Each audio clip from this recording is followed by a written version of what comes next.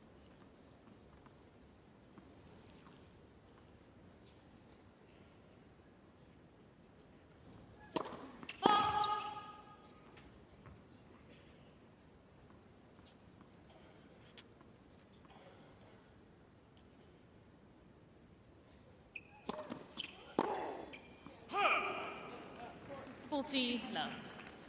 Yeah, you can see the frustration, just not giving herself enough court to hit into. And these are the kinds of shots, you got to pull it well away from the line. Keep hitting, keep swinging the same way, but just give a lot more margin.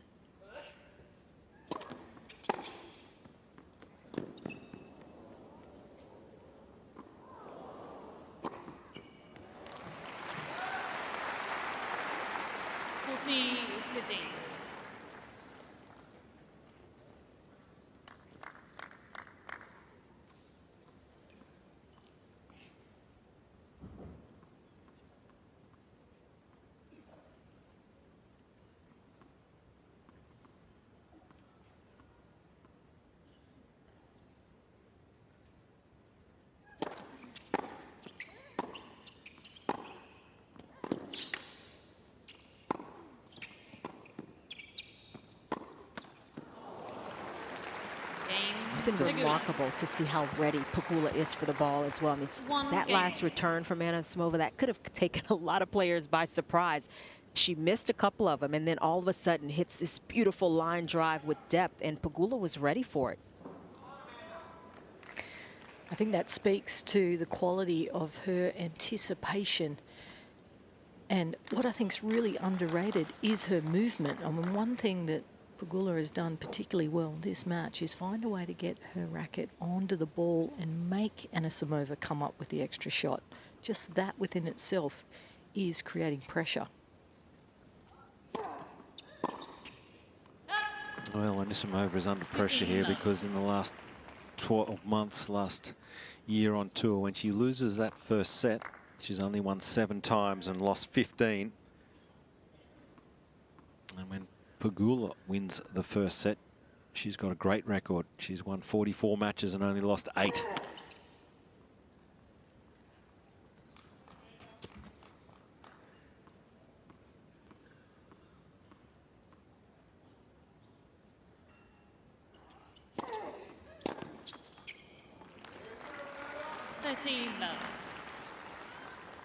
Yeah, if you look at some of Pegula's numbers coming into this quarterfinal, she has one of the highest rates of returns made behind first serve return. It's what has allowed her to break and put so much pressure on servers. No, I just get the feeling Anisimova just needs to hang in this match long enough until she can find a bit more rhythm and confidence and find her feet, so to speak. Well, and be ready for the ball. I mean, returns made off of Pegula's racket doesn't have to create a miss. It has too often so far from Anisimova, but this game has been much better.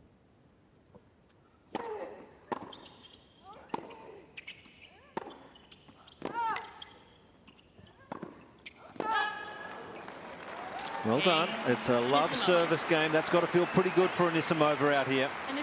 But it's Pegula in control. 6-2 for the first set, 2-1 Anisimova.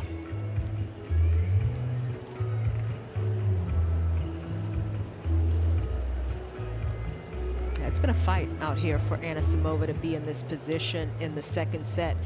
But, you know, regardless, it's still Anisimova with the lead and on serve, and so that's what she has to kind of hold on to remain positive and just keep little by little doing what she did in that last game, and that's playing a little bit better, making adjustments, and forcing Pegula to still have to make these shots.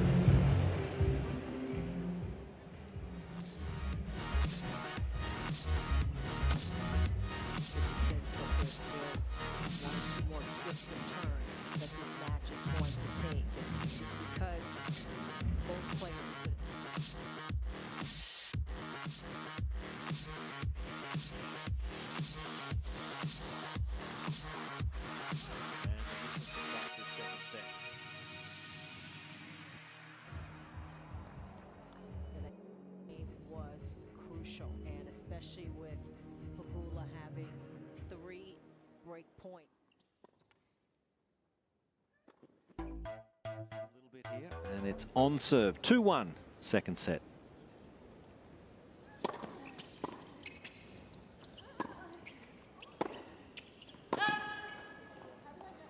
Love.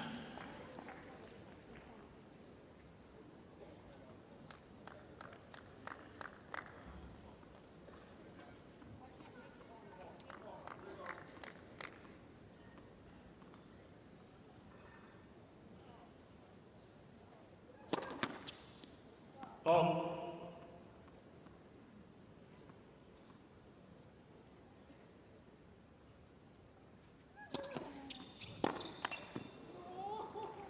30 love. Well, you can just see it there written all over her face, how frustrated she is with the second serve return in particular. And the dialogue between her and Rick, her coach, was Rick wants her to hit across her body on the backhand return versus she's been going for that off backhand from the deuce side.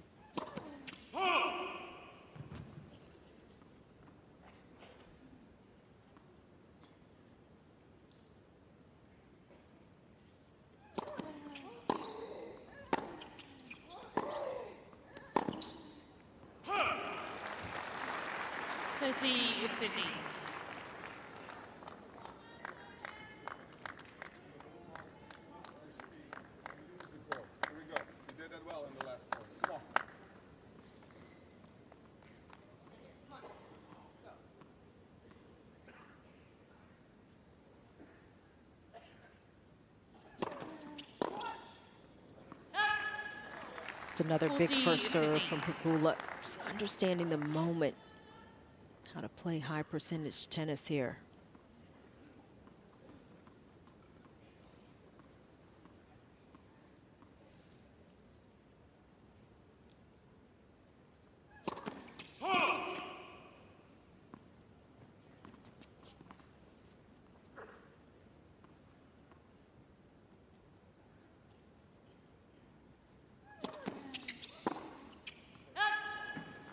Cain, Pegula.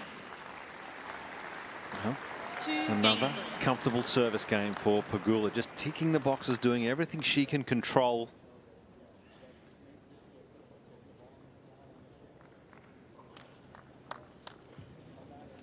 And Rick's got his work cut out here, the coach of Amanda Anisimova here. Since 2024, Jess Pegula is 25-3 versus her fellow WTA level players in each of the 3 sets.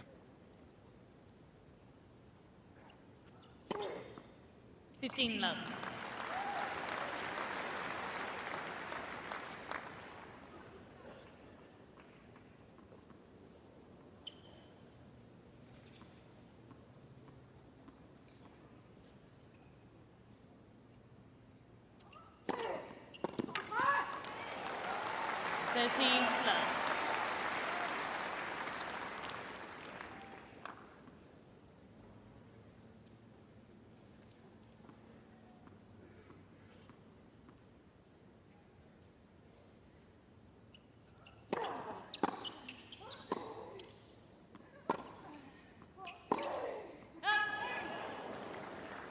Thirty, 15.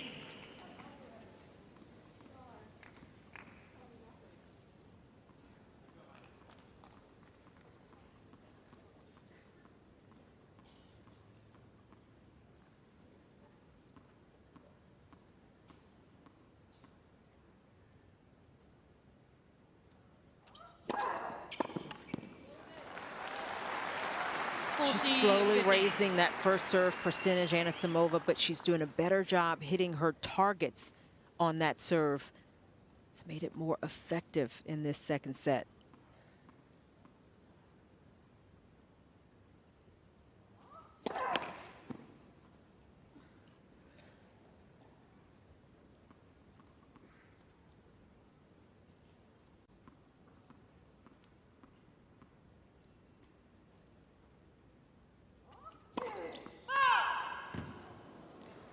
40-30. Yeah, a bit of a calculated risk from Anisimova. Wasn't a bad idea. Just trying to throw Pegula a little something different, maybe sneak away. Another unreturnable.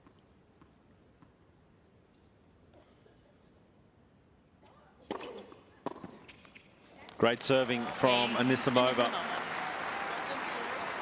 Good hold. Anisimova leads 3-2, second set.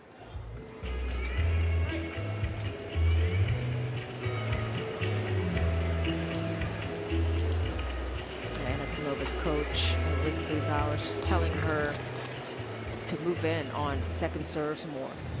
Attack it and pointing to his head. To keep thinking out there, trying to make adjustments. But that is the opportunity for Anisimova when she gets a second serve to try to be a little more aggressive, but still keep it high percentage. And that's been the fine line that has been difficult to walk so far for her.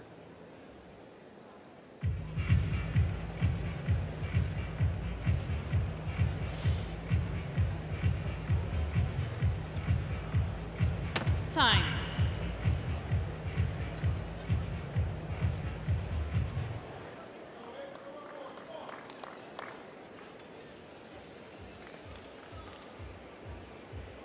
Picture perfect here at Melbourne Park, right inside Rod Laver, where it is women's quarterfinals. And Jess Pegula got off to a great start in the opening set, 6-2. We're on serve in the second.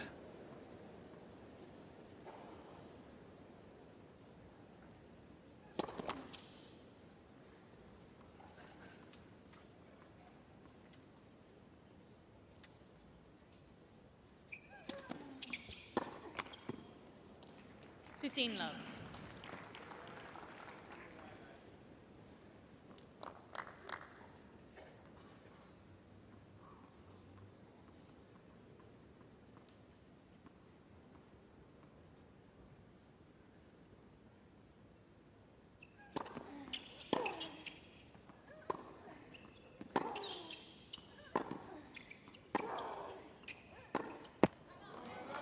Well, that's a better point, isn't it, from Anisimova? Just needs to find a little more patience and discipline as these rallies go on. Just needs to wait for the right ball to hit or pull the trigger on at the moment. That's what's hurting her a little bit.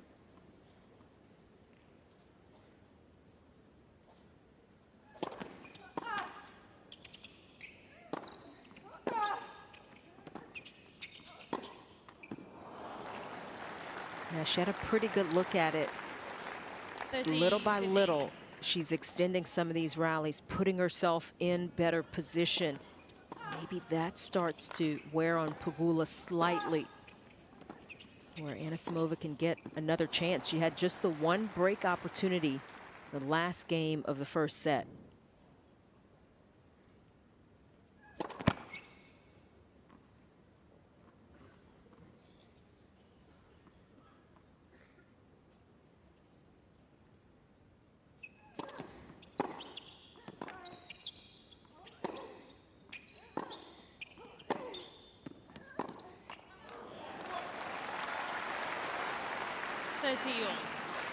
Just feel like Pegula has been a step slow on a couple of these rallies, getting caught too far behind the baseline. Normally she's been looking to get forward at least a foot from the baseline. This time those errors coming from about 1.5 meters behind.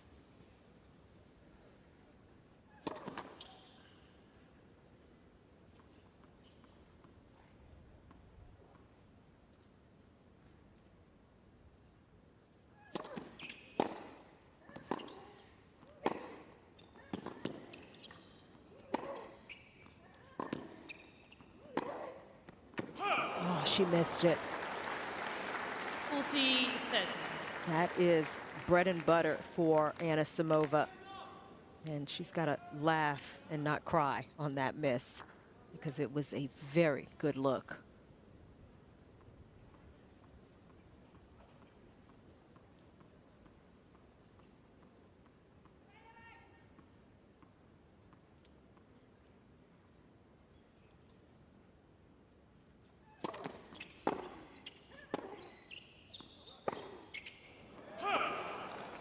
Well, just overhits again, so just Pegula getting closer here. 3-all, second set.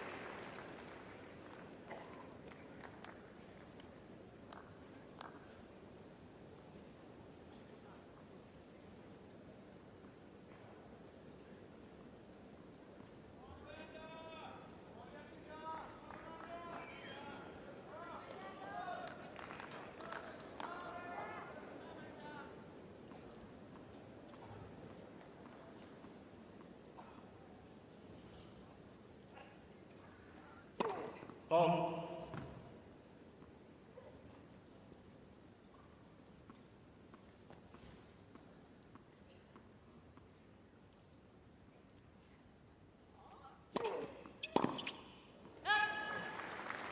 15 love.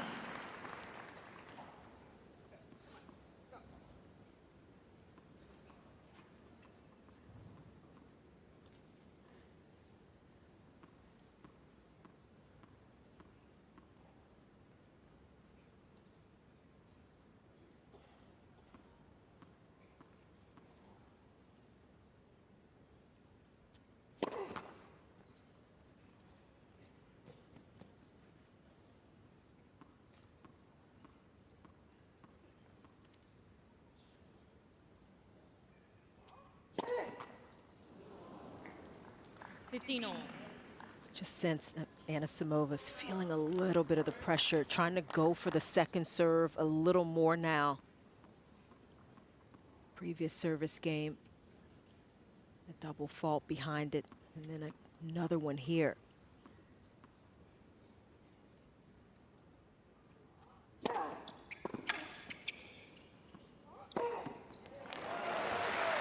I mean, it's scoreboard pressure, isn't it? And when you've lost the first set and you're sitting at 3-all, and she just hasn't been comfortable all afternoon here. Oh, but I guess she's still in it. That's the well, positive. She's still in it, and she's got to look on the other side and say, okay, for Pegula, this second set is tighter. She hasn't served as well either. It's not as comfortable for anyone out there, and you just keep pushing through it.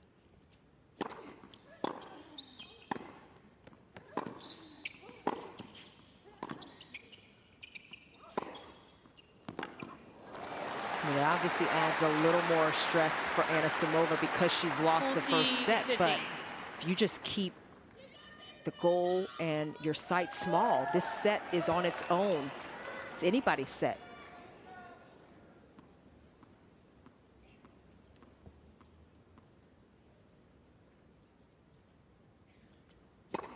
Ball.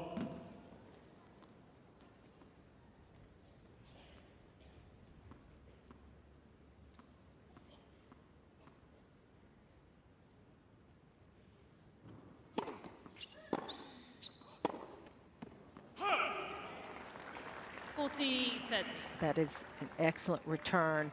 That takes some of the risk out of it. Hard and deep up the middle. I mean, incredible depth from Pegula, but it's such a high-level return, and it's not high-level risk if you hit it correctly.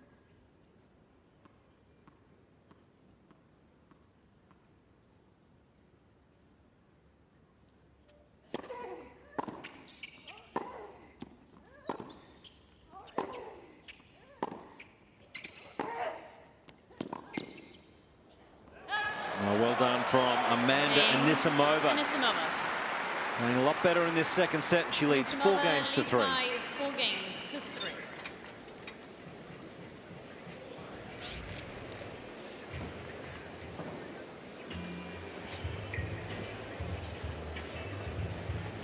That puts a very different complexion on this second set. If you remember that first game of the set where Anisimova had to save 3 break points, that was big, and she has little by little just worked her way more into this match. Still some tension, still pressure, but she's serving first. She's maintained the lead as a result, and as you get down to the business end of the set, it puts her in a pretty good position, relatively speaking. She can maintain this positive energy here.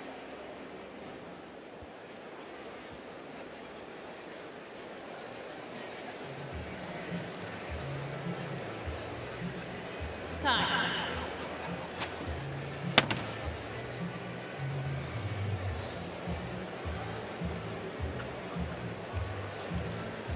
So Amanda Anisimova leading 4-3 in this second set.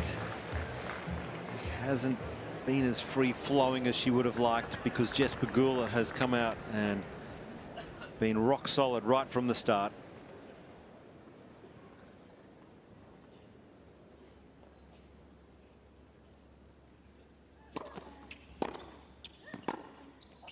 Yeah, that's huge. That first point as a returner really gives you a boost and a sense of opportunity to break.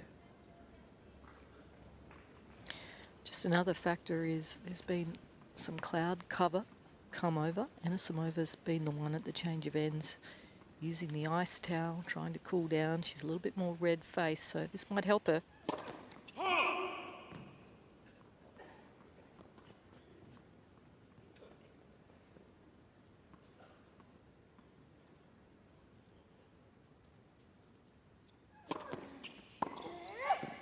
Oh, she didn't expect that second serve, Anisimova.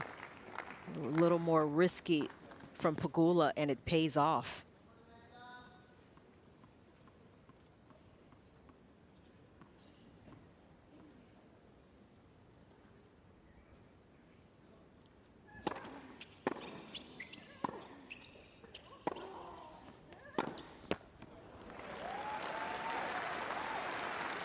And this is where Anisimova can be so dangerous. In the blink of an eye, she can really unleash or step in on a couple of balls and change the course of this match very quickly. Here's a chance, 15-30.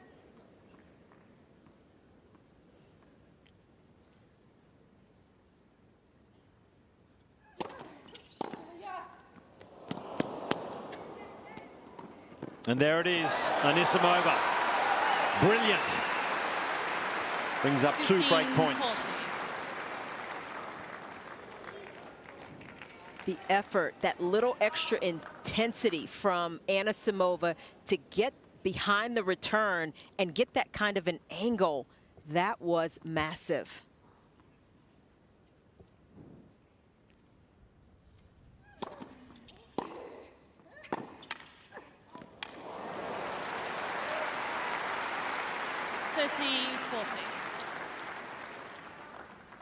Like she's done all tournament, Pegula, calm under pressure, fights off the first break point.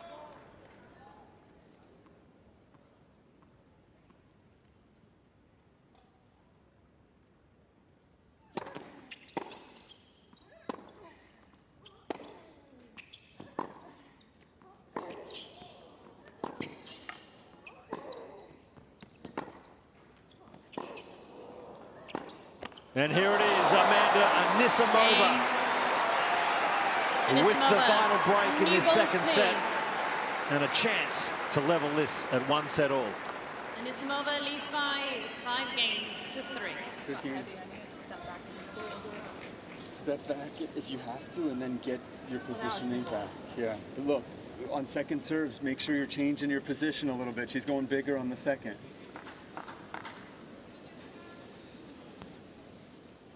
This is just good stuff. This was the match that we were expecting more from the start. This push and pull.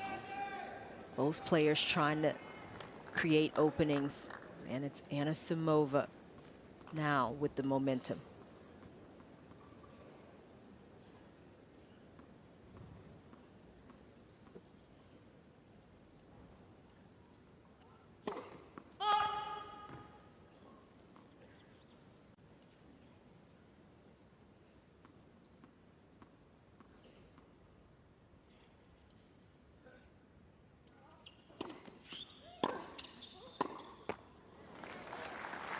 Love 15.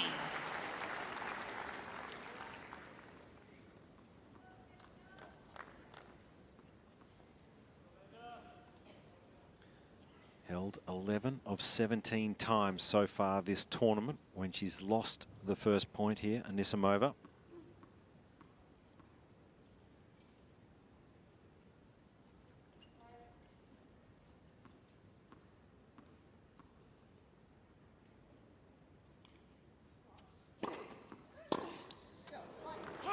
She does win that first point. 15. Anisimova, she's unstoppable. 28 of 29 times.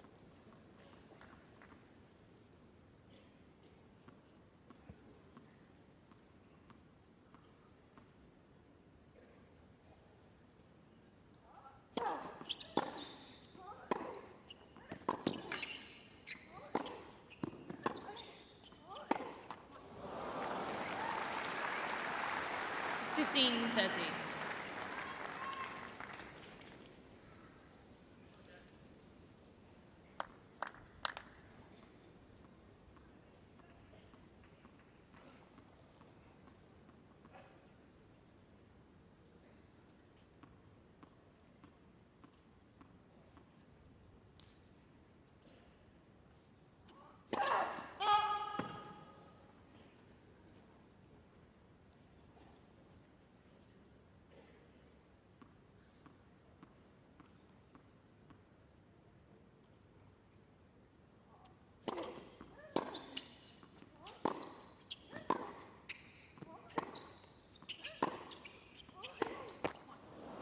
These new balls just really flying off the court. On the feet. I mean, this is where you have got to keep focusing on the footwork if you're Anisimova. She gets Little you on the tension. run, that's a great spot. Really good. And Pegula taking advantage, just going into the body, kind of jamming her up. And she's got break back points.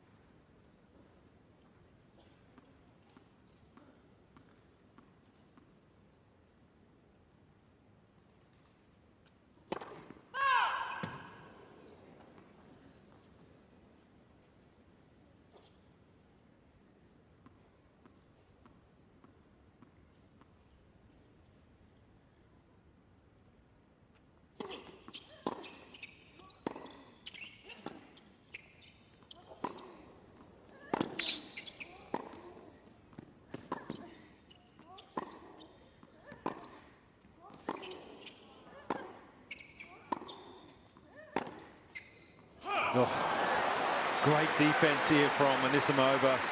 In fact, both players. 30-40. Such a big point coming up here. Still a break point for Pegula. Anisimova's made a very good adjustment on the forehand, not overplaying it. She's rolling it, using a little more spin, a little less speed, but that doesn't matter in this moment.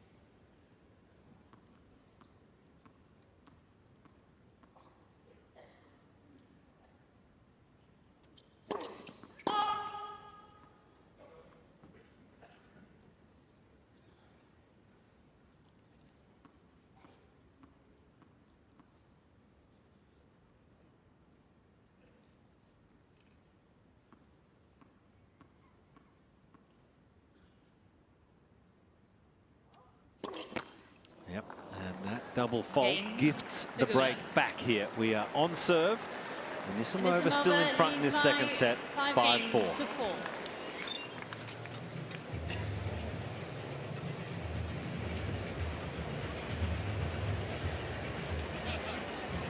This match is getting more and more physical. You see the stress and the tension on Amanda Anisimova's face. Double fault, kind of a product of that. It's not easy to keep the legs going, to keep getting into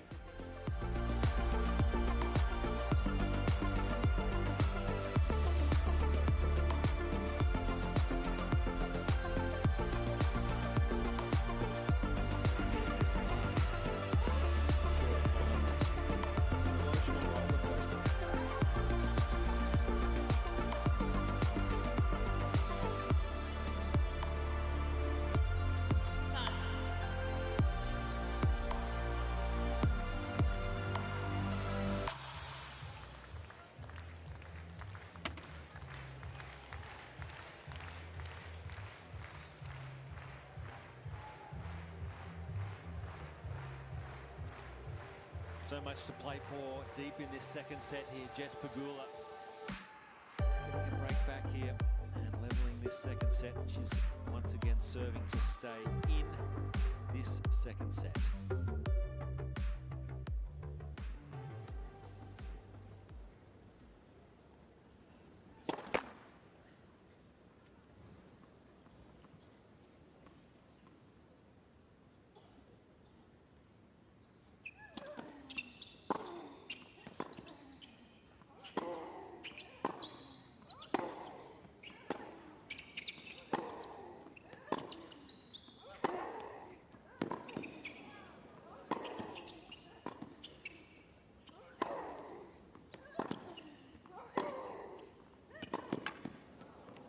Well, this is really raising the bar. Love 15. 16 shots that last rally, and not just spinning the ball in, but hitting the ball, covering a lot of court. These points continuing to be very physical.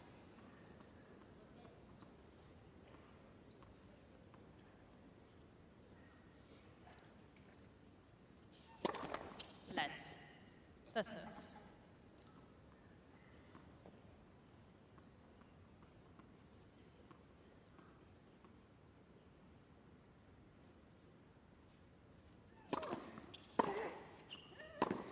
Oh, well, it was Pegula who's had to defend 15. so much, just looking to get on the front foot here.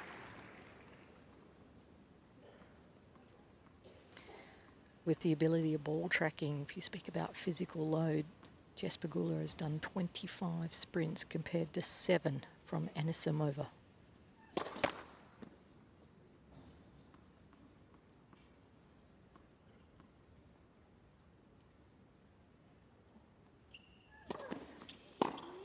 Yeah, smart serve, just picking on the 30, forehand, 50. really staying away from that dominant backhand return of Anisimova. Yeah, she went for it. She didn't back off. The last second serve on that deuce side, she kind of took a bit off, a little more spin, but she's taking a little more risk here, calculating. And it's working. 40-15.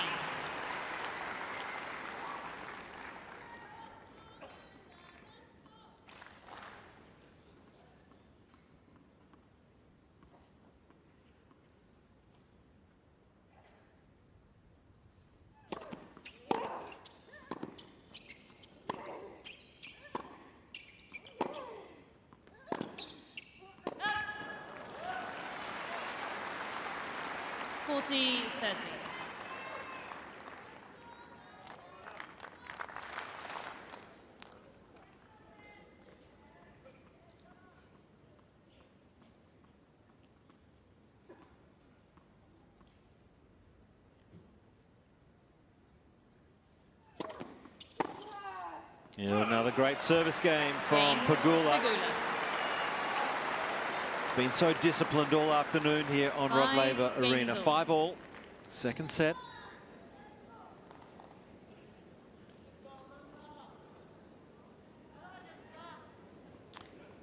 So even though the physical battle, Jess Pegula has been doing more running than her opponent, she's still looking the fresher faced out of the two.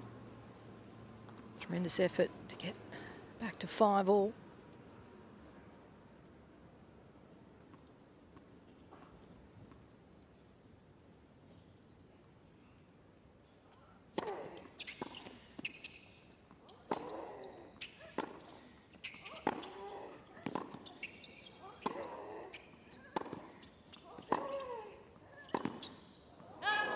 She's just defended so brilliantly, Pegula. 15 love.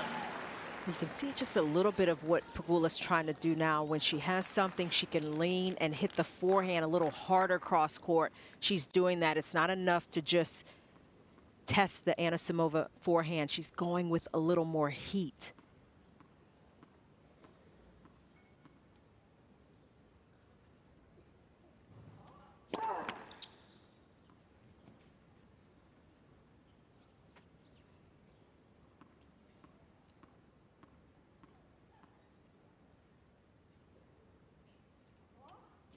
Oh,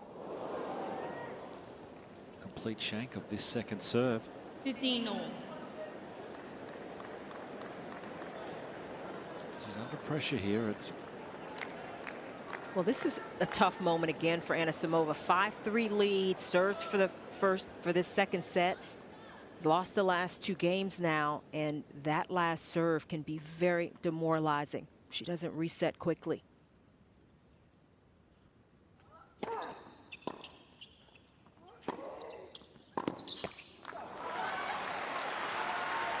$30-15.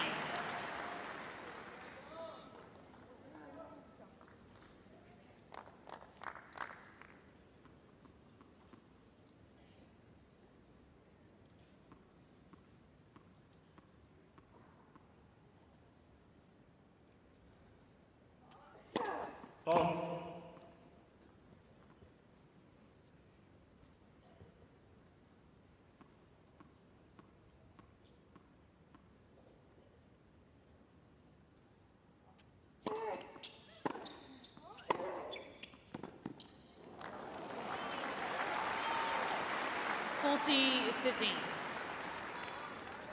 We see Amanda Anisimova as the more expressive of the two players right now, just letting us in on some of what she's feeling, but she gets right back and she's staying in there and competing beautifully here in this game.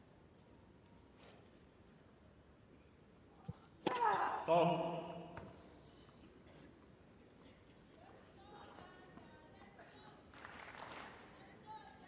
Thank you.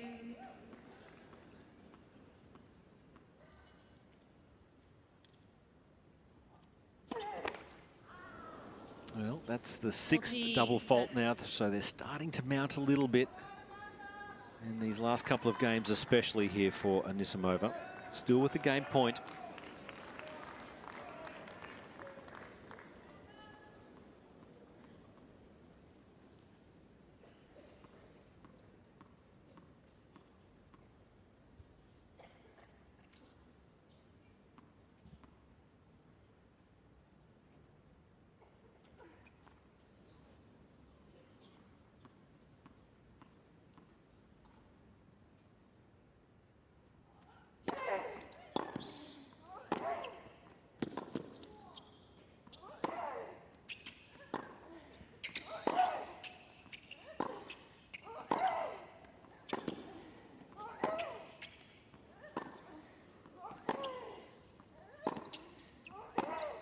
And there's that forehand. Pegula able to step in and go just a little bit bigger. Juice. She had to bide her time and stayed solid, made some excellent gets behind some fabulous shots from Anisimova, but in the end, just that little infusion of pace.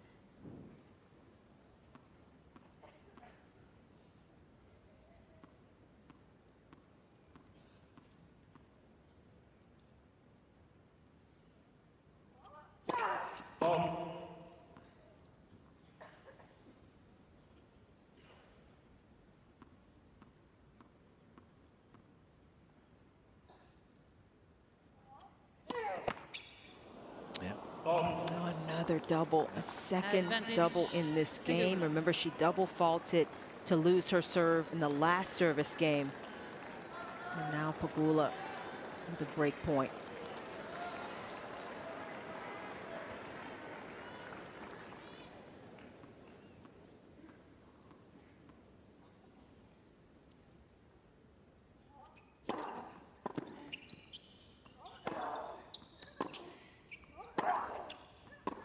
Oh, that's a champion mentality.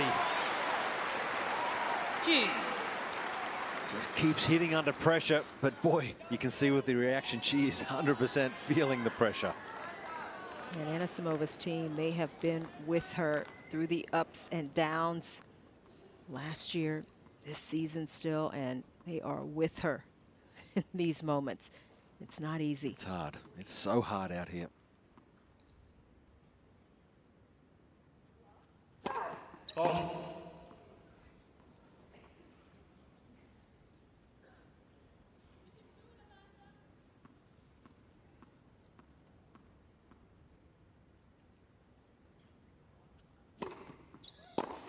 Oh, that's so impressive from Pegula. Steps up and attacks this second serve and earns a break point.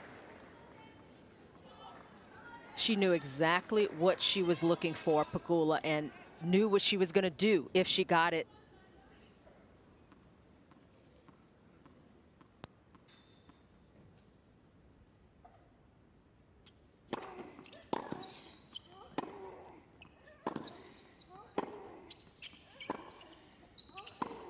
Now that's great self-belief from Jess Pegula. She hits the lead and has a chance to serve for the match. A set and 6-5. Pegula leads by 6 games to 5.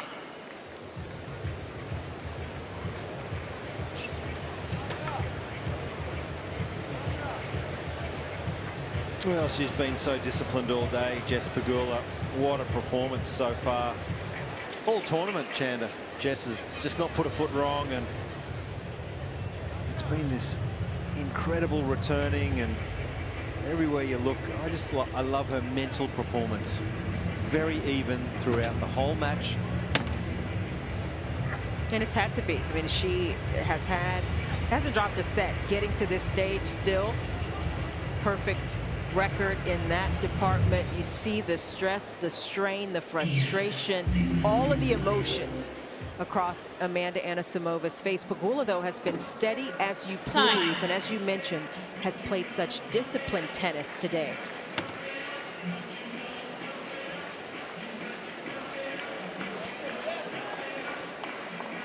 It's a huge moment here on Rod Laver Arena, where Jess Pegula, who has been so brilliant all match long in this quarterfinals, has a chance now as she is serving for a place in the semi-finals of the Australian Open.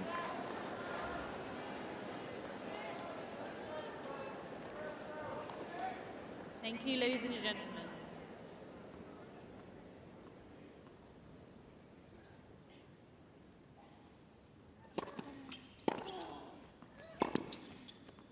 Oh, it's the perfect start.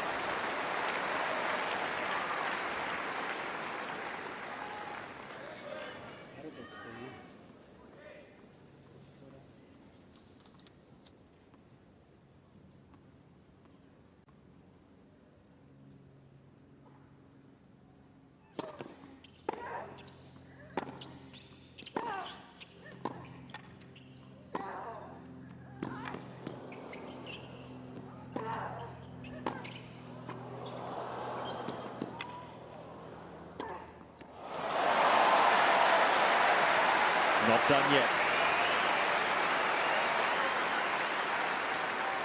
15 all. That was such an incredible volley from Anisimova to stay in that point. We don't normally see her in the forecourt, but what a time to deliver.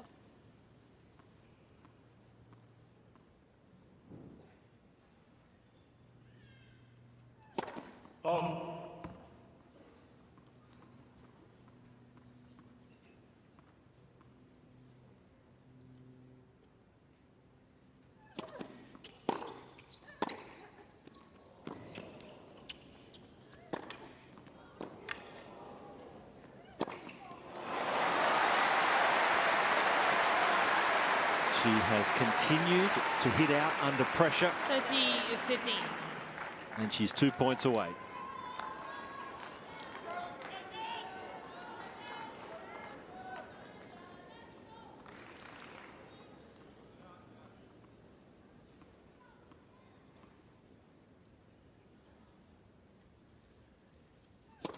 All.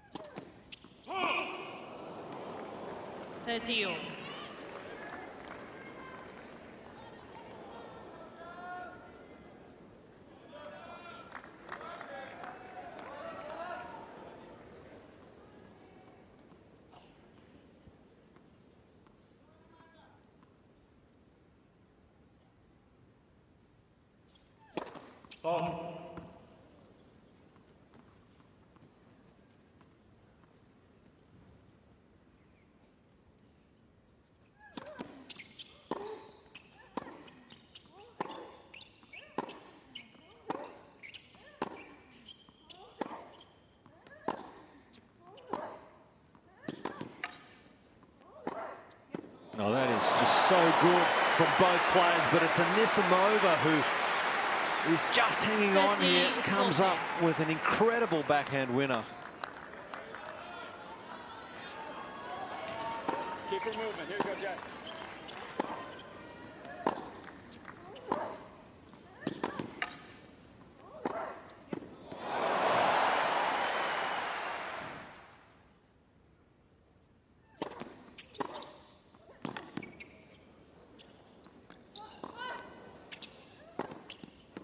Oh, it's a fight back from Anisimova. Can you believe it? 6 games all. 6 games all. Tie break.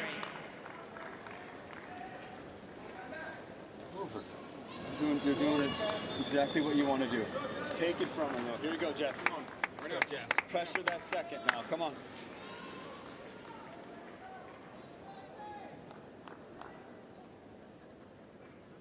So Anisimova with a better tie-break record in the last 12 months.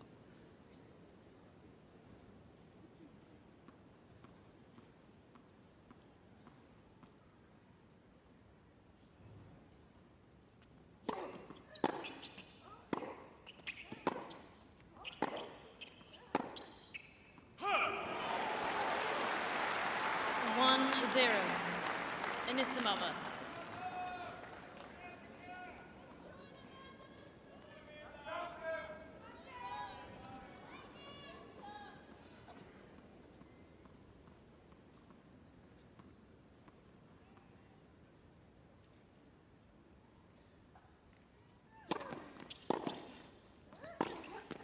Oh, great space, and to execute the backhand down the line.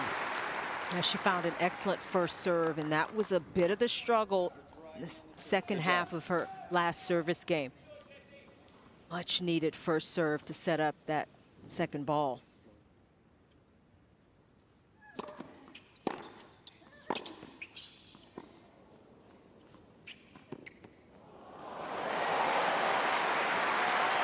Well, she's been perfect with the drop shot the last few rounds, and this one is also stunning.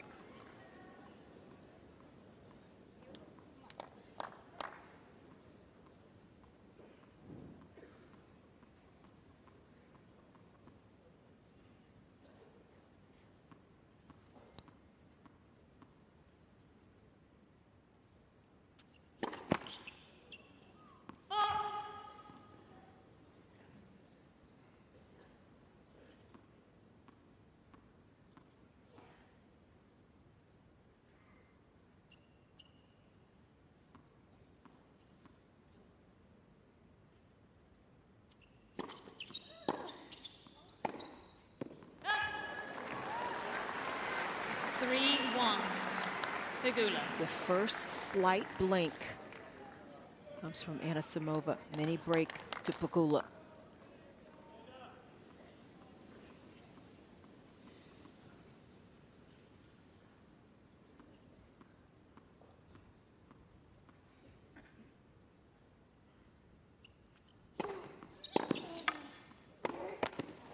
That is a very handy lead now. 4-1 for Pegula. Pegula. With 2 serves to come. Well, I'm surprised Anisimova is not going and changing a racket. I heard a definite couple of cracks there of the frame.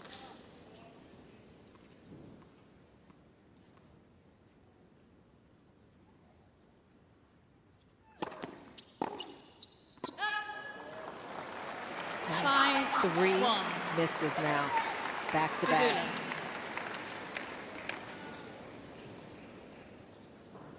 No question, we'll see a change in racket here, surely. That's probably... Never admit it, Braddy. Well, a little compounded here, I think, because of the frustration she's feeling. But if you've got a compromised racket at 5-1 in the tiebreaker, you want to make that change, fine or not.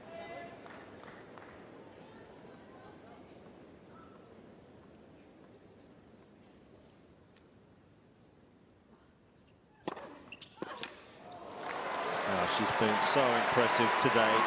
Jess Pegula brings up 5 match points.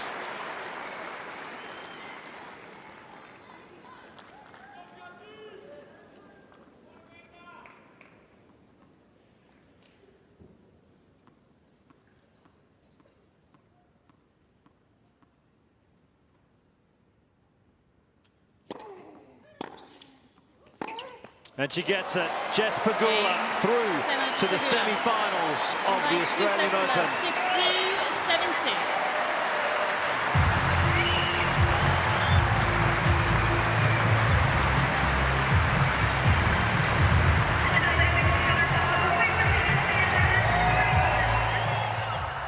History does repeat itself here for Jess Pegula and Anna Samova. Jessica Pegula taking that win for herself, which we know the head-to-head leading into this really favored her. And unfortunately for Anna Samova, that's her run and dreams of the Australian Open 2026 done and dusted. But my goodness, didn't she put up a fight in set number 2? She had that lead, of course, extremely frustrating to lose it there in that set, go all the way to tiebreakers and not be able to close it out for yourself. But she has made it the furthest she ever has in an Australian Open, all the way to quarterfinals. And for Jessica Pegula, now also a similar sort of story, making it the furthest she's been, all the way into that semi-finals, and so rightfully, because look at everything that went her way in terms of stats there. She just played so phenomenal. Set 1, bounced right back in set number 2 with that mental fortitude, and she's gonna need it because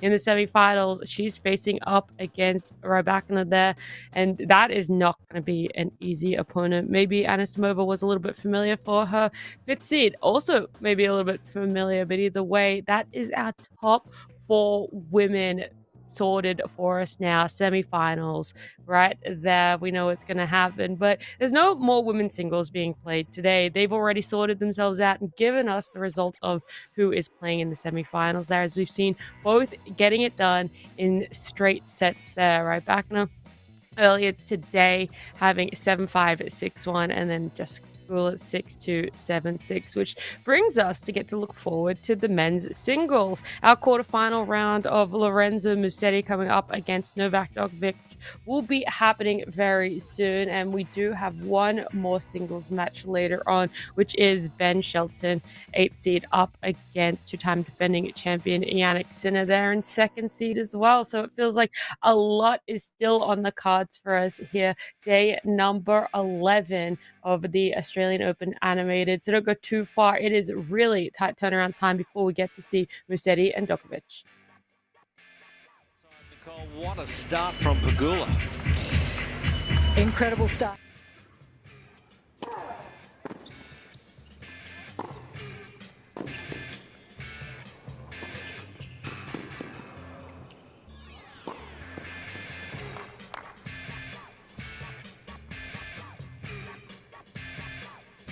With a break, 2-1.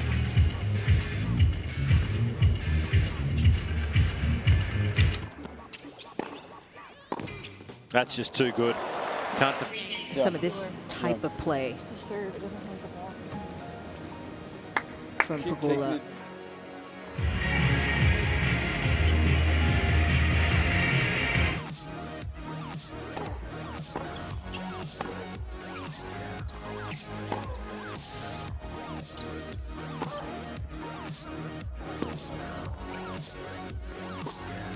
Two first set.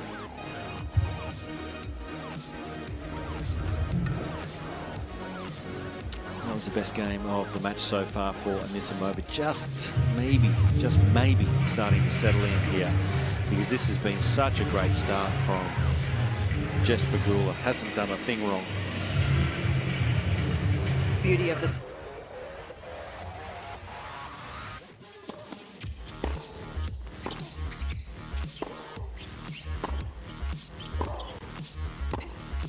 Six games to 2.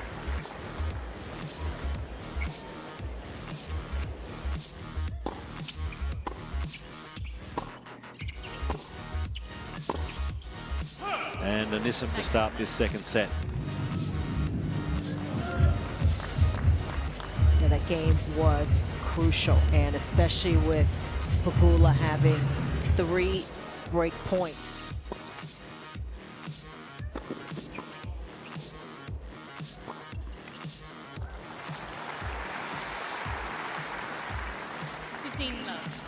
She missed a couple of them, and then all of a sudden hits this beautiful line drive with depth, and Pegula was ready for it. I think that speaks to the quality of her anticipation. And what I think is really underrated is her movement. I mean, one thing that Pegula has done particularly well this match. That's got to feel pretty good for Anisimova out here. But it's Pegula in control. 6-2 for the first set, 2-1 Anisimova.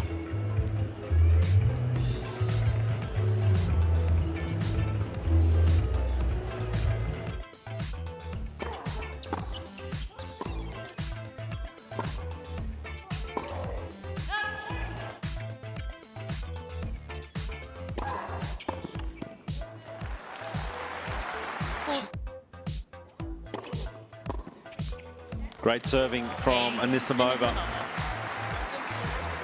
Good hold. Anisimova.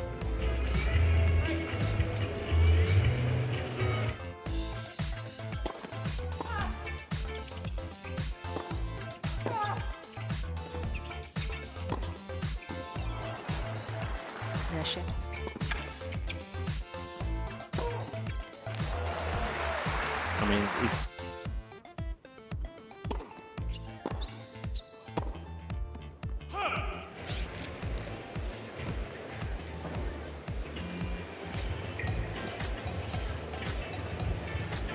that puts a very different complexion on this second set. If you remember that first game of the set where Anisimova had to save 3 break points, that was big, and she has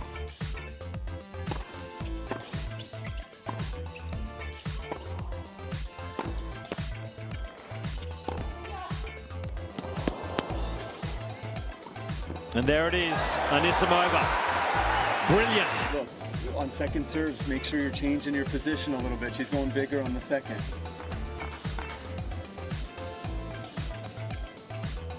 This is just good stuff. This was the match that we were expecting more from the start. This push and pull.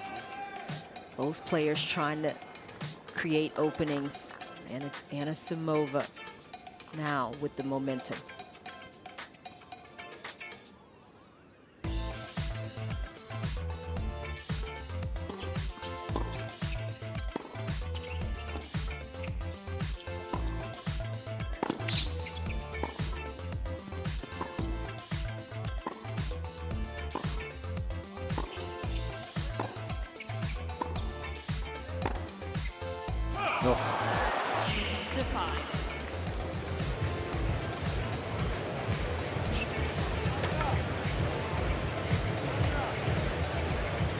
Well, she's been so disciplined all day, Jess Pegula.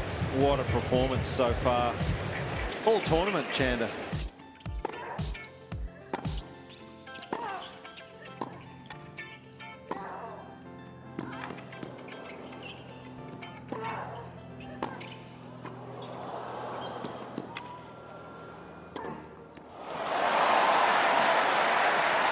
Not 6 games all. 6 games all. Tie break.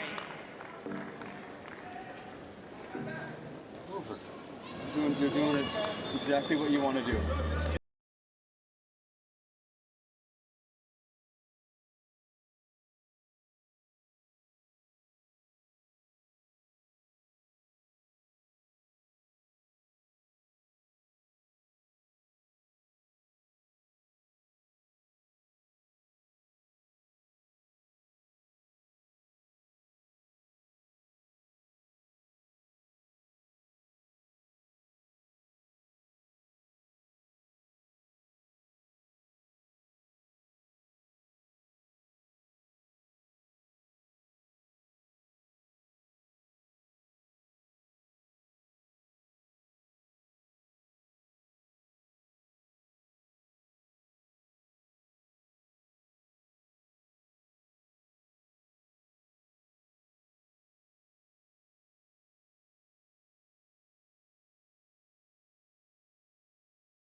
It is Novak Djokovic up against Lorenzo Musetti, walking out on court and taking it to the Rod Laver Arena here. They're both getting ready. I mean, Novak Djokovic himself doesn't really need much of an introduction. I feel like easily a household name that supersedes even tennis itself these days. But Lorenzo Musetti, not too far behind for himself, especially the beautiful display of tennis he's been able to put up at the Australian Open 2026 here. So they're about to do their coin toss, and we'll love to listen in and see who ends up winning and picking serve or receive for themselves.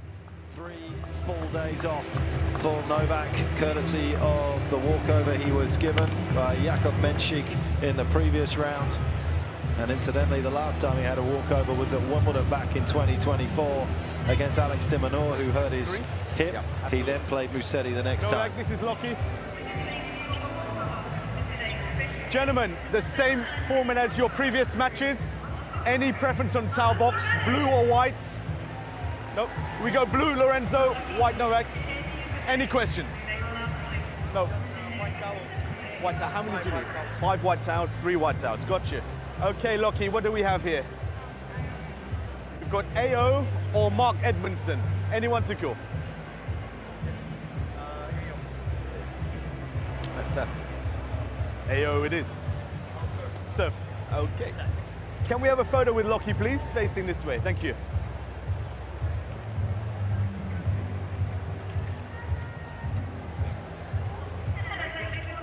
Big old smile there on everyone's faces, and Djokovic winning the coin toss, picking to serve there for himself too. We'll leave them to warm up, and while they do, we will give you guys all of the information you need to know in case you're only really around tuning in for the quarter to semi-finals. We can take a look at their roads to this position, how they've been able to successfully make it this far in an Australian Open. And for Djokovic, straight sets in that first, second, and third round. Tiebreakers only being forced in the last set there of that third round. He got a walkover in the fourth round, which is why we don't see anything for him there, and why it has been such a while since we've been able to see him play at the Australian Open. And that brings him to facing up against 5th seed Musetti here in the quarterfinals. Well, they're obviously looking there further at the semi-finals path. Winner will go up against Shelton or Sinner, who are to play later today. And Djokovic's keys to winning a match here against Musetti, or any tennis match that is, it feels like he's an all-rounder, but mostly he dominates with his first serve points and an aggressive return to control that ball early. So we've seen it. He can go those longer rallies, but he likes to either win it on the return or in the medium length rallies for himself there. And I already said he doesn't need too much of an introduction, but we can run through some of the accolades of this man's longevity career. 101 single titles at the age of 38, and outstanding results as well throughout the Australian Open, having won it 10 times for himself and making it to the semi-finals back-to-back in 25, 24, and then of course winning in 23, absent for 22, but yeah, 21, and even if you went further, a lot more wins on the boards for himself. And now it's only fair that we look at his opponent, Lorenzo Musetti, how he was able to make it into these quarterfinals, because he was not given a walkover, of course, but very quickly ranked number 5 in the world, 2 singles titles for himself at the age of 23. So still very early on in his career, able to make some deep runs throughout all of the Grand Slams. And here at the Australian Open, he's only participated in 4, this one being his 5th. So, you know, those first round exits, second round and third round, warming up very early days. He is still quite young. And then now you're coming up against Novak Djokovic in the quarterfinals.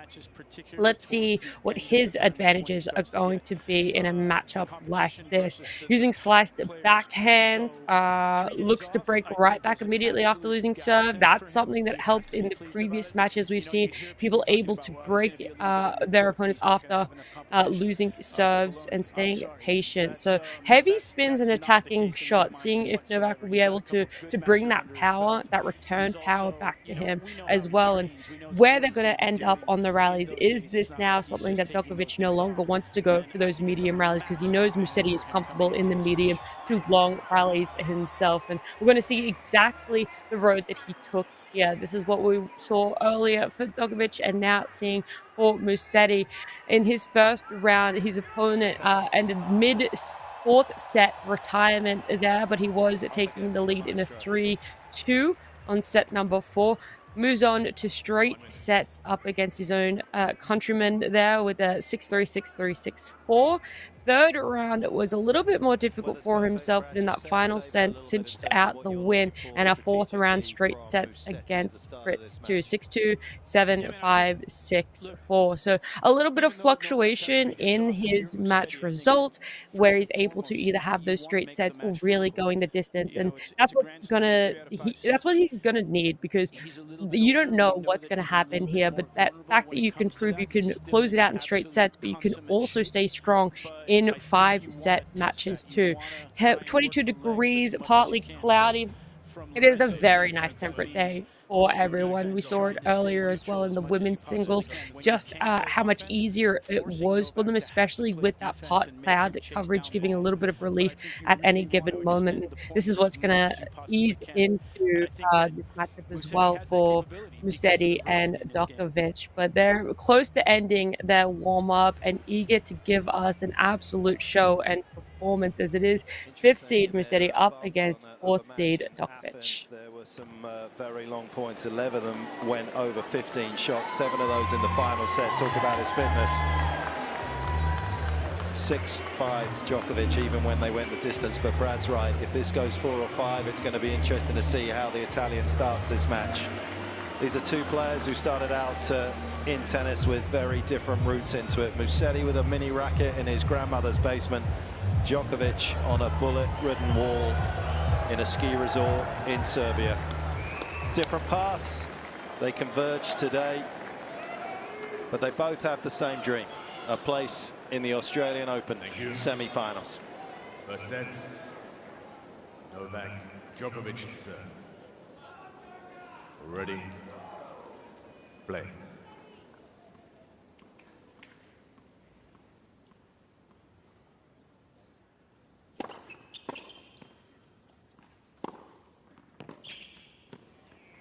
Going to see a lot of that, surely. Forceful play from Djokovic into that one-hander of Musetti. And no hesitation there whatsoever coming in behind that ball.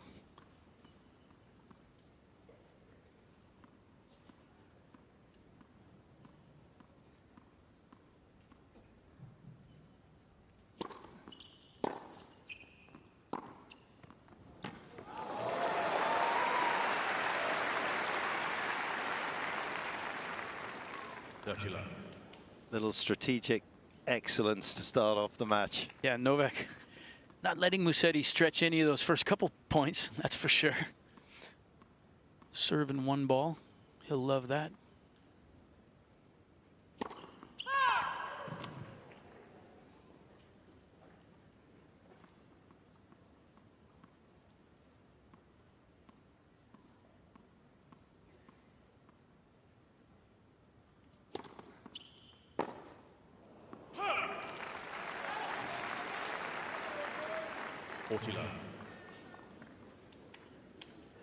Had a lot of success serving into the Musetti backhand in Athens when they last met. That 7-5 in the third set victory for Djokovic. But you would imagine in moments like this at 40 love with a bit of a lead, it just toggle the direction. Oh, he didn't. Musetti manages to parry it back and then comes up with a little bit of finesse that only he can.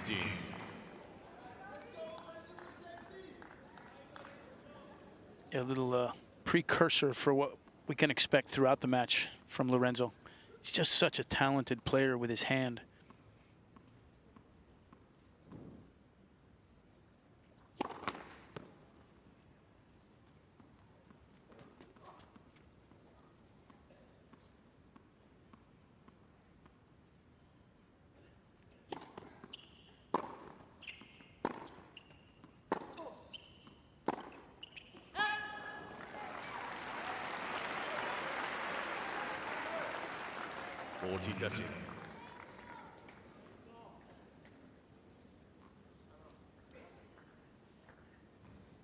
Musetti's not won a title since 2022.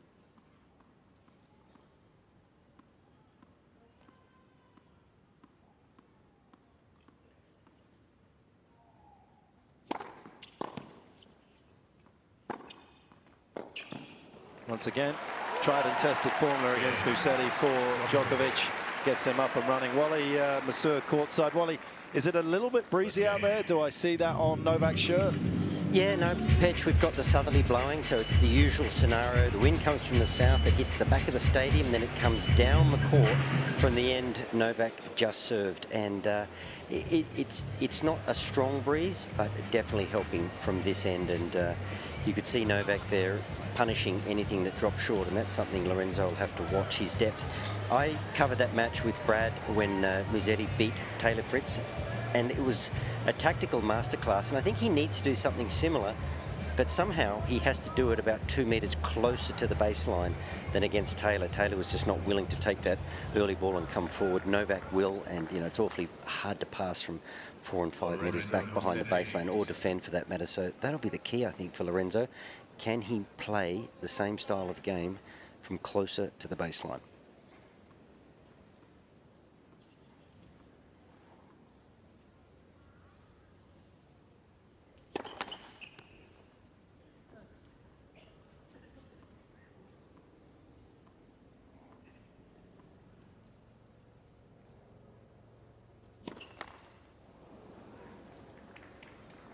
Lafferty.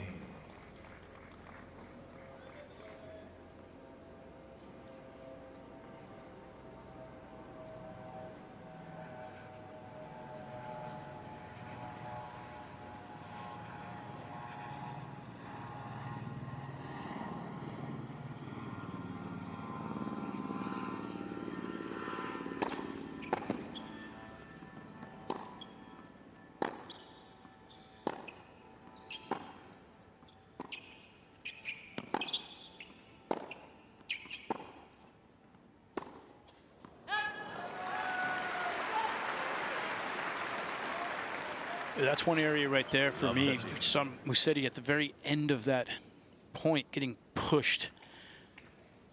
It's one thing to rotate back, but his shoulders were actually leaning back. He was falling away from that ball when he took the swing. He's got to be able to stand up, as Wally said, whether it's his court position or he's got to be able to stand up to that ball and not get pushed from that position. Shaking his arm out quite a lot here at the start, Musetti.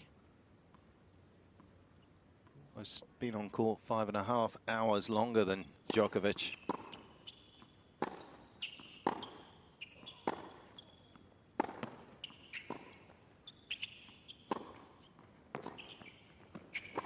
And that was something that Taylor wasn't willing to do, but Novak will not need a second invitation. Love 14. Yeah, a little bit of poor execution on the slice from Musetti. He saw Novak coming forward there, was obviously trying to keep that down and in front of him a little bit, but I think he's also got to be a little more explosive on that ball and be able to come over the top. Felt like he almost defaulted to the slice there early.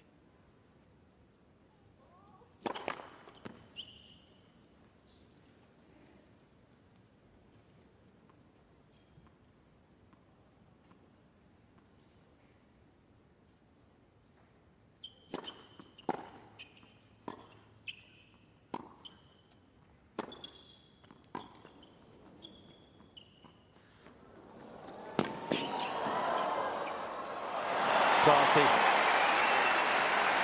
Little risky, but he got his reward. 15-14.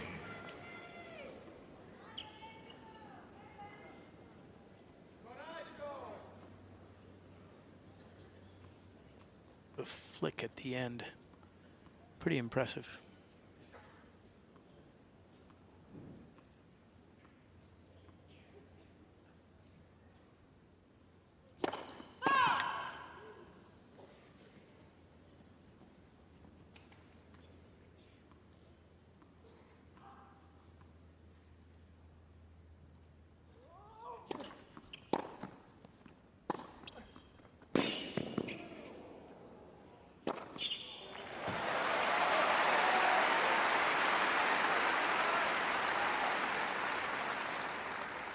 T14.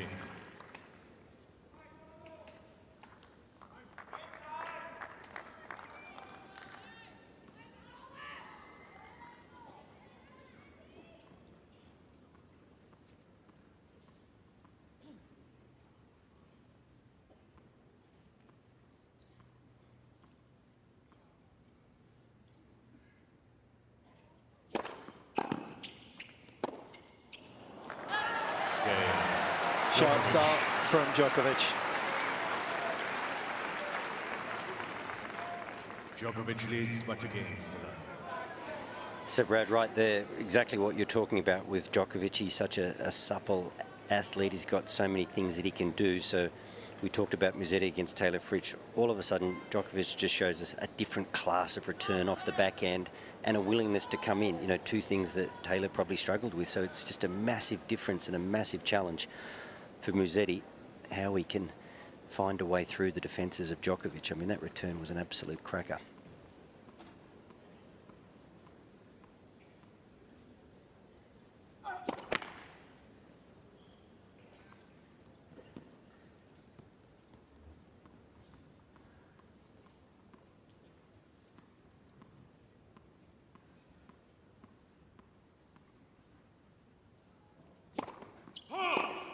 Love 15.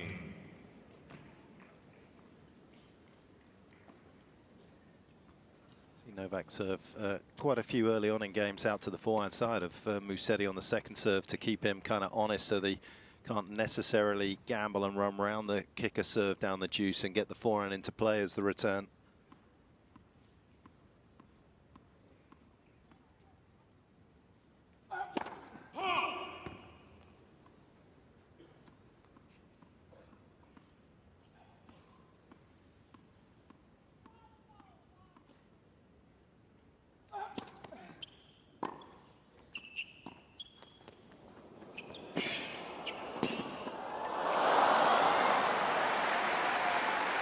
The perfect counter to the deep position on return. Absolutely, and so far Novak looks sharp as a thumbtack. Just executing extremely well. I don't know if it's just me, but I have the feeling that Lorenzo is a little pensive right now, trying to kind of like see if he can apply strategies that he's maybe thought about, but he doesn't look quite as energized as what we saw early on and throughout the match against Fritz. Just looks a little bit more flat, maybe, like I said, pensive, that's trying to think about what he needs to be doing here against Novak.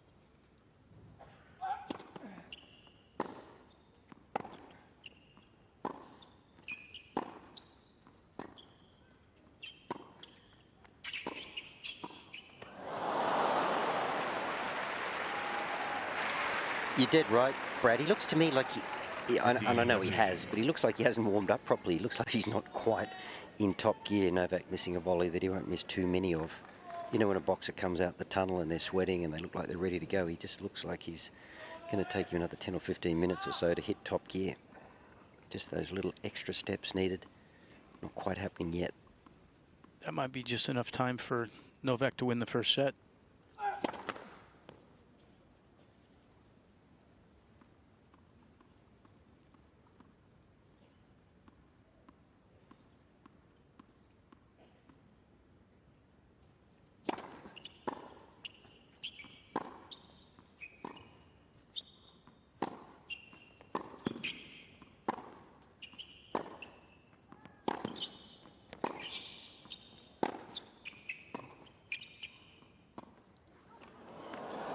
No. He's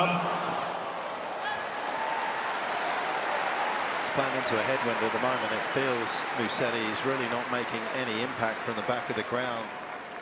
Even when he pulled Novak out, it felt as though Novak hadn't just got back to neutral with the cross-court forehand. It actually put him in front, and good use of the drop shot. We have seen a lot of advances already. 16th point of this contest already. Djokovic has been to net 7 times. A couple of good uses of the drop shot. So far, it's the Serbian that's bringing the variety.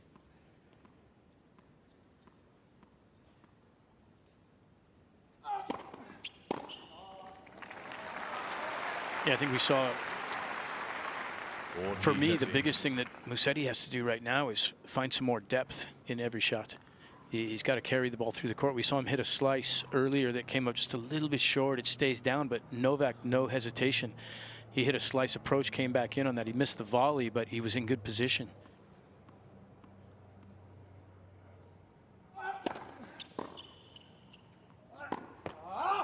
One thing that Lorenzo and Novak, to be fair, have done well in this tournament is break back immediately after being broken. Novak, of course, only been broken 3 times through to this stage. He's broken back twice in those situations. Musetti has been broken 9 times, broken back 7.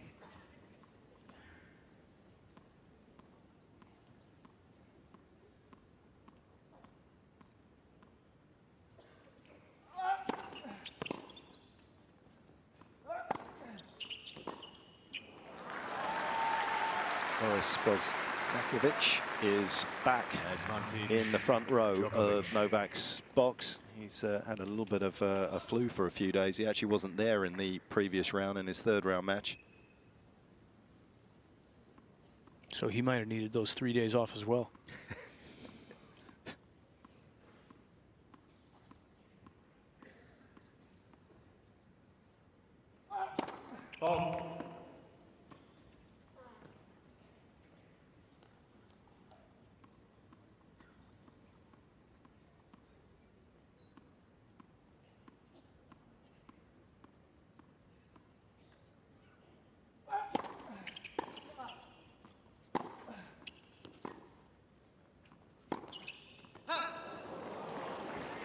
What is interesting is how quick he's going with his 2nd serve already. He's been kind of putting it in about 160, which obviously is still faster than he started off his career when he started coming down to Melbourne, when he sat around low 90s, mid 90s. Then he went through that period in kind of 2018 after the elbow that he started finding kind of 170K 2nd serves up to where he is. This tournament, He's resided around 160k on average on his second, but he's had a couple in this game in the 190s already.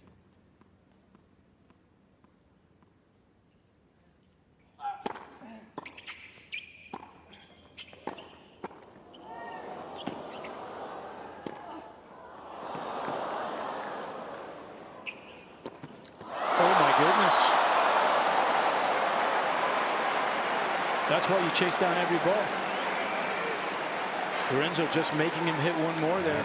Gee, I was surprised he took this on the fly. I mean, he was in control. This is great defense, as you suggested, Brad, but that smash going backwards, that's an easy one. This is not as easy as you think. You could see there, ball ducking and falling on him. He dropped his shoulder.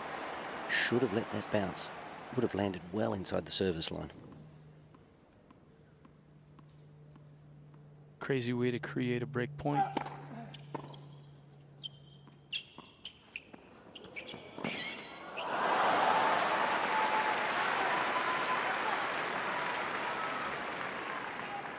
Is it fair to say that if there's one shot in Novak's arsenal that he tends to have a little bit of trouble, inconsistency with, it's the overhead of all things? Yeah, I also think it's because he's got such a higher swing weight in his racket. I think it's a little bit tougher sometimes for him to get the racket head kind of going on the overhead.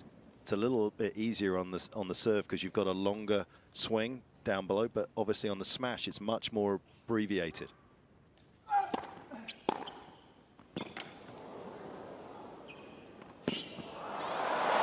Oh, it stayed in. Everyone was looking at the net post. It's amazing how quickly we've gravitated towards doing that. A great addition, by the way. Here we see just, he saw Novak move at the last second, so wanted to just shovel it out there into that corner. A little closer than I think he wanted it for sure.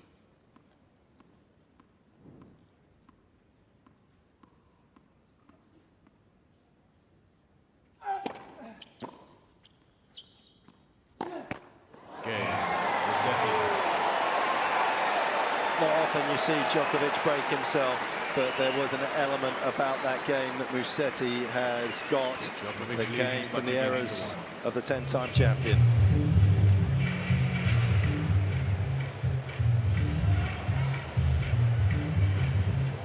Early days, one shot's not going to define it, but certainly the missed overhead gave Musetti a lifeline that perhaps he shouldn't have had. And maybe he can find something else. This was interesting from Athens, Brad. You'll like this stuff, this sort of stuff you dig into. Let's take a look. More importantly, take a look on the ad side. There's much more of a blend. I thought it was too short at times in Athens on the second serve on the juice at the 65% number. Feel like he needs better length. But virtually every second serve on the ad side in Athens was into the forehand of Novak. Yeah, it is very interesting. And more balls on both sides to the tee. Maybe thought process of not giving him anything to work with from the standpoint of angle, forcing him to play a little bit more through the court on the first ball. But yeah, those are interesting numbers. We'll see if we see some of that here.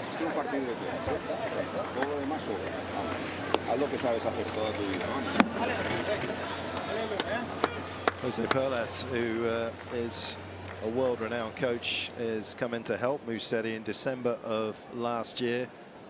Simone Taffarini is a long time coach that have grown together, sadly having to go home. His mother passed away.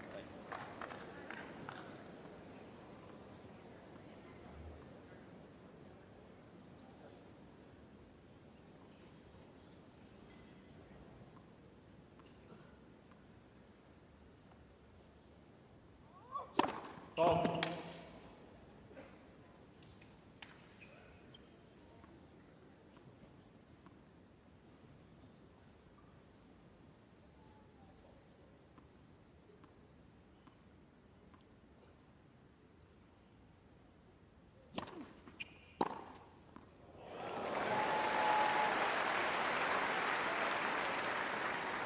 Damiani Fiorucci, his fitness coach, also sadly not here for Lorenzo. He picked up a stomach problem and was in hospital for about 10 days, so unable to be on site.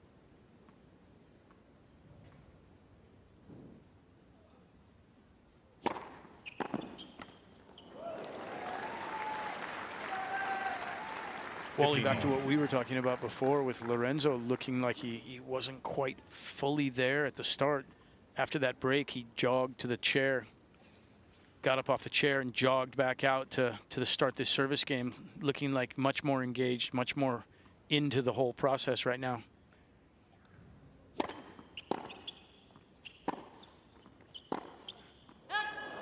And there's no question, Brad, you know, nerves too. You know, we can't, as good as he is and as many big matches as he's played, I mean, it's a new experience. Pushing to beat, you know, the greatest player of all time. Big crowd, expectation. Just fighting his way through those early nerves potentially.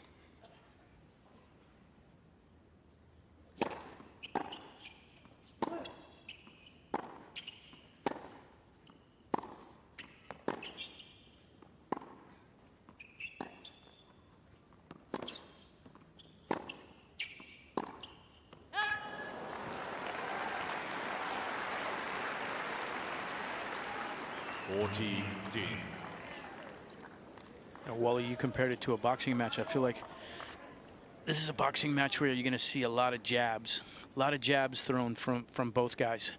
Jab, jab, jab, and then there'll be the occasional big haymaker, but they're both... Yeah, they're constructing points, aren't they? We've seen that from Novak already. Very tactically aware.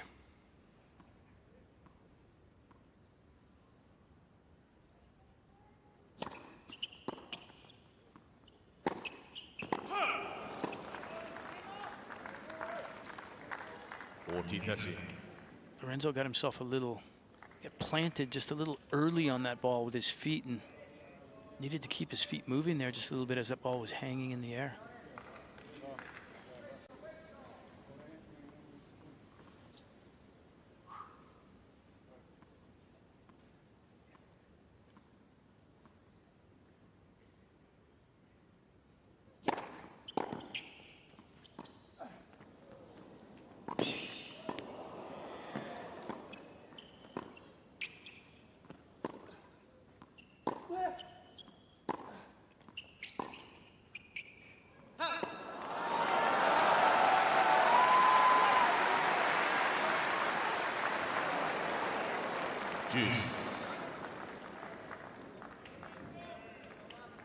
I reckon the breeze is only a few kilometres an hour, but it just seems so much easier for the player at this northern end of the court where Djokovic is now to hold his ground and create easier pace.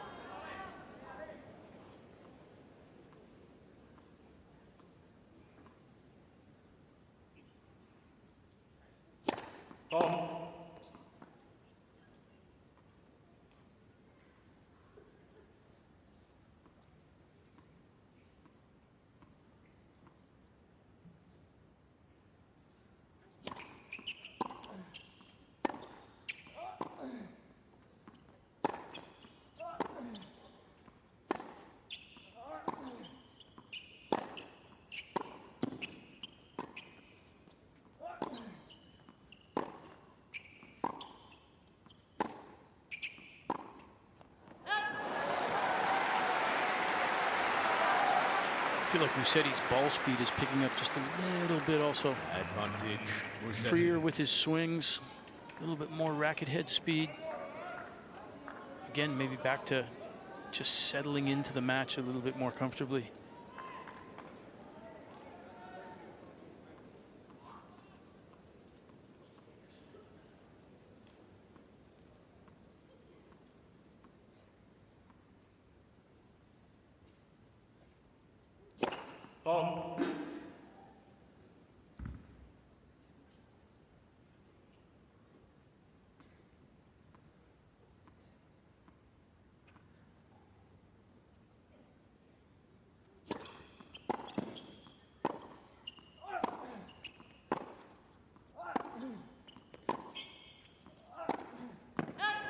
Cain, resetting. It's one of those matches where you feel as though we're going to get quite a lot of service games like that. Es más lo que te imaginas que lo que es la realidad. O sea, está jugando con un poquito de prisa, él te siente más a ti que tú a él, ¿vale? O sea, que ya toca ya jugar tenis, vamos. Interestingly, out on the Rod Laver Arena, we have had 35 straight set matches out of the 41 played so far. And on the men's side, none of them have gone to 5 sets yet. Maybe today. Thank you. It's a pretty surprising stat. No 5-setters on Rod Laver. Crowd's hungry. They want one.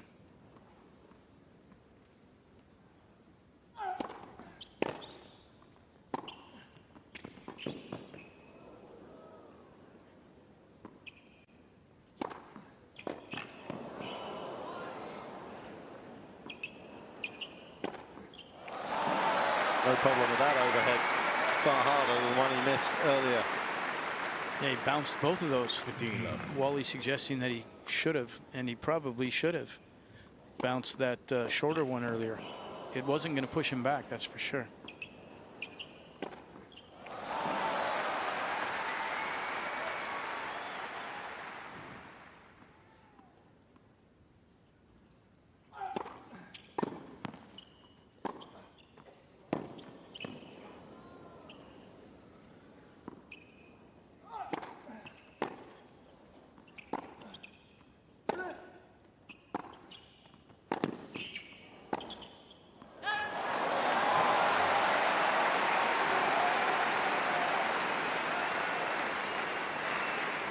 That's all those years on a clay court for you. What amazing defence from Musetti. And he's already shown us just how good his defensive lob is. Not a shot you see played a lot these days.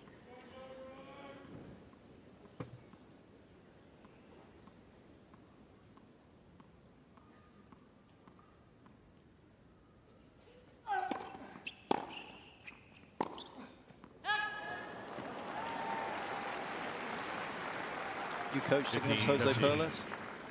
Quite a few times. I find Jose to be a classy gentleman amongst our coaching ranks. Had some high-profile clients: Carlos Moya, Albert Costa, Guillermo Correa. Worked a little bit with Juan Carlos Ferrero, Fabio Fanini, Tipsarevic.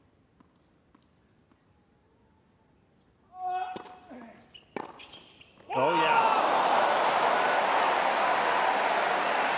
Musetti bringing the magic. 15-14. The strategy seems sound for Djokovic, but Musetti has an emphatic answer. And that's one of the great shots in tennis. It's also been one of the most modified shots in terms of the grip. Started his career with a very continental grip. Too many slices, he said. And you can see why he changed it.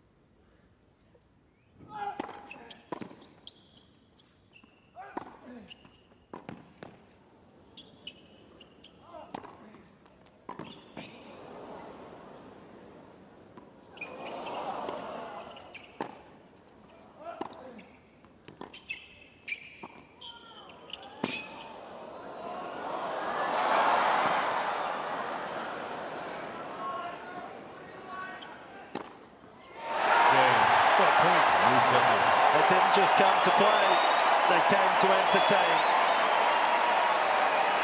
Musetti moves past Djokovic for the first time.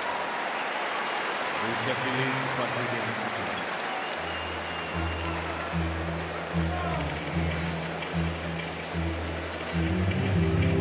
I was very surprised to see Novak take that one overhead out of the air. The first one early in that point, and then Musetti, the first lob that he hit was extremely deep in the court. The second one landed virtually on the baseline. Not very often you see 4 lobs in the same point.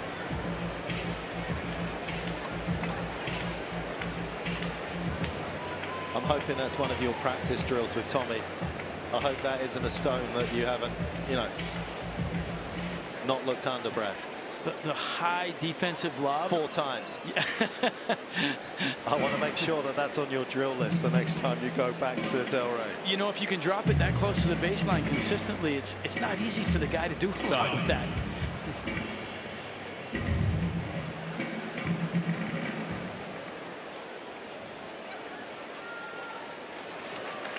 Mercedes talked about the expectations and pressure of coming through with the likes of Jannik and Carlos and being compared to them. It's certainly not been easy for him, he said, to try and find that kind of happy medium, particularly after, of course, he beat Alcaraz in what was the youngest ATP Tour final back in 22 in Hamburg, since Nadal had beaten Berdych in 2005 in Bastad, a couple of teenagers, and he came from a set down, which is a rarity against any of the top players. And then took on his countryman Berrettini in the final at Naples, got the win there. But he has found a very, very happy place to play his own brand of tennis these days.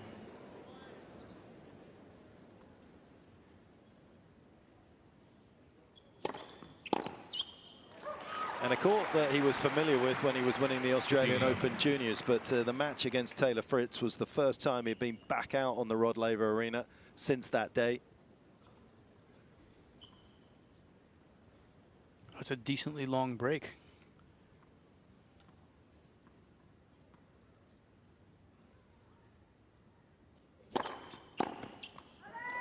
And these stadium courts do take a bit of getting used to if you haven't played on them for a while. No doubt. There's no doubt whatsoever. And especially under these circumstances when you're competing against one of the absolute legends of the sport. Something a little different when you're on court with the GOAT.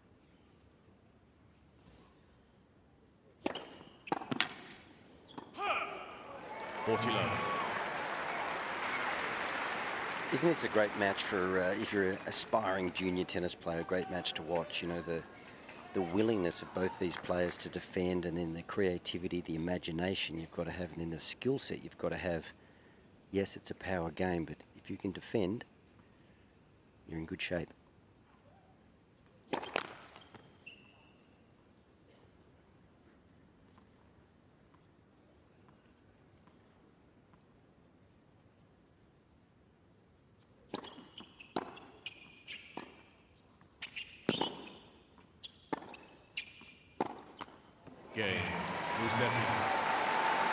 This is the biggest court by dimensions as well in terms of depth and width compared to the other three majors. Meaning Lorenzo has plenty of space to create and back up if he needs to, which we know he likes to do at times, kind of employ the usage of his history as a superb clay court player. Apply those skills to playing on this kind of a court.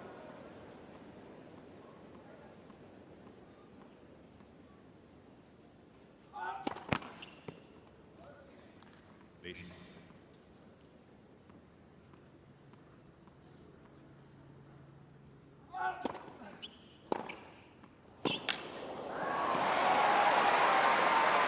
Hurt him twice now.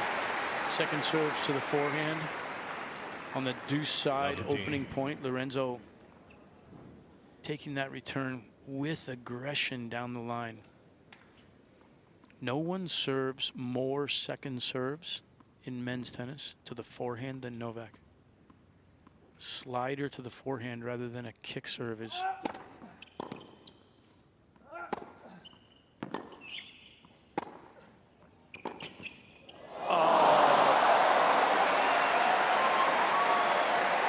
majestic. That's just pretty to watch. Shows what a great analyst I am. I said Musetti had to play the same game, but from closer in the court. He has not. He has played from deep in the court, and I think in a strange way it's messing with Novak's visuals. He's probably hit the net more times, particularly from this end, than I've seen him in a long time. Just the target and the visuals that he's so used to, it might just take him a little time to play with a bit more flight and depth. Well, it's okay.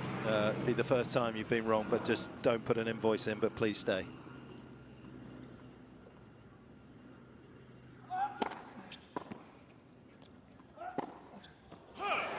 But I think you're right. That's a case in point there, isn't it? It's sometimes when, for example, when you serve volley someone that's way back, you lose when to split your step. You normally split your step when they make contact, but when they're that far back, it just can be a little unsettling.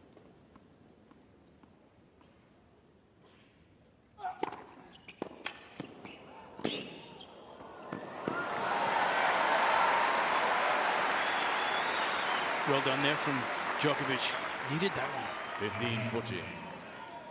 I think also, Wally, when you stand a little further back as Musetti is, and especially as a one-hander where you can generate a little bit more rotation on the backhand side, just gives him more time to see if Novak's coming in, and he can get the ball up and down shorter in the court if he's coming forward.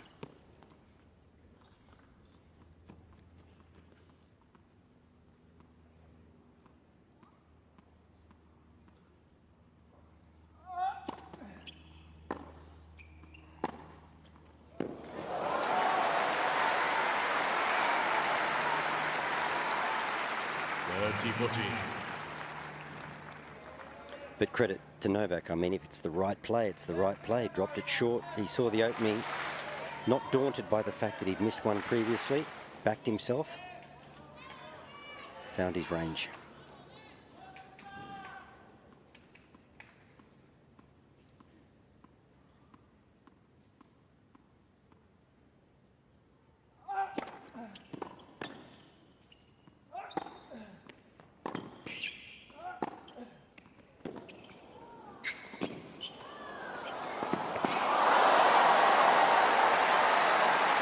Well, these two picking up where Alcaraz and Dimonor left last night. Juice. Absolute right play from Novak to come forward there, but he didn't do a great job with that volley, in my opinion. He was trying to be a little careful with it. Just set it up enough that Musetti got there. It was a little bit lucky that Musetti didn't just clear the tape there. That was going to be a tough ball for him. That being said, grinded his way back to deuce in this game now.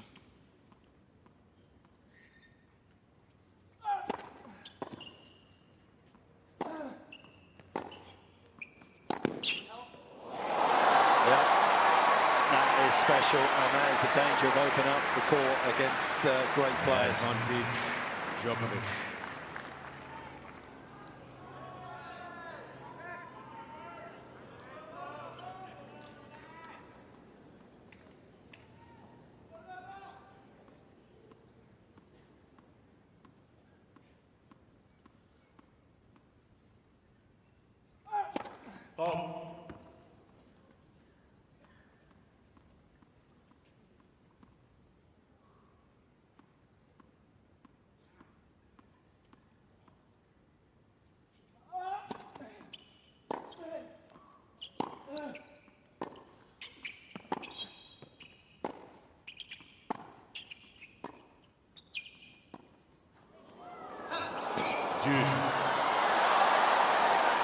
Brad, talk to me a little bit about the stroke production of Musetti's back, and it's quite high, isn't it? You can see he was brought up on clay. It's a bit like Tsitsipas, the ball goes up and his racket goes up. When you can fire it through flat and low, you tend to get a slice coming back. Yeah, I think it's interesting that what you mentioned before, his grip change. I think when you have a more neutral grip that's closer to continental, your unit turn and your take back tends to be a little bit lower. And as he switched over to this much stronger grip, it's much more circular. When he sets the racket in the unit turn, it starts up much more like a forehand would. And then he's able to really generate so much topspin because of the racket head speed as it comes around and circles up through the ball from that position. It's one of the prettiest.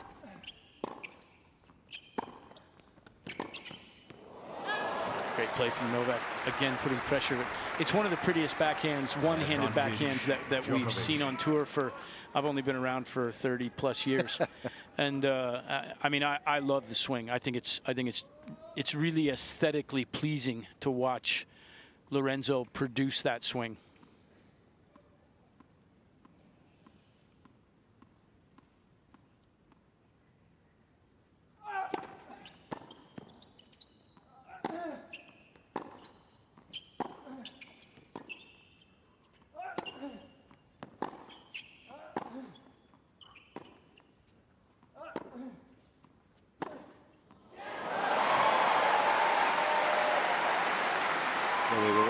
it was a functionally extinct shot on the men's tour back in February of 24, when for the very first time in the 50 years of the ATP rankings, there was no one-hander in the world's top 10. Musetti's keeping it alive. Dimitrov made a nice cameo appearance last year back into the world's top 10 with his.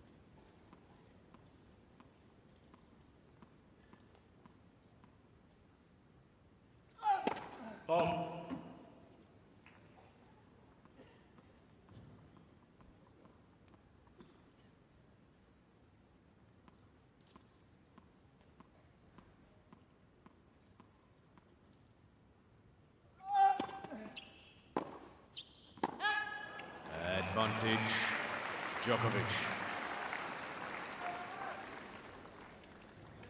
Lorenzo's reaction to that shot was a bit of disbelief. Obviously didn't feel like he had missed that ball.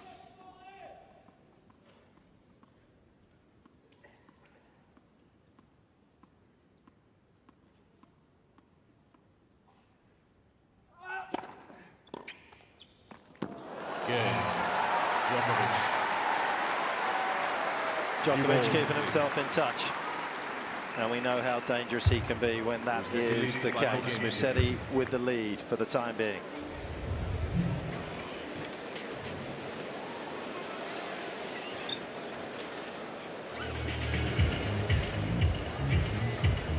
It's kind of one of those tough service games that somehow you've got to get across the finishing line, and you give yourself a chance. And when you are so proficient in the return game department as Novak is, Musetti is going to need to be careful, just as these fans are. Some rogue seagulls. These seagulls, I'm sorry, but these seagulls absolutely crack me up every time we see them. Seen them chasing people around. You know, they're a bit scary, to be honest.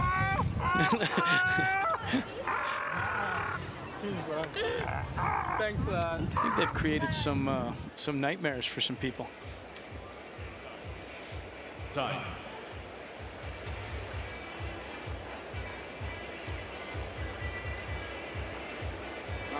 Llevándolo tú, ahora ya estás tú jugando, ¿eh? Tomas tú las decisiones, eres el líder de partido, vamos. Epic end to the year last year. Was so desperate to make Turin. Played Athens just a match away. In fact, was match point down in his semi-final against Sebastian Korda in that tournament before having that epic with Novak, who kept him out of Turin for about 35 seconds until they met at the net, and he said, by the way, I'm not going to Turin, so you're in anyway.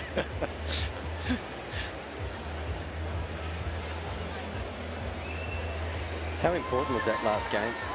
Time violation. Love 40 Warning, down. It was the last game with the old balls. Novak knew he couldn't relinquish a double break, and he just dug in. And, you know, he's been to the net 17 times already, so he's identified that as an opportunity, and he's going to persist. Novak's been given a code violation for taking too long to get into position to return. As the returner. Different set of rules there also. It's more significant when you're the returner to get that code violation. As the server, you get a warning, and then from that time on, when if that happens again, you lose a first serve. But as the returner, you lose a point.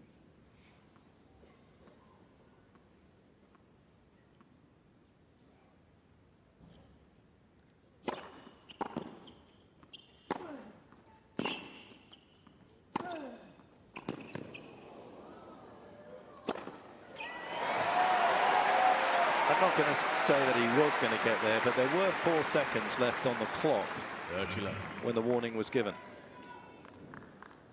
Yeah, interesting. You're more observant than I am, because I didn't see that, but I just heard the umpire call, and I looked up from our vantage point and saw that Novak was still on the side walking to his return position.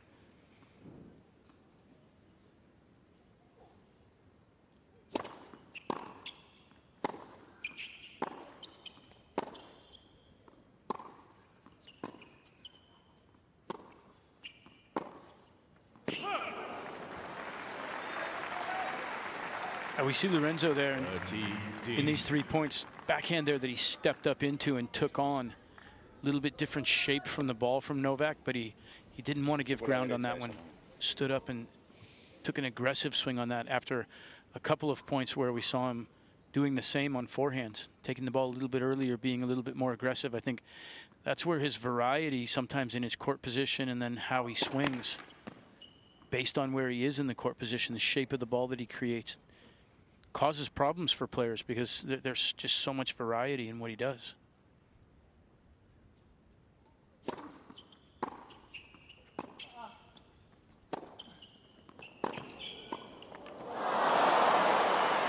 That is the second fairly routine volley that Djokovic has missed today. Just trying to cup this ball gently. Probably didn't need to be that good.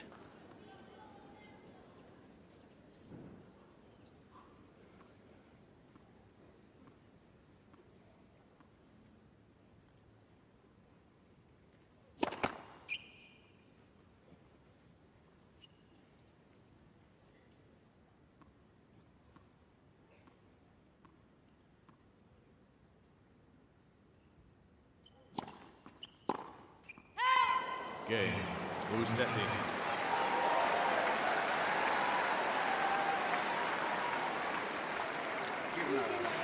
Musetti leads by 5 games to 3. Saca la mano, saca la mano. Eduardo Artaldi, of course, who used to look after Novak in his business affairs, looking after Musetti these days. Always a fashion statement.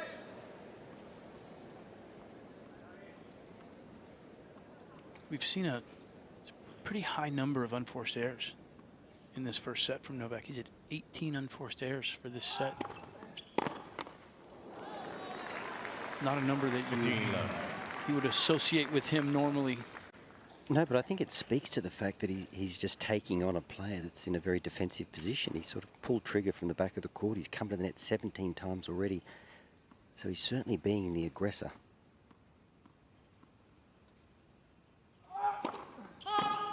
Yeah, I agree with you, Wally. I feel like quite a few of those errors have been balls off of either wing, backhand or forehand, that he's tried to take down the line, creating a little bit more offense.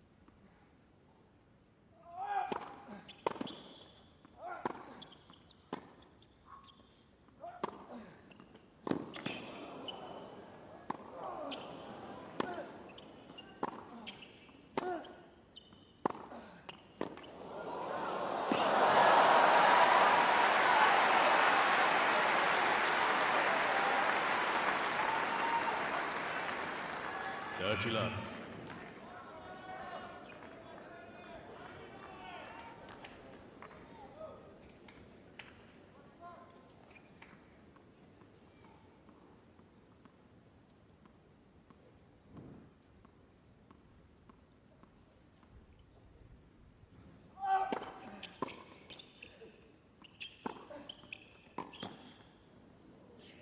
Here we go again.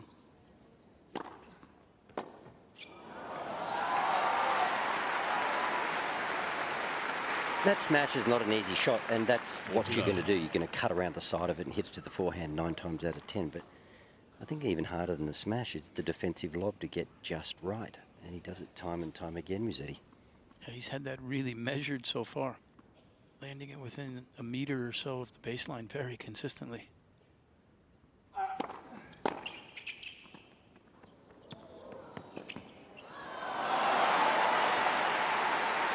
There's the huge advantage of the spin rate on the one-hander. When you can connect with it, you can see how viciously that dropped in front of Djokovic. And again, for me, that's a little deeper return position. Gives him a chance to see Novak coming forward there. And with a one-hander, it's much easier to create that rotation and get it to drop in front of him.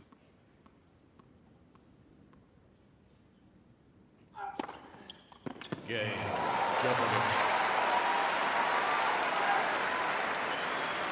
Fine serve, sets up a final chance for Djokovic to get the break back in this opening set.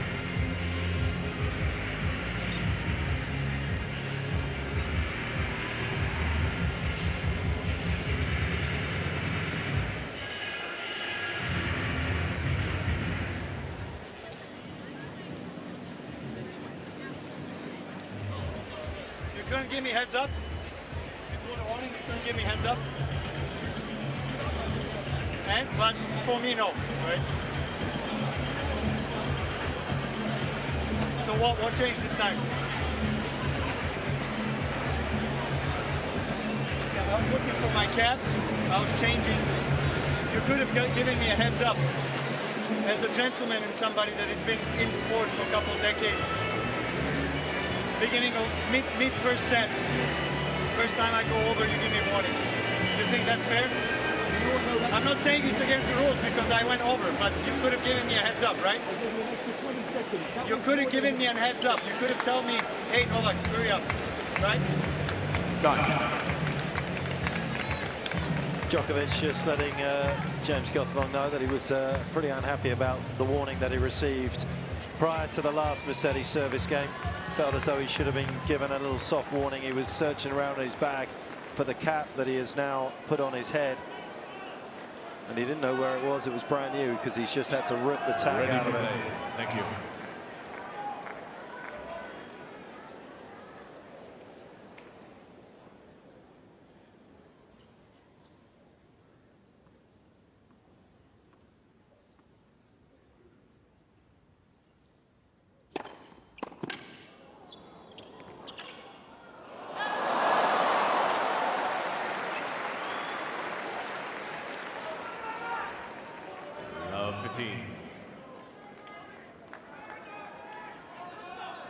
How valuable is that, and how valuable might that 2-4 lob 40 game be for Djokovic?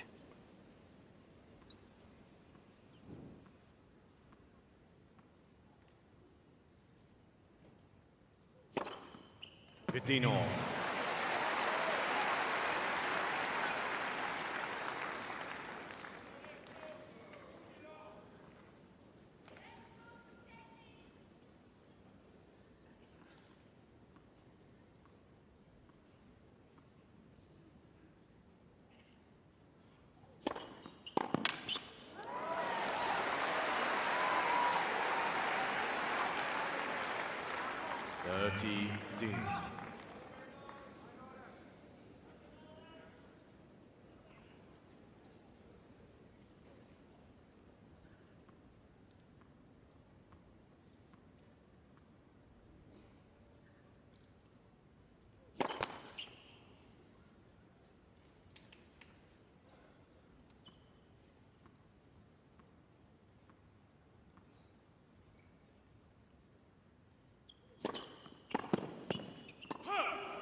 Not saying the opening set's important, Brad, but when Novak has stepped onto the court in Australia and grabbed the opening set, he is 93-1.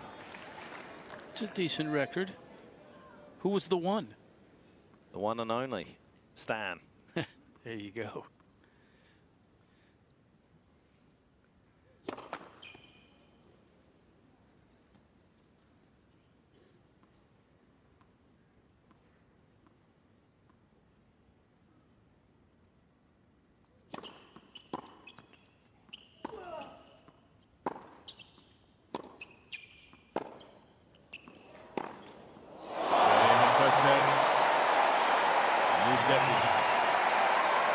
Little point down the court to Jose Perlas, happy with the strategy. Perlas will be happy with the execution. And Musetti moves ahead by 1 set to love.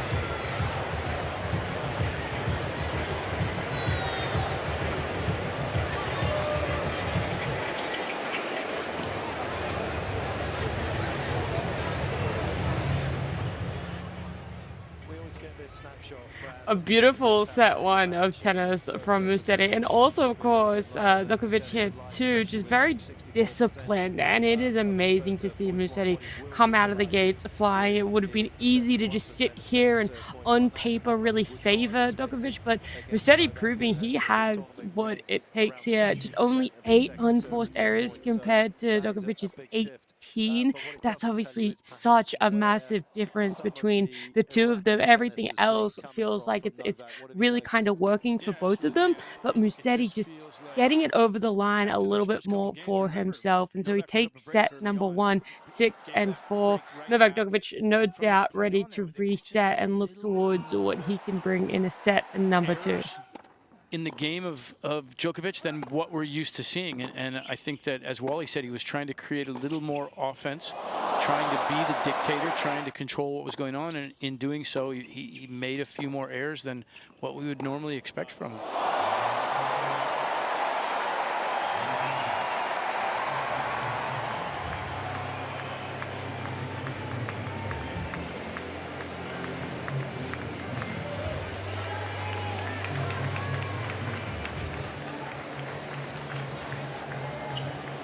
Good news for Novak will be that he will feel that he can elevate his play to a much higher level. Whether Musetti can contain him then will be fascinating to find out. Thank you. Please, players are ready.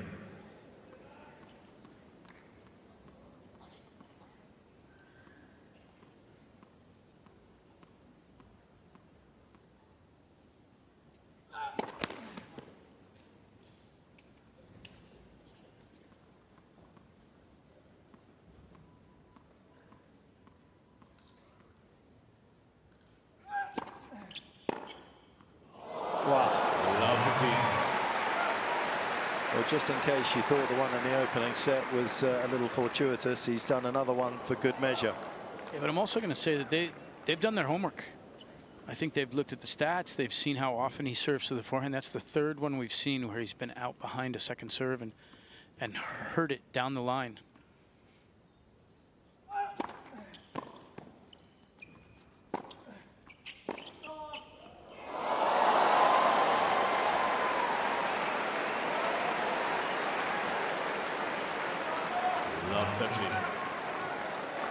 Well, this is a shank from Lorenzo. He doesn't catch this cleanly. Novak once again coming in on the short ball as he should. And he actually cried out as the ball was still in play. I guess if Novak had a play on it, he could have called for a distraction, but turned into a clean winner.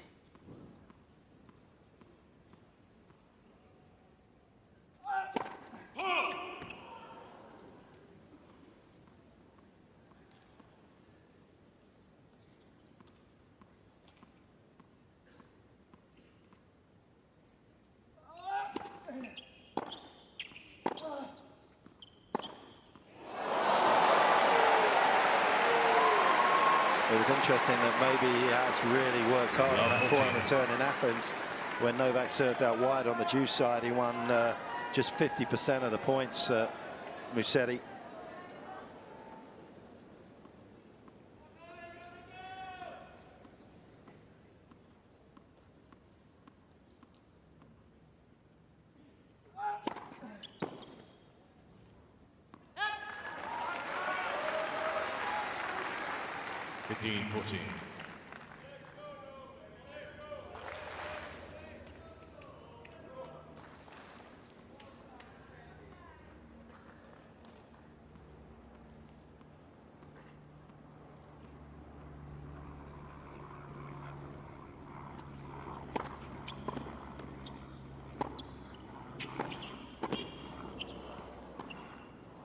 It's a fast lob and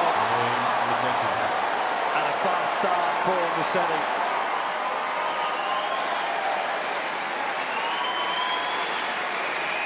There has not been a misstep since he went down the early break in the opening set.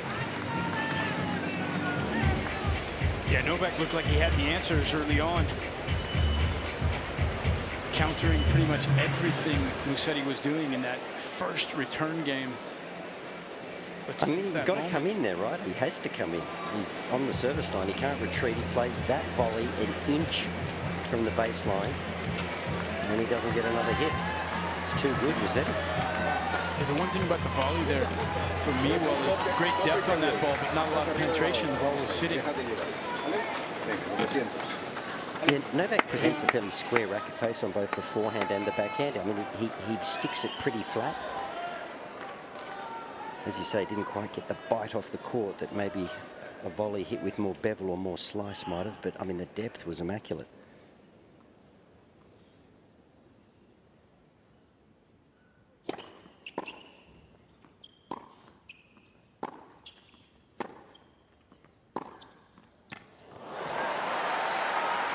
Better execution there from Djokovic on the forehand down the line. Again, looking to create that offense.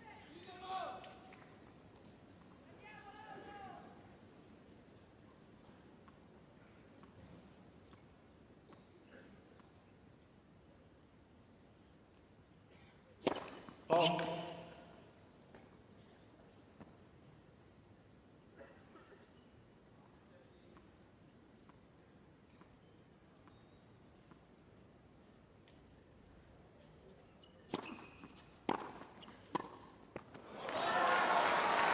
And Brad, you know, if your player's out there, I mean, yes, Novak hasn't always got it right, and yes, Musetti's hit some unbelievable passes, but, you know, if it's the right ball to come in on and it's the right time, surely you've got to persist. You can't just go within yourself and retreat and play a clay court style game against Musetti. I mean, I think Novak's approaching it the right way. Let's persevere. No, I agree with you, Wally. For me, tactically, the one thing that I think that Novak could make a little adjustment in is staying in the cross-court rallies a little bit longer. Seems that he's trying to change direction.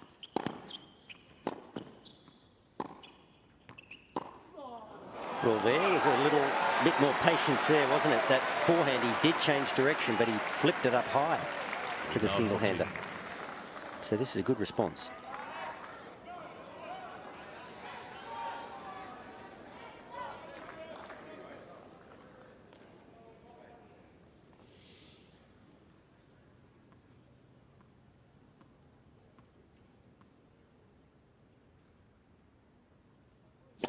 Oh.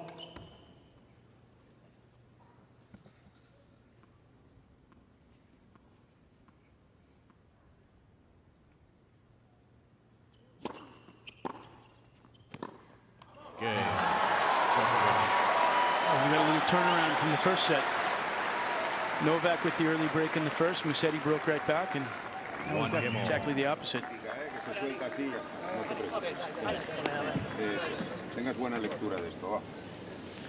Pre-match, you have to prepare your player for the fact that there are going to be breaks against their serve.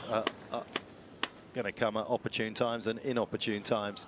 For Musetti with the momentum there, he would have dearly loved to have jumped out, but there's one thing you can bet your bottom dollar on in a match against Djokovic: you are going to get broken at some stage.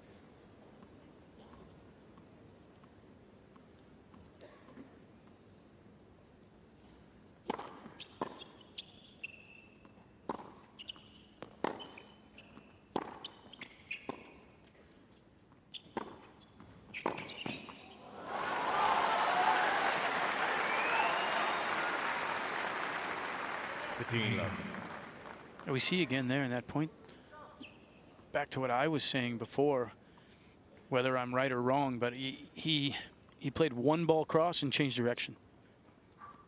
I think tactically right now he could just stay a little bit longer, 2-3 balls, try and gain a little bit more advantage in the cross-court exchanges.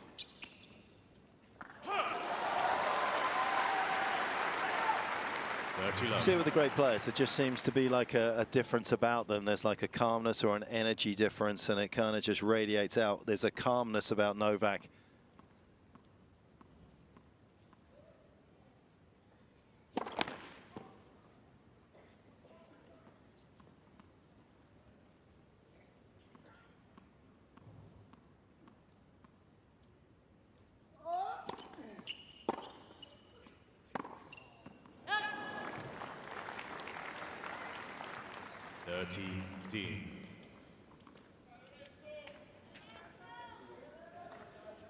The win predictor is moving onto the Musetti side, having started with Djokovic.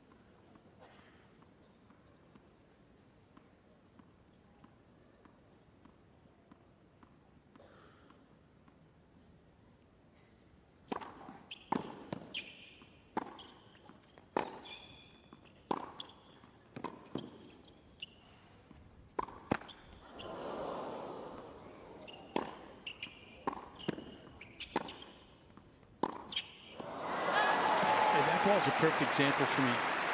That's a cross-court ball. That ball's almost got a sign on it that says "hit me cross-court."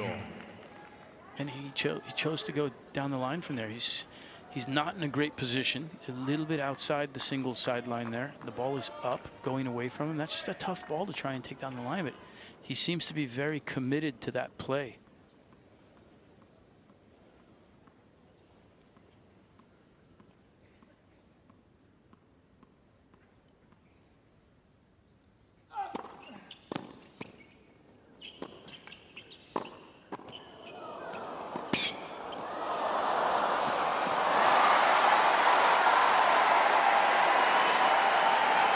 Determination. And once this mode is activated, it's very difficult to stop him.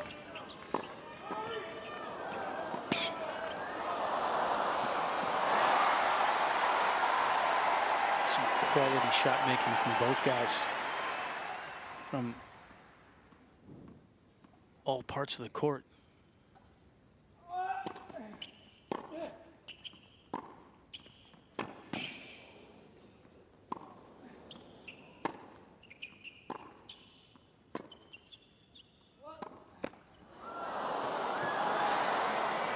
That's the change of pace that Musetti brings into play. Juice. Well, I don't think Novak can believe that defensive slice that skipped off the line. We've seen the defensive lobs pepper the baseline, defensive slice off the line more than once. It's uncanny from Musetti.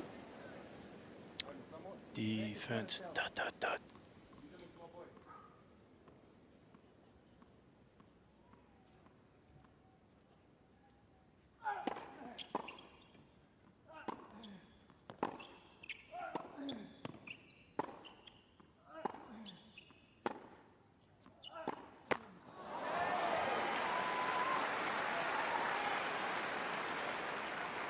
Advantage, Musetti.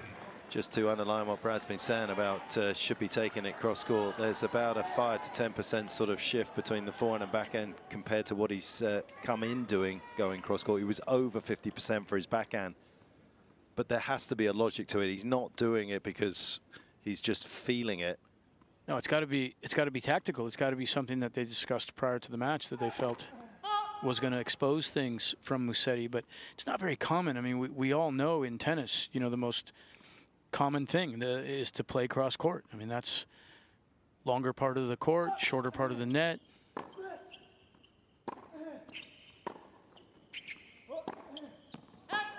And as it thrown his rhythm off. Because now he's missing the cross court as well. A little bit of a lift from Djokovic getting the break back, but Musetti, who continues to impress in breaking back, having been broken, does so again.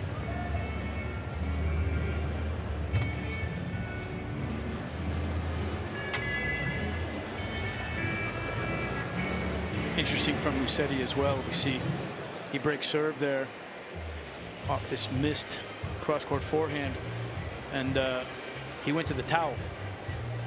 He didn't go to the towel, he went to the coach. The towel just happened to be there. It was an excuse, but you don't always see players at the end of a game and on a changeover where they turn and they go to the towel, obviously going to get some input from Jose Perlas there.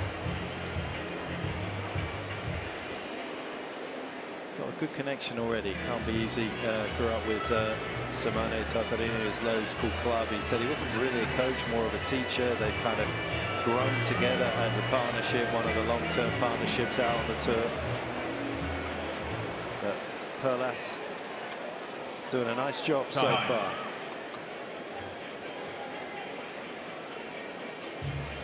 Talked a lot about Carlos changing his serve at the start of the season. Of course, Musetti changed it last year. Well, actually changed it at the back end of 24 before the 25 season. Went to a much more abbreviated motion. He was like quite long. And then just at Cincinnati last year on the US Open swing, where he said he found a kind of new groove to be aggressive on the hard courts. He actually changed from being a platform, from a pinpoint server, moving the back foot into the front foot to suddenly serving purely platform. You'll see that right now. He's not going to move his feet.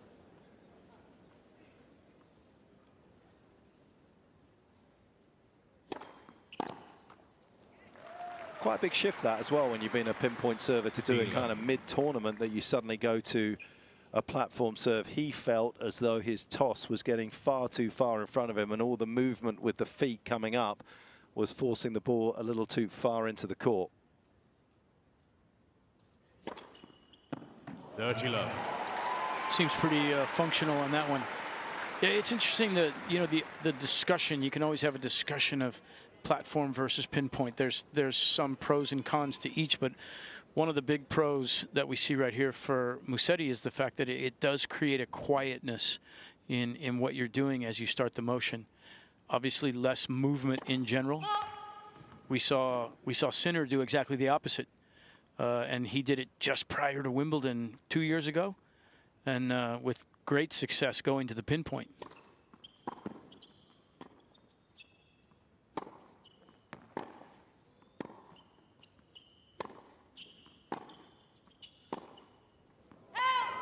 Just wide there. It also feeds into what we were saying, or you were saying, Mark, in the break, and when we came back, is that, you know, one of the things I love about Musetti and his coach Simone Tatarini is that they have stayed together. They survived a lot. There was a lot of pressure put on Lorenzo as he started to have better and better success through different avenues for him to change coaches, move to someone that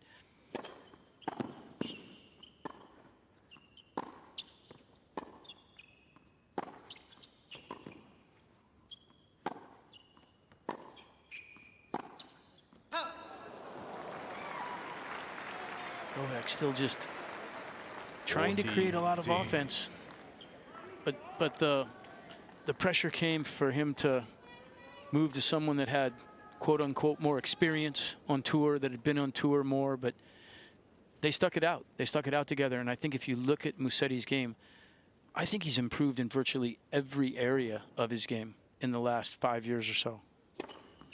Cain, Musetti. The backhand is better, the forehand is better, the serve is better. He's better at transitioning and coming forward. And those are all before Jose Perez came on. Those are a credit to his collaboration between himself and Simone to recognize that he had to improve in those areas, or else he was going to kind of get stuck just being a quote-unquote clay court player.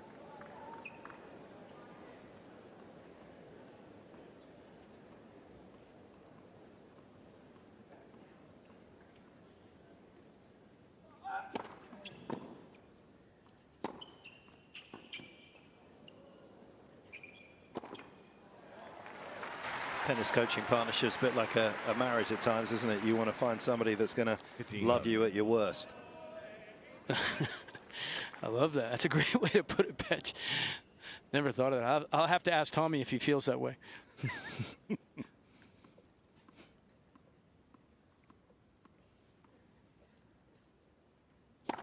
Oh.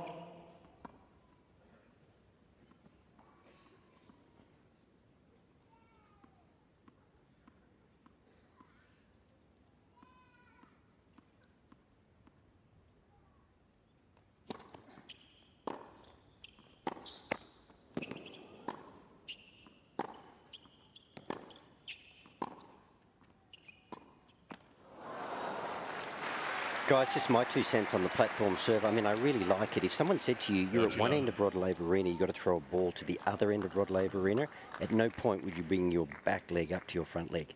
And the serve is nothing more than the throwing motion. So I think it helps enormously too with the ball toss. It just tracks the baseline. And you put it in the same spot every time.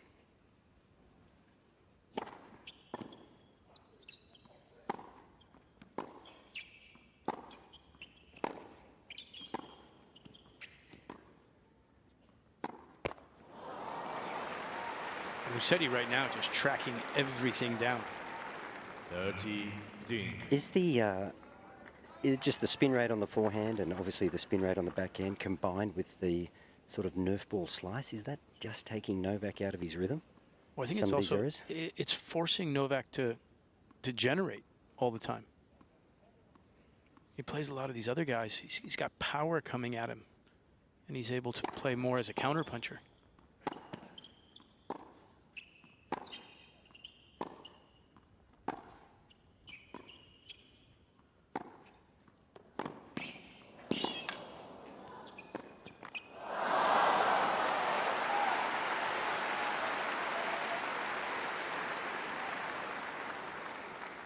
40-15.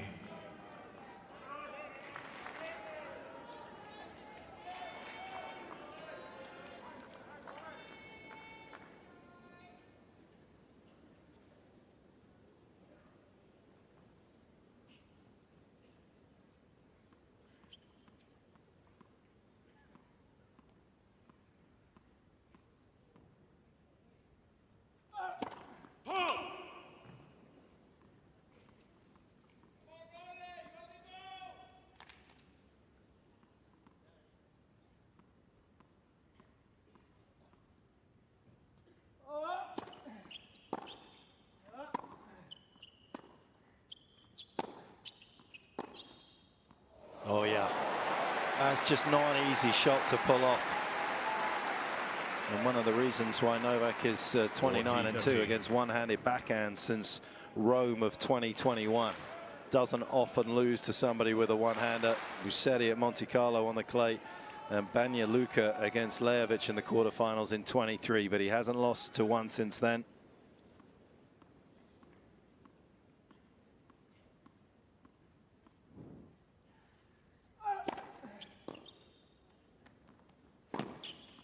Cain, Djokovic. Needed a bit of tidying up to do. Very close to, once again, getting in a little bit of trouble on serve, but extricates himself for the time being. Musetti, a set and a break.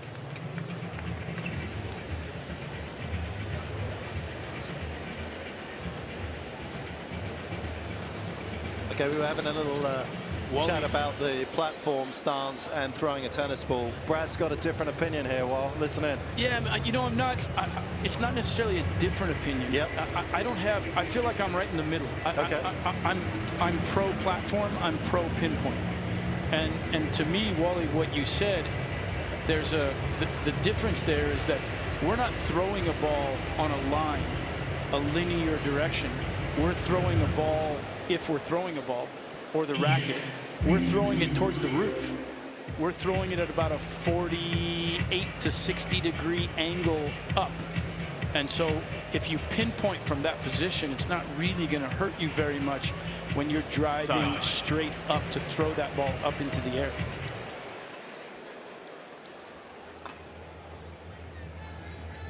Ocúpate solamente de lo que tienes que tomar decisiones, nada más. No te escuches. No pensar. He's not shy in getting over there to Jose Perlas and grabbing as much information as he can, because of course today he has to do something different if he wants a different outcome, because he has never been a top 5 player at a slam before. Musetti lost all 7 of his previous encounters.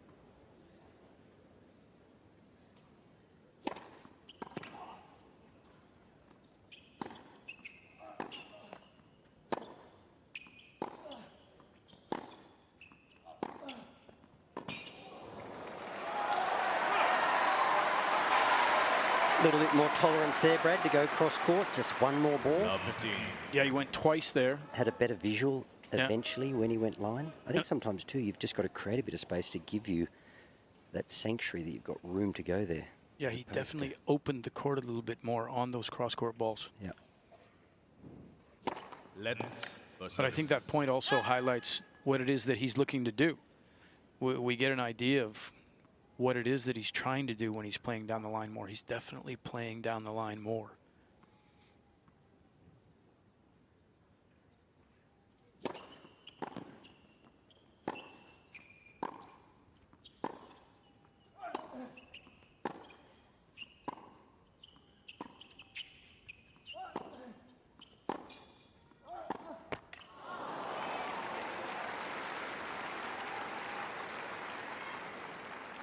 All.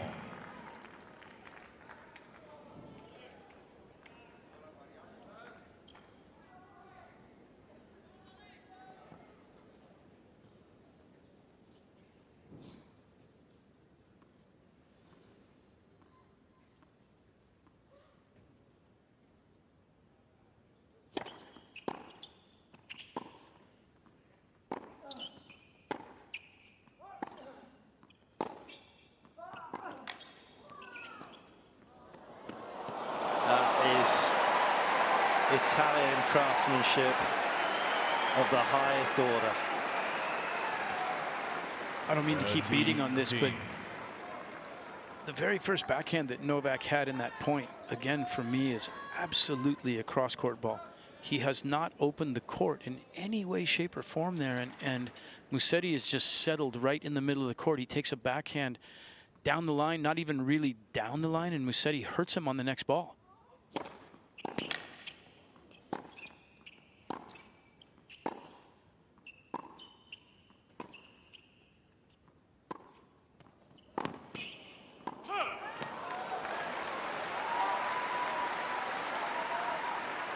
They're a little bit different. One, he went 3 balls in a row cross, and the ball that he played to the forehand was played from a much more central position, so he wasn't giving away any court.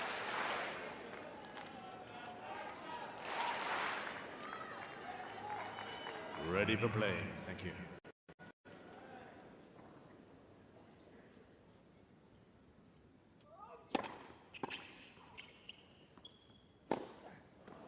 Interesting, Brad. Since you mentioned it, Novak has gone cross-court on his forehand and backhand about 15% more. He is, I don't think he can hear you through this glass, but he is definitely recognized He just walked to within a foot of where we are. I mean, he's taking some more of your nuggets. Maybe someone's got a headpiece in on his team. I listen to you every now and then, Petch, while the matches are going on. I want to get all those stats, great information that you give out.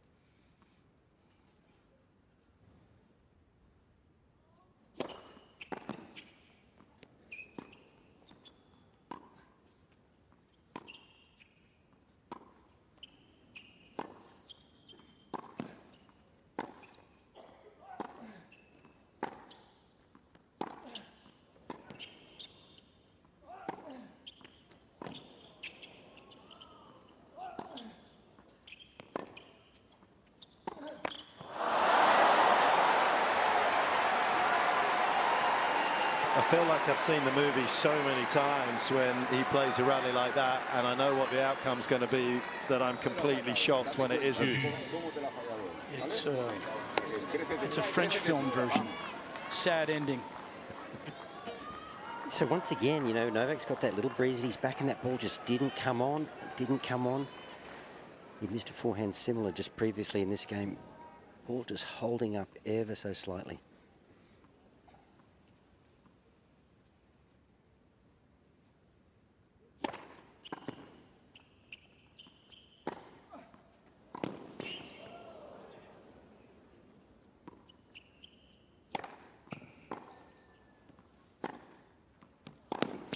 A couple of phenomenal cross-court forehands there during that point from Musetti. Both clipping the right near the sideline. Really spread the court out and made Novak have to work to get out to those balls.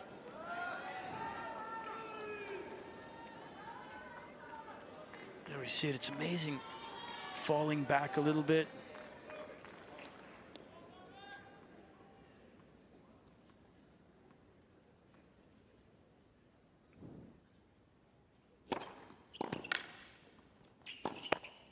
Game, Musetti. New balls, please. I kind of like the flow that Musetti's had at times today. Whenever Novak has kind of tried to press him a little bit, it feels as though there's been a really instant reaction from Musetti to try and get a little bit more on the front foot and not get dictated to for too long. He talked about it in his press conference here after the loss to Athens. He felt as though he went out there to play. He went out there to compete, but he didn't necessarily go out there to win the match. And that was something that he was going to really try to put right today. He has had a helping hand to this stage, you feel, by the way that Novak has made errors, perhaps even errors in strategy, which is unlike him. He'll maybe argue it was in the execution, but 27 unforced errors from the 10-time champion is well above his average already. Please.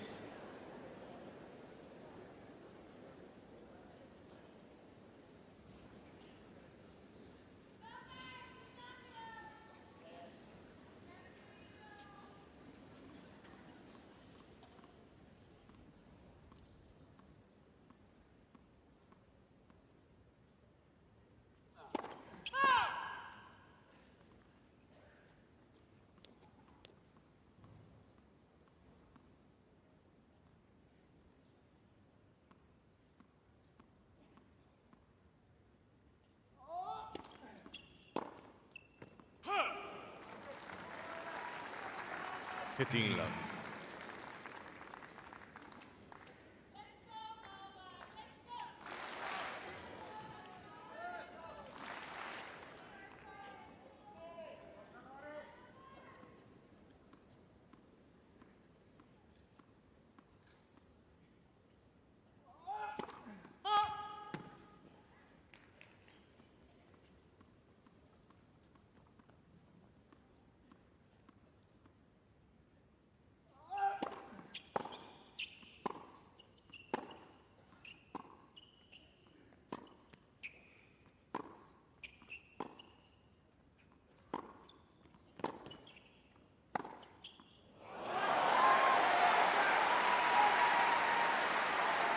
A little bit more disciplined structure there, building that point.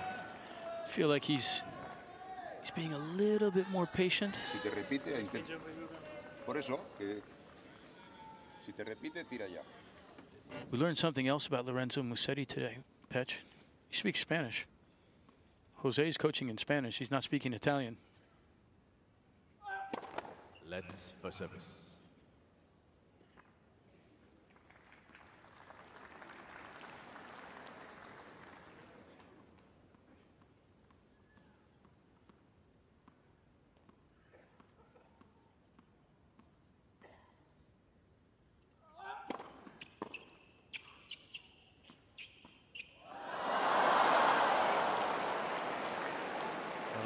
That Novak dominated in Athens was serving into the backhand of Musetti on the second serve. He won about 80% of the points. Today, he has won just 45%. Musetti's done a good job of countering that particular strategy that worked well in Greece for him.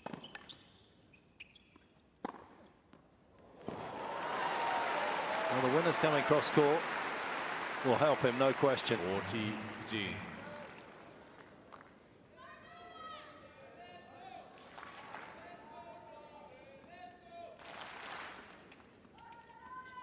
Thank you.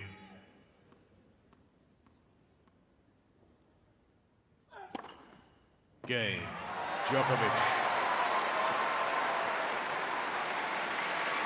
He's tracking him.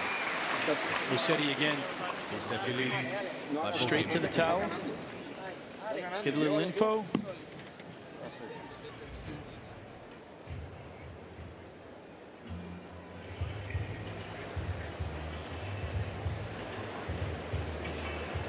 Just a little time away from himself for sitting down on the changeover, but I'm guessing that he feels that's offset by some pearls of wisdom from Jose Perales.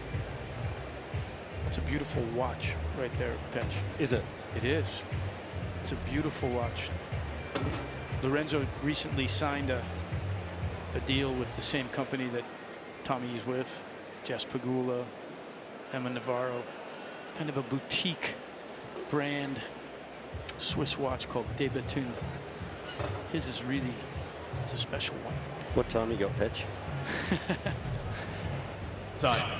It's definitely not that brand. I know that much when I look at it.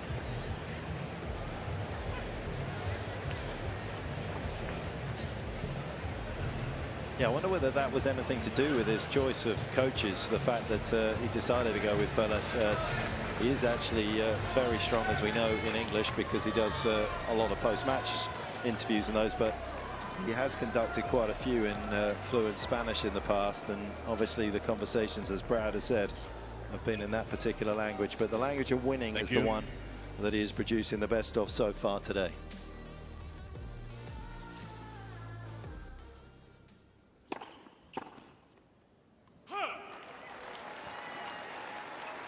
Love. 83% of his first serves have found the target. 13 out of 18. Not easy to produce that when you have been and are serving against the greatest returner of all time, because there comes a psychological pressure with it.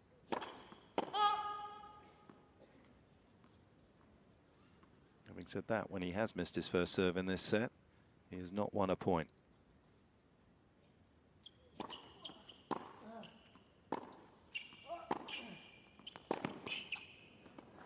Just a feel in Novak's last return game, you know, he just made it, he got bad on balls and big serves came back, he got them back. Not always with quality, but he got them back. He seems a bit more patient in the rally, as you suggested, and he's definitely going across court more. Brad, you know, just a feel courtside. You know, Novak's, he's an apex predator. You know, you corner them and they've got a little something. This set far from over.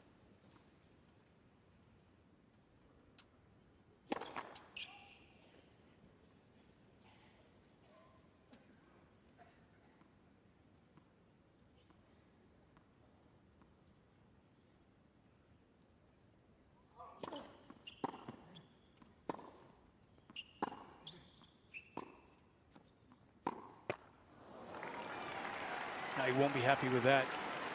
30. It's a slower ball again, though, isn't it, Brad? He just he actually spun out of the shot before he'd really completed it. Creating his own pace has caused a few errors today.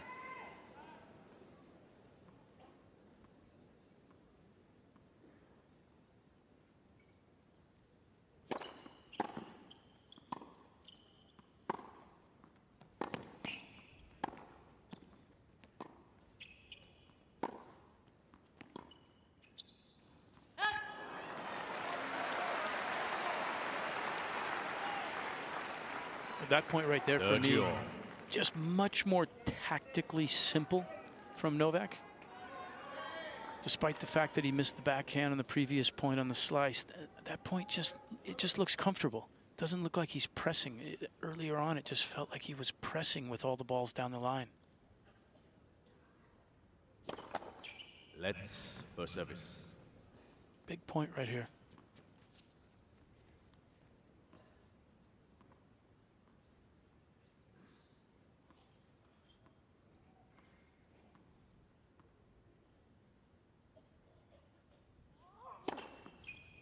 A great response from Musetti.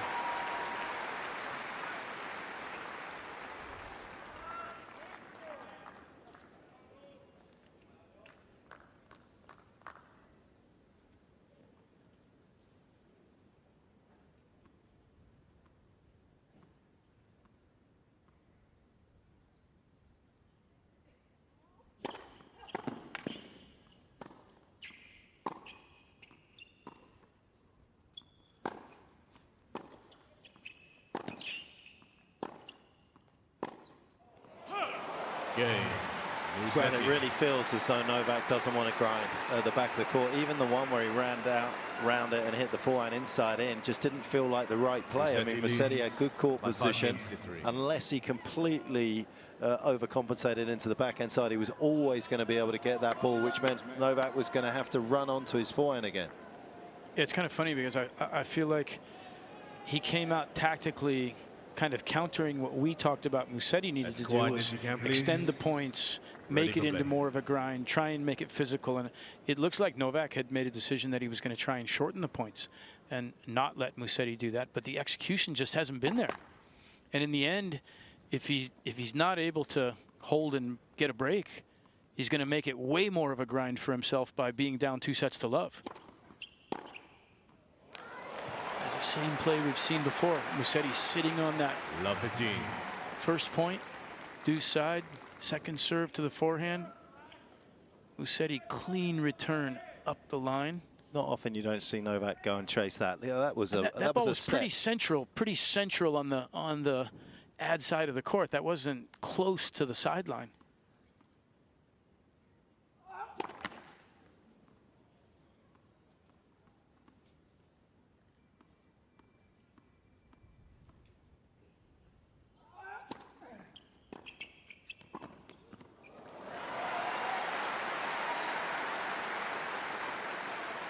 We haven't seen that play for a while. That time he went with a little bit more of a kicker. Gave himself time to close. Also forced Musetti, or pretty much forced him into hitting a slice from almost shoulder height there. 30-15.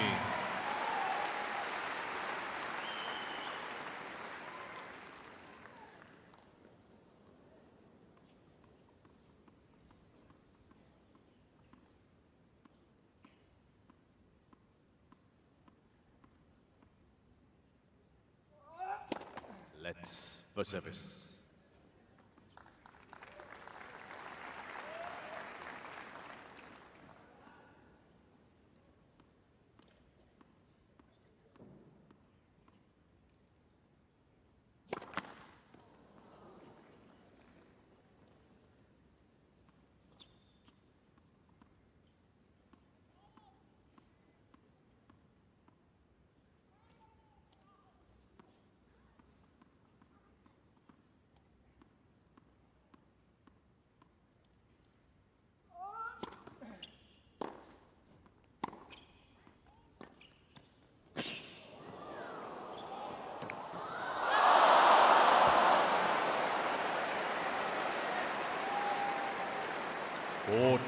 Wouldn't mind looking at that again in slow motion. It felt as though Musetti could have just pushed this down the line, just given it a little nudge. I wasn't sure if Novak hadn't given that up quite quickly.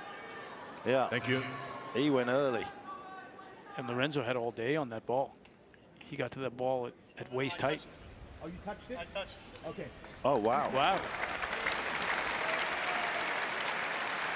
Mr. Djokovic. Well, has that told is us he great touched the ball, sportsmanship. conceding the points. That is great sportsmanship. I'm literally a few meters away from where he would have made contact. I did not hear it. I don't think anyone recognized that he had touched the ball, including Lorenzo.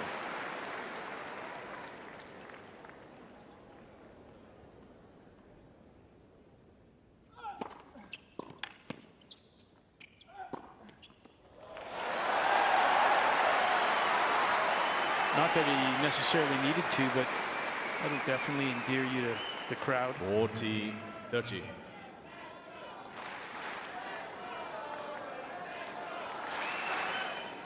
Thank you. Please.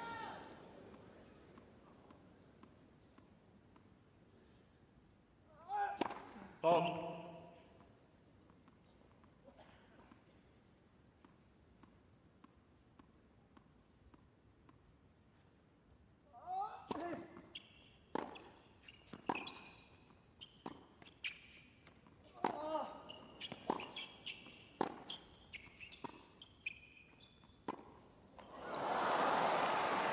Not for the first time. Novak has done really nice sporting gestures out there on the court. It's always been the way that he's played in that regard. Jeez. Always wanted to play fair. Another very famous one was against Stepanek at Wimbledon in 2014 with an out call on a ball from Stepanek, who then challenged it when we still had those days, and it was proved to be in. Novak was given a chance to replay the point, but he said didn't make any difference to the shot I was going to play. Gave Stepanek the point.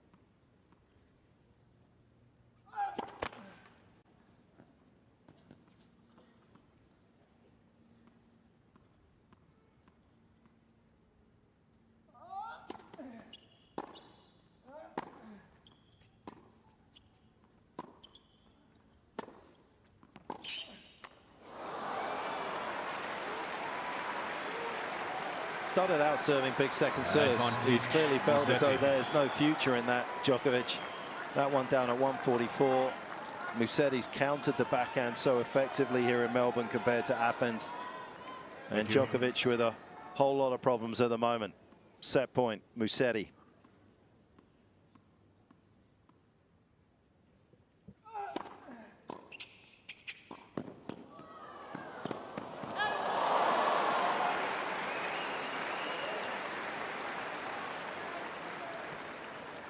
I mean, he's always thinking, though, isn't he, Novak? I mean, we saw a slower serve volley point. That was 198. But he's always trying to outfox his opponent. Try to stay one step ahead strategically. Brave serve volley.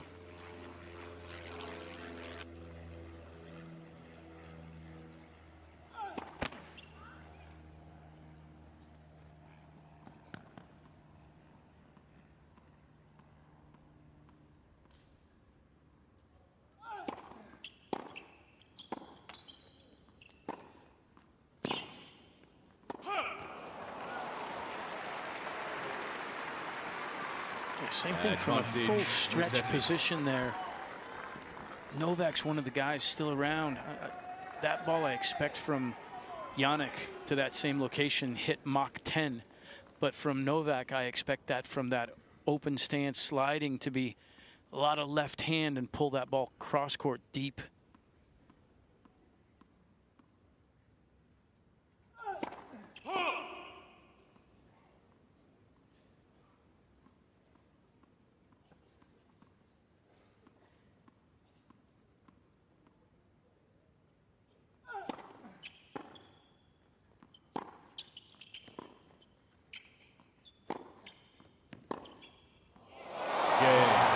Second set, Musetti. He can't miss. 6 games. He's running hot and running right. Musetti 6-3, second set.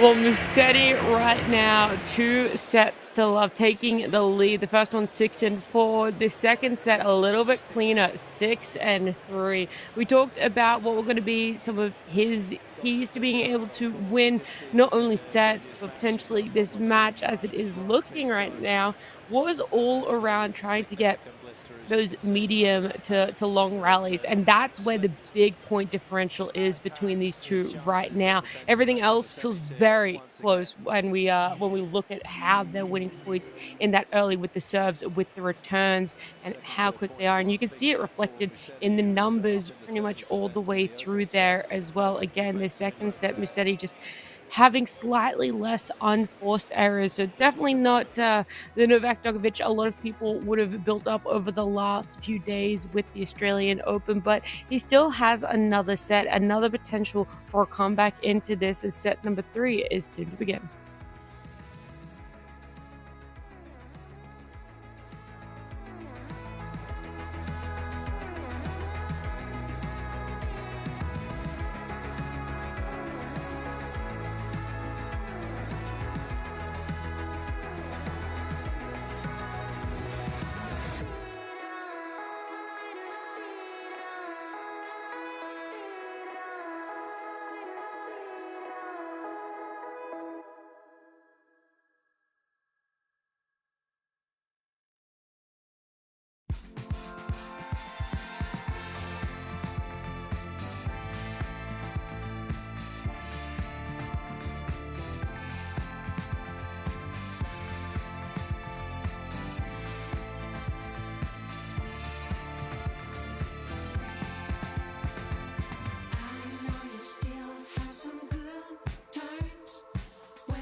I guess they were putting a little iodine or something on that foot, but he wasn't enjoying whatever was being applied. Just that nice burn. Just what he needs. He's got a 2-set love deficit against Lorenzo Musetti. Now he's got to deal with a blister that has definitely gone through a few layers of skin.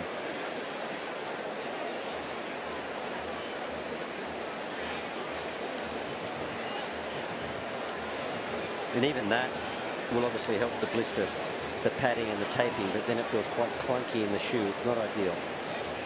Yeah, it always feels a bit awkward when you have that in your shoe like that. It's like having a stone in your Birkenstocks, Brad. if I had some Birkenstocks, I would let you know I understood that, but maybe my arm moves.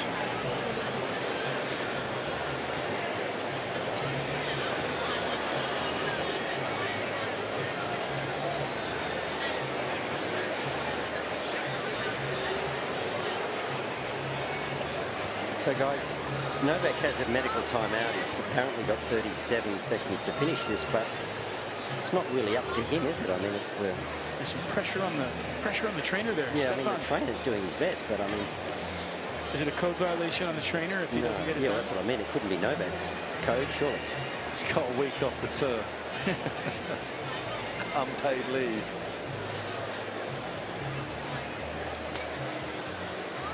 I have a sense that James Guthrie's probably going to be a little more lenient here as the end of the MTO comes right now. And then we have a reset of the clock.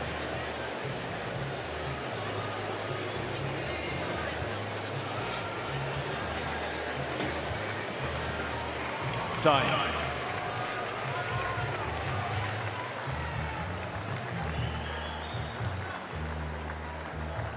Third sets. Whatever pain he's feeling in that foot, he's going to have to really push through it if he wants to have a chance to come back. He's got a long road ahead of him from 2 sets to love down.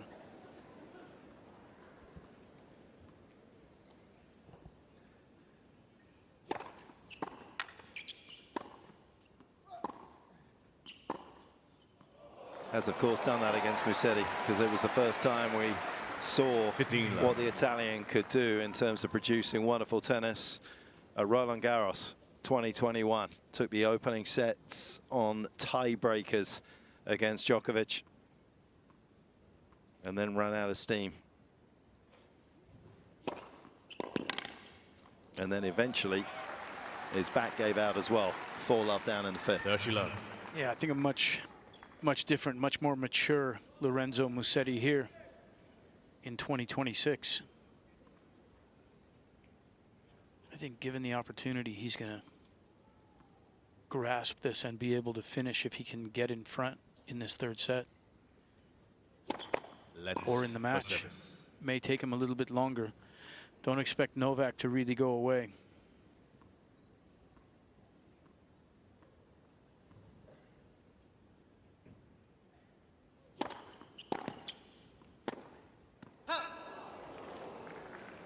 And I'm just thinking about also how this blister on his foot, it's just another, what it takes to get through 7 3 out of 5 set matches at a Grand Slam to actually win. So many things have to fall in place for you.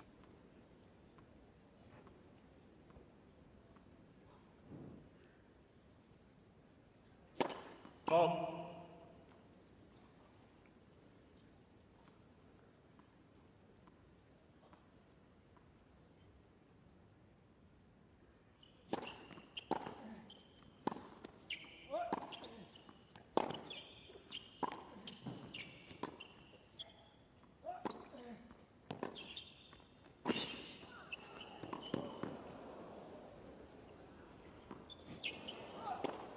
One thing's for sure, Musetti's been practicing the high defensive lob.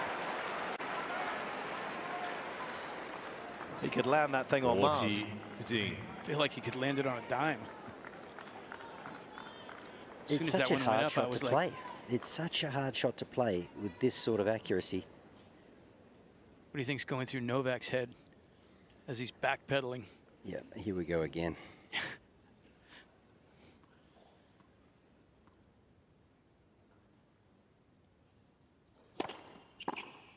Cain, Musetti.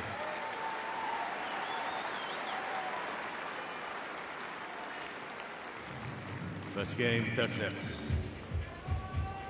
Has come back from 2 sets to love down 7 times in his illustrious career. Most recent time against Laszlo Gera at the US Open back in 2023. The most famous, of course, was against Federer at the US Open back in 2011, saving a couple of match points along the way. 6 out of those 7. He was the higher ranked seed, which he is today. But in most of those other meetings, apart from the one with Roger, he was substantially the better player before they stepped onto court, and somewhat surprisingly found himself down 2 sets to love. Thank you. Players are ready. Still somewhat surprising today, I feel, but we also have to give a ton of credit to Lorenzo Musetti, the way he's producing his game. And the bottom line is, you only have to be better than the other guy on the other side of the court on that day. He can't determine how well Novak's playing or what's going on with his foot. Credit to him to be producing the kind of tennis he needs to be 2 sets to love up. Oh.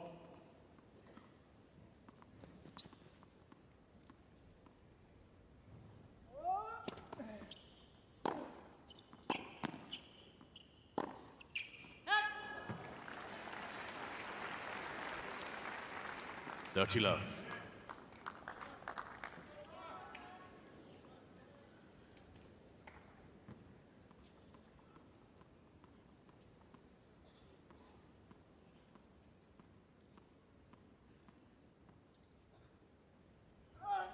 Let's for service.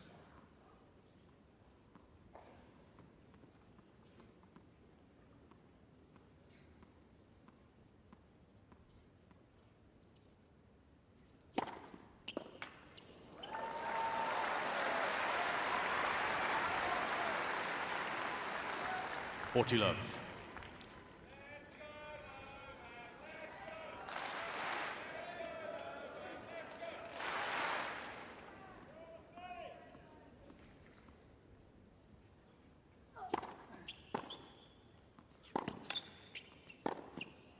Wow. Well, that's where his game's been at. 40-15. Novak opting to play cross court off of defense this time, and Lorenzo just sees the opening up on his front side. And that's just a beautiful backhand. Squared the racket face perfectly to the ball.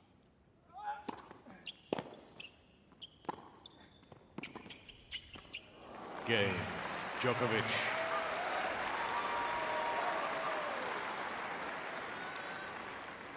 One game all.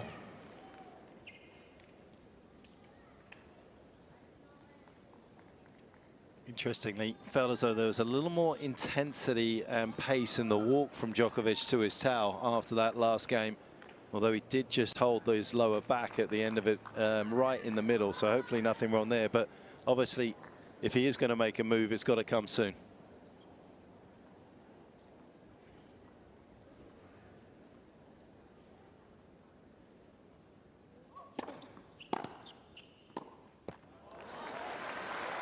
Great depth on that return.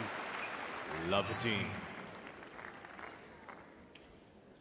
And we saw Novak doing this even in his first round against Pedro Martinez, where he was stretching one foot up on the knee of the other, stretching the hips, stretching the back.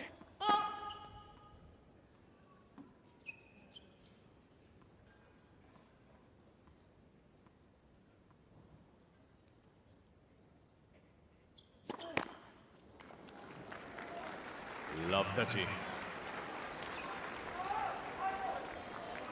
The beautiful thing about best of 5, and the hardest thing for all players, is to be able to concentrate consistently throughout the course of it.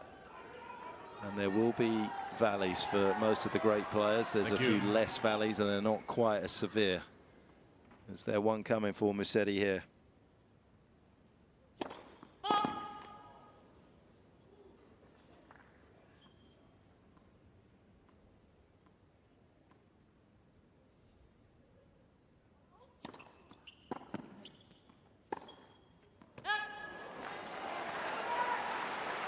It's been interesting. We've seen an early break in both of the first 2 sets. It's looking like we're going to get another one right here.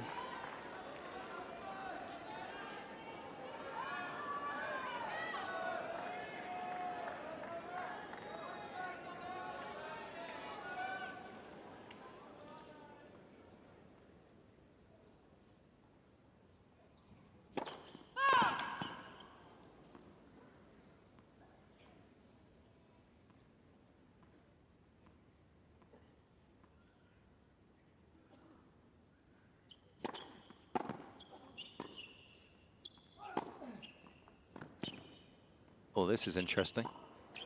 Cain, Djokovic. Musetti went for the run, kind of slowed up. Whether he...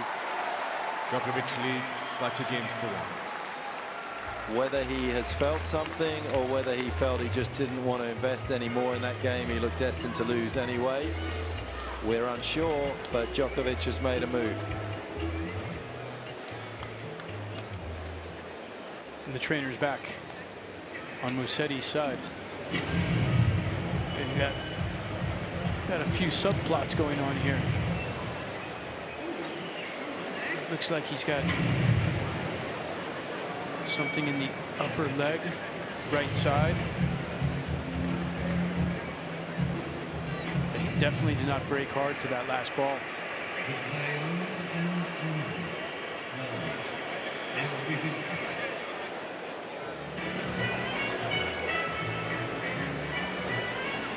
Wally, you alluded to it earlier. Djokovic is an apex predator. He smells blood in the water. Everything can change. Yeah, I guess until that very last point, I couldn't see it in Musetti's movement.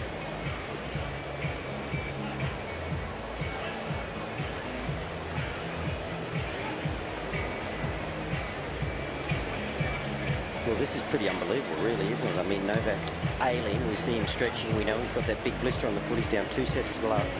And Musetti, he just played it seemed like a casual game, a lack of concentration. That was a forehand that went long. But there is something wrong, and we saw it on the very final point of that game. It's called for the physio right there. And when he was dragged wide to the forehand, he wasn't coming back. Tournament doctor. Well, this looks more concerning than Novak's ailments. 100%, Wally. I was just thinking the exact same thing. Novak's looks really bad. You don't want to have to look at that before you're going to eat dinner. But Musetti's is definitely more concerning. Ladies and gentlemen, Mr. Musetti is now receiving. Had a couple of retirements last year. He's had 9 in his career in match. Of course, he had the thigh problem against Alcaraz and against Tien in Beijing. And we might be back in the same spot for a problem that he already knows about, which is why he looked so despondent as he was running out wide on that last point. Yeah, if it's in that same area, Petch, you would probably know that better than me, which leg it was and where it was during those tournaments. This one is on the right. The one against Alcaraz was on his left. Okay, so something different potentially.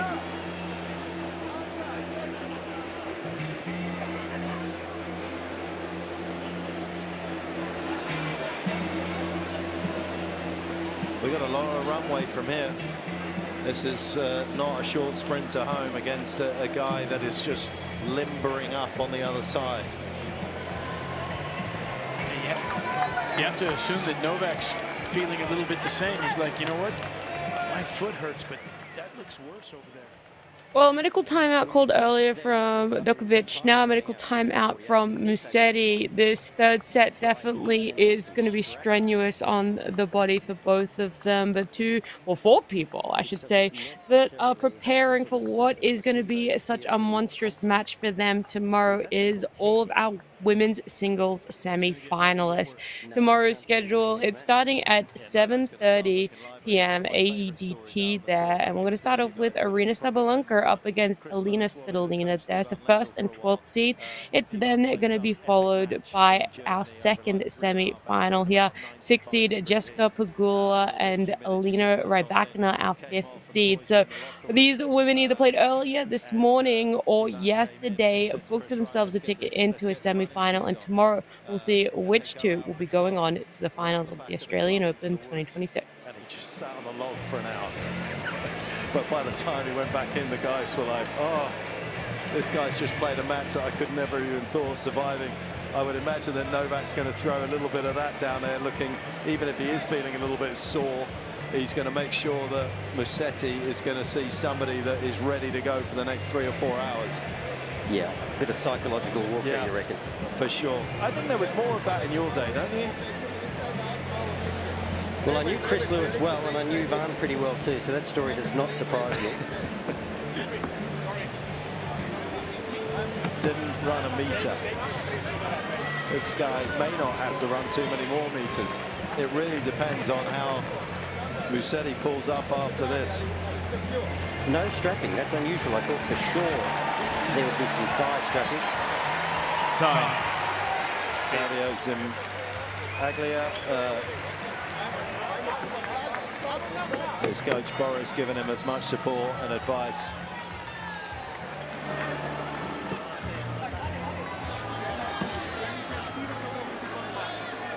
Ready for play. Subplots ready to be drawn out here. Oh, he's done. Petch has made a call early. He did not move to that ball, though, Petch. I mean, it's... Man, oh, man.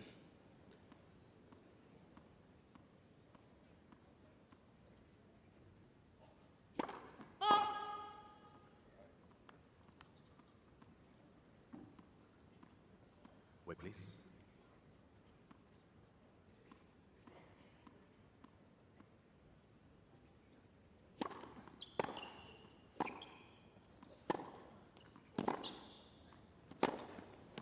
That's ridiculous. That is ridiculous talent, but I mean, you just can't win a tennis match hitting those type of shots consistently against Novak. No, if this was tight in the third, we were getting to that 4 or 5-4 stage, maybe he could pinch it, but yeah, I agree, you can't slap your way to a win from here.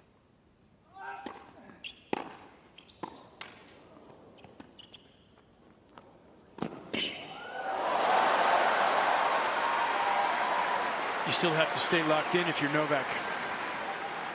Yeah, that had some juice.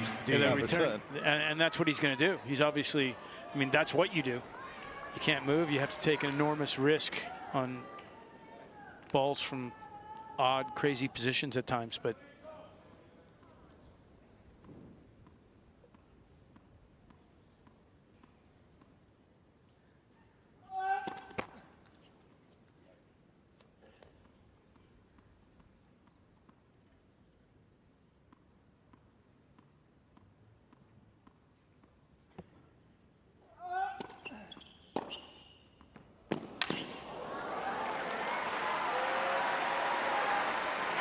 Well, I always find, and you know, Novak, of course, is the most seasoned of campaigners. That was 128. But you can't just roll the ball in. You have to just keep going and play each ball on its merits. Don't play the injury. Don't expect a certain set of circumstances. Just keep playing as you are. But sometimes that's a bit easier said than done.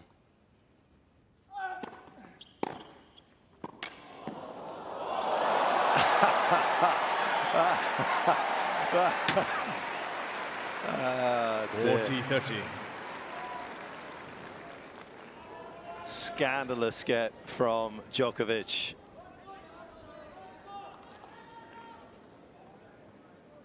There was a little bit of that the other night against Van der Zandschulp, who was just ripping from the back of the court and everything seemingly landing in for a while. And this is it, guys. Game. Djokovic. He almost started walking towards the net there, Musetti, after the return. This is the 1,400th match of Novak's career. He can, of course, get treatment at end change. But it sounds like he's had something similar before and he knows the outcome.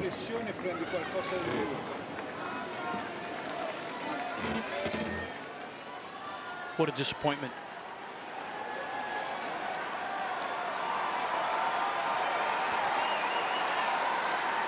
Thank you. See if he can push it all on the serve.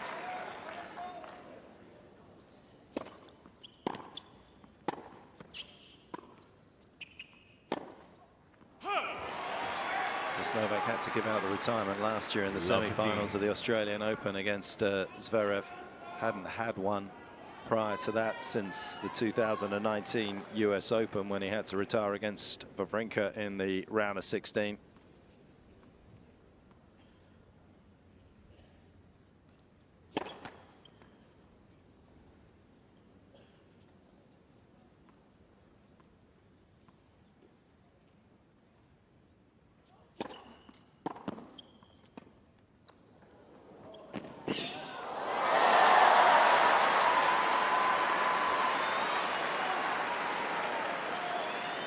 Love 30.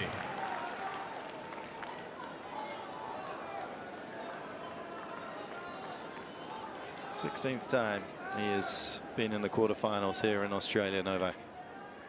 His longevity is a big part of his legacy.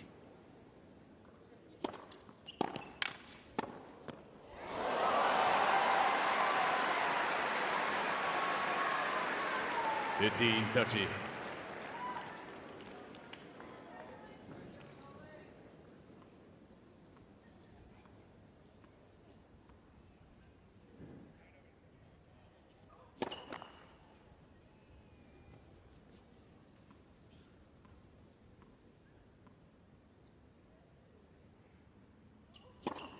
Bob. 15-40. And it's over. This is it. Ladies and gentlemen, unfortunately, due to injury, Mr. Musetti can no longer play. Game, set, match, Djokovic.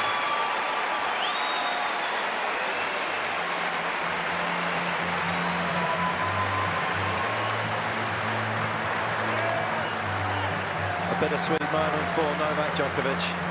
It's almost as though it's written in the stars, isn't it, this tournament for him. He needed to get through to the semi-finals and the finals, trying to play as little tennis as possible. Men's sheet giving him the walkover. In an absolute shock to literally everyone here. Musetti retiring during this quarterfinals match against Novak Djokovic after what was such a beautiful sub-1 hour set one victory, 6-4, even quicker in the second set, 47 minutes to get 6-3.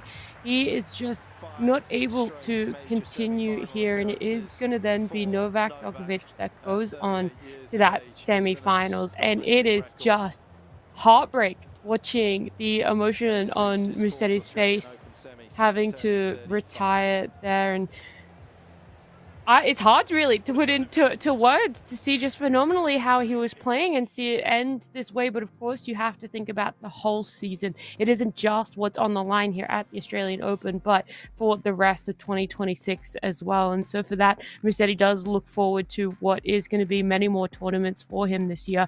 And Novak Djokovic gets to prepare himself and look forward to the men's singles semi-finals there. Set number 3 was looking great for him, though. So, we'll never really know just how it would have played out there. But Djokovic can expect to either come up against Ben Shelton or two-time defending champion Jannik Sinner down there. We'll see what is going to happen between both of them. They're scheduled to play a little bit later today, a longer break than what we've been having so far for our morning sessions, as we switch on into our evening and at nighttime men's singles matches on Rod Laver Arena.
Our men's singles quarterfinals action continues here. We're moving on into the evening and nighttime session of the Rod Laver Arena. It is going to be Ben Shelton up against two-time defending Jannik Sinner. Both of them having amazing displays of tennis at the Australian Open. And I mean, you have to be able to make it to the quarterfinals in the way they did, to be able to walk out onto Rod Laver Arena, which is exactly what these two men are doing.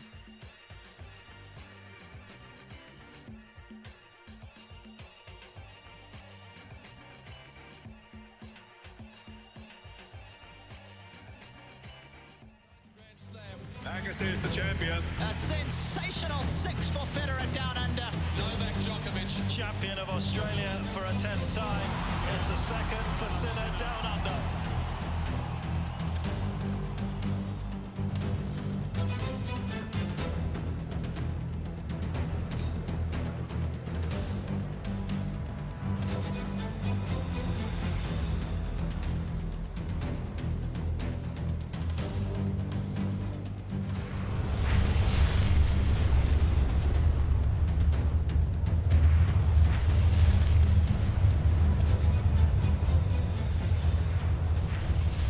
Men's singles quarterfinal action. Please welcome to Rod Laver Arena, from the United States of America, Ben Shelton, and his opponent from Italy, Jannik Sinner.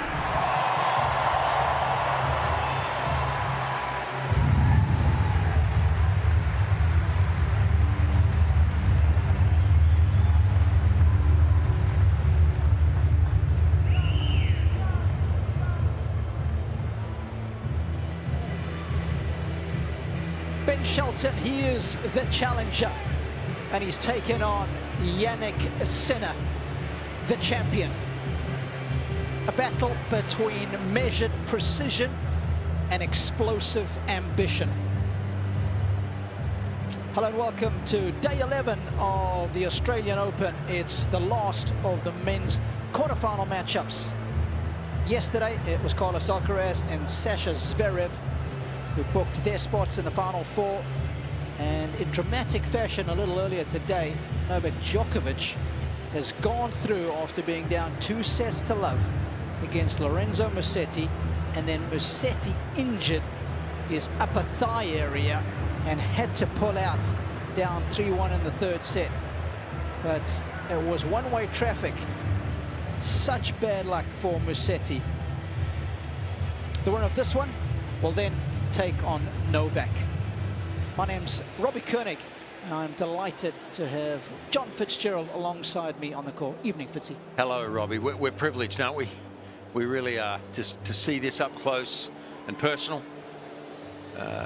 Another great matchup. How are you? Good? Yes? For this year's Gentlemen, AO. right after the picture, please take a picture with Arlo facing this side, and one, just the two of you, okay? A couple of reminders for this match. You get some towel boxes on each corner of the court. Ben, could you please use the one with the white sticker inside? The blue one for you, okay, Jannik? 4 locations for shot clock, the 4 corners, and also the scoreboards. Keep an eye on them. I'm the one starting the clock manually, okay? The board keys are not allowed to bring you the towel as usual, okay? We have live here assistants making all the calls, football included. video review as well, if needed. And if we reach 6 games all, the final set, then we play a 10 points tiebreak. Okay? Any questions? Nothing? Arlo, it shows Jannik for the coin toss. You got Ayo or Mark and Monster? Ayo. Please. Perfect. It's Ayo, Jannik. Serve. You stay? Okay, picture with Arlo facing this side, and one, just the two of you, please. A nice honor to Mark Edmondson. Look, if I had the choice, I'd also want to ask two-time defending champion Jannik Sinner if he would prefer the Mark Edmondson side or the AO side. He ends up winning it there, wants to serve for himself.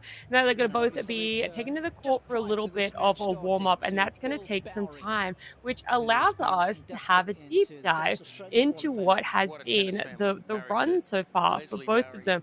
We'll start off with Ben Shelton, as so appropriately coined the challenger here. He's been able to get it all done in straight sets for the first round, the second round, and the third round there as well. When we got into that round at number 4, it changed up a little bit. He lost that opening set, but able to keep calm, keep cool for himself, and bounced back phenomenally to win set 2, 3, and 4 in a 6-4, 6-3, 6-4 action. That's how he decided his fate to come up against Jannik Sinner, and may even potentially be going up against Novak Djokovic in that semifinals if he makes it there. We'll see, though. A lot that Ben Shelton has already achieved in his career, and so much more still to go. At the age of 23, still so young, 3 single titles there, many quarterfinals as well for himself. In fact, his very first Australian Open back in 2023, he made it to the quarterfinals. It was then round number 3 in 2024 that we saw him leave, and then in 2025 made it to the semi-final. So it feels ever so one step up over the next when he's able to get it going for himself. And in this matchup, some key things to get it going, to get a set and potentially get that match for himself as well, will include a myriad of things. Of course, it is a part of the mental game to know who your opponent is, but to rely on those powerful serves for himself. He has just been outstanding when it comes to powerful serves, being able to get a lot of points on the return serve for himself as well. Backhands, he's pretty comfortable with. Sometimes we've seen that be the downfall of some players, but not for himself, and I love some topspin ground strokes there too. And now begs the question, what is Jannik Sinner going to have to do and bring to the court to be able to defend against someone like Ben Shelton? He's got an attack on his second serves, likes to be pretty aggressive with a forward return positioning as well, and aiming for the extended rallies. That isn't necessarily something that's been happening a lot in our AO matches. The heat sometimes playing into factor into that, bringing in livelier balls too, but Jannik Sinner on a cooler day might just thrive and get those rallies that he so desires. And that's been key, not just in these matches of this Australian Open, but of course many other tournaments and titles for himself. 24, so only a difference of 1 year between the two, but 24 titles for Jannik Sinner so far, 2 of which include Australian Open. That's right, in 2025 and 2024, he got the victory here in Melbourne. Previous to that, a 4th round 2023 and a quarterfinals in 2022. So even themselves are amazing feats. But now to aim for the 3-peat, he is almost there, a quarterfinalist right now, looking to be that semi-finalist too. And the way he was able to make it to the quarterfinals doesn't feel too far different from the route Ben Shelton took for himself as well. Early on in round number 1, it was a retirement from his opponent. He was up 2 sets to love though, but that retirement did end up cutting that match a little bit shorter. Got straight sets against Aussie's Duckworth there in round number 3. This was the day a lot of people talked about of Sinner's endurance. playing out in that extreme heat later on during set number 3. The roof did end up closing. We weren't sure how he was going to bounce back a couple days later for his round 4 matchup, but there was really no questions about it. Straight sets, 6-1, 6-3, and tiebreakers to win it 7-6 there. And that's how he's meeting up against Shelton in the quarterfinals there. And same situation, winner goes on to face up against Novak Djokovic. We've talked about the extreme heat Jannik Sinner has had to play in before, how the warmer temperatures normally often bode to livelier balls, not so much those extended rallies, but it's 21 degrees, so a little bit cooler on the court means that the rallies are an option there. That's something that Ben Shelton's going to have to be really wary of, and we've looked at their past head-to-head as well, and really favoring Sinner here. 8 wins in favor of Sinner, 1 win to Ben Shelton, but that was all the way back in 2023. Last year alone, they faced up against each other 4 times, all of them going the way of Jannik Sinner, including Australian Open last year, where Sinner knocked out Ben Shelton in the semi-finals. So now they're facing up against each other in the quarterfinals. Is it going to be a history repeats itself situation, or will there be a bit of vengeance for Ben Shelton, 8th seed, now up against 2-time defending champion Jannik Sinner? All these two guys bring a classic contrast of styles and tempo. Righty versus lefty. The relentless precision of Sinner against the raw, explosive force of Shelton. Ready for play. This is the last of the men's quarterfinal matches. The winner to take on Novak.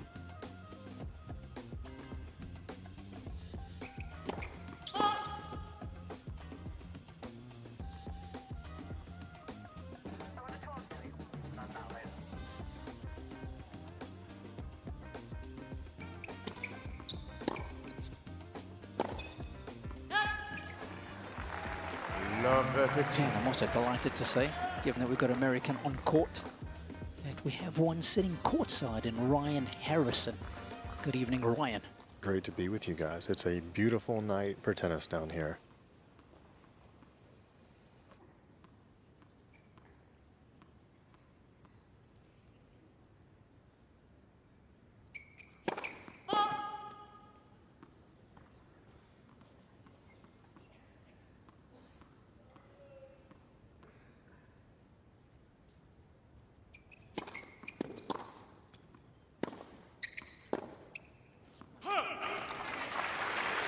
As far as conditions go, it's not too windy at the moment. It's really nice weather. It's not hot out at all. It's very, very nice courtside, and I don't expect that the elements will be much of a factor here. So just 2 great players going to be able to go at it. Confirmation of that on the screen, just 21 Celsius, 71 Fahrenheit if you are American and you prefer that measurement.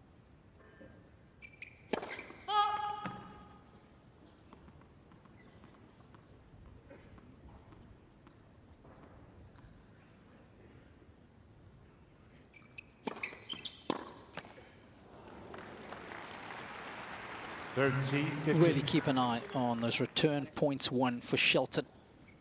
It's been a big uptick this fortnight comparison to what he was able to achieve last season.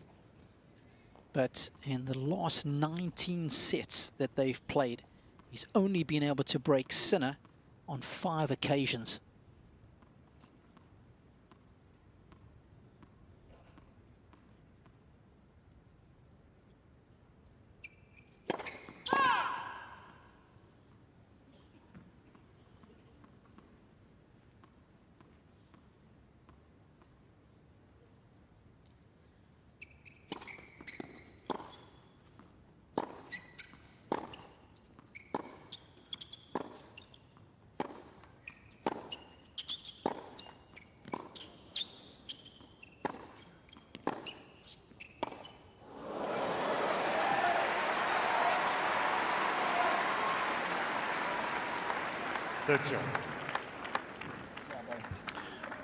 Jannik Sinner there, just outside our commentary box. He was, I wouldn't call it breathing hard, but he was exhaling there about 4 times.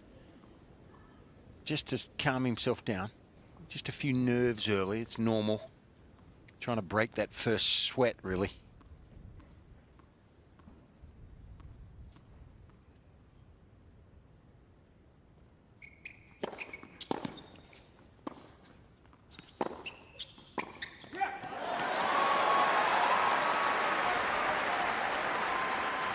13-14. And that'll be very much of the modus operandi tonight, excuse me. He wants to come in a lot. He did it so well against Ruud in the previous round. Won 29 of the 30 points when he came in.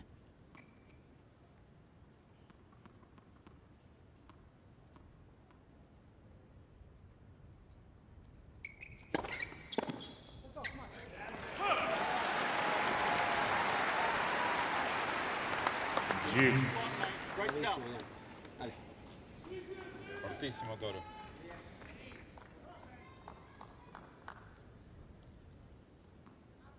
Break points saved is at 79% for the tournament so far. How important could that one be in the context of this opening set?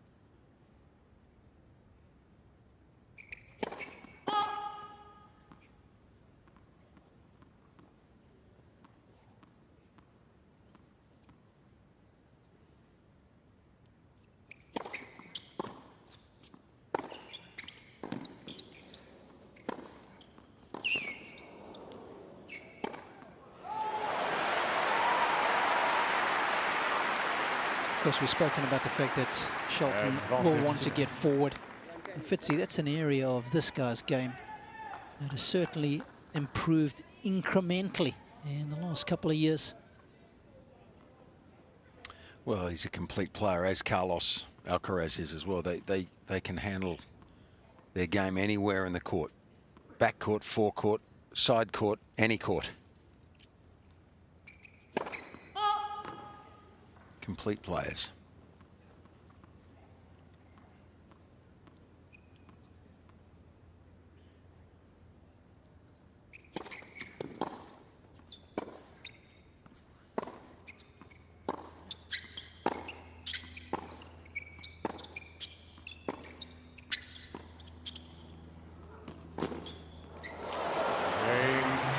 Hard, clay, grass, indoors, outdoors, it don't matter. First game. Well, guys, early on here, Sinner just struggling a little bit. There's been a couple gusts that have picked up, and his first serve percentage was a little bit down. But if you look at the last 8 matches, and you said 19 consecutive sets, if you're looking at the positive for Shelton, and of those 8 matches, he's forced a tiebreaker in at least 7 of them. We take a look at the win predictor here, 72%, and that's probably factoring in the fact that they've played some close matches and they've had some tight matches. He actually had set points in multiple of those encounters. He had a set point here last year when they played. The biggest thing that I was impressed by yesterday or 2 days ago when Ben played against Casper Ruud was the way he hit his backhand off the ground. It was the best I've seen him hit his backhand in quite some time. He was hitting with aggression and getting it through the court, and that was what allowed him to get up in the court and have so much success in transition. He was winning some of those baseline rallies, which he needs to do. And as you said, Robbie, he needs to break more, needs to win more return points, and particularly needs to win more second serve return points. There's Bill Barrow. He's celebrating with an ice cream in Cornetto, sitting next to Chris Harrop, the new Tennis Australia chairman. Just been inducted into the Tennis Australia Hall of Fame this evening, was built. Won this tournament as an amateur in 1968. A great man of tennis in this country. Wonderful Davis Cup player. Married to Leslie, who was also in the Australian Tennis Hall of Fame. Yeah, nicely done to all concerned.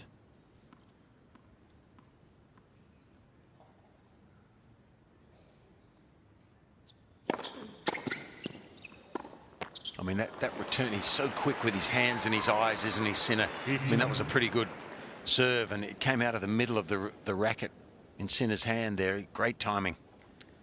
I mean, just to put this into perspective, last year when they played here, Shelton only won 57% of his first serve points. Oof.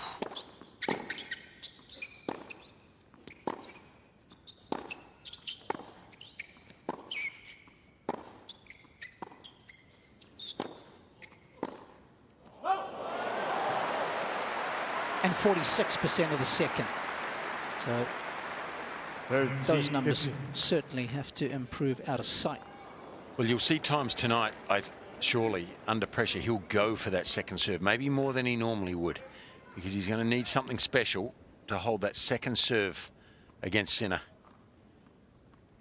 And the way he started returning here, Jannik, he's going to need to serve his first serve awfully well too, near the lines. That's big. Big serve. Woo. 232 early. That was quick, watching that go by courtside. Unbelievably quick. He went straight at the body too. 23 years young.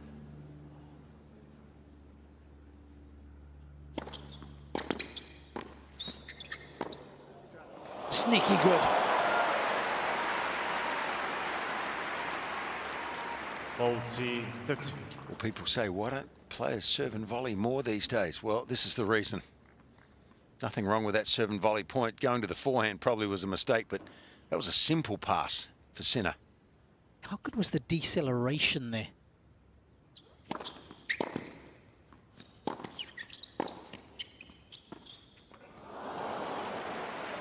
He's tried that twice, Ryan. We might go to you about that in a little while, because he's tried to chip that ball twice short off his backhand wing, and the first one in the first game wasn't very successful, and that one didn't clear the net at all. So maybe there's a pre-thought out plan there.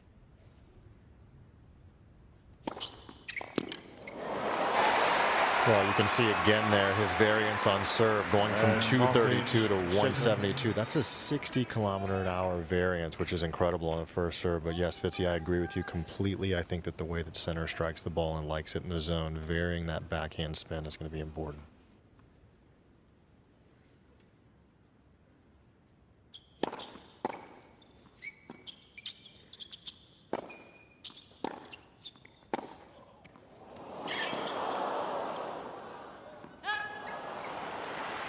Can give you confirmation, Ryan, that serve of 232 is the fastest of the tournament so far. Well, he's just lucky that Fitzy doesn't play anymore, or else Fitzy would have that record. You know, I thought I could rely on Ryan, my old mate. Didn't think he'd turn on me.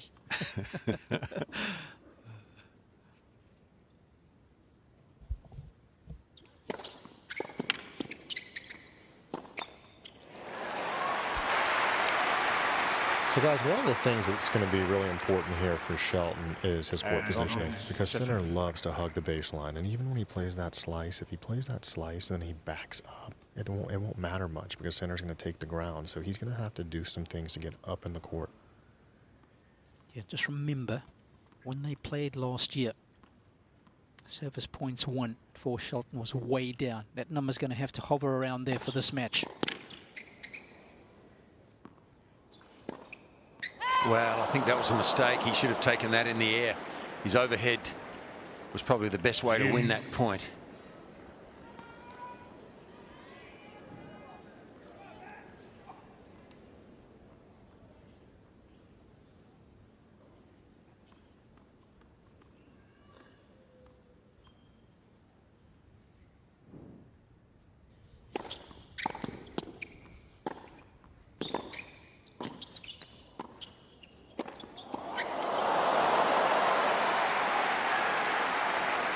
Well, that's what we saw plenty of in the Rude match. Advantage, Shelton. And again, just a reminder, he came in 30 times against Casper, won 29 of them.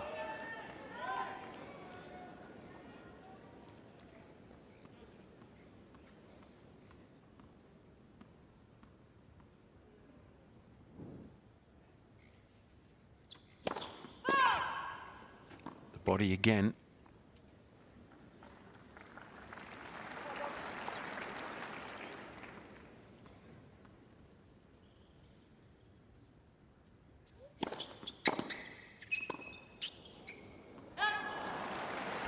Well, this is an indication you've got one of the best serves in the world here, and how hard it is up front for Ben Shelton to hold this opening game. Too true. Coaches of Jannik there on the left, Simone Vagnozzi and Darren Cahill on the right.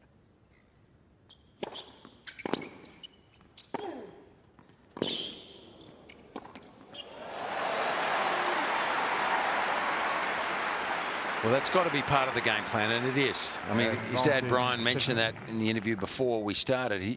He needs to stay up in the court, take the ball as early as he can, and move forward. Great forehand to set that up.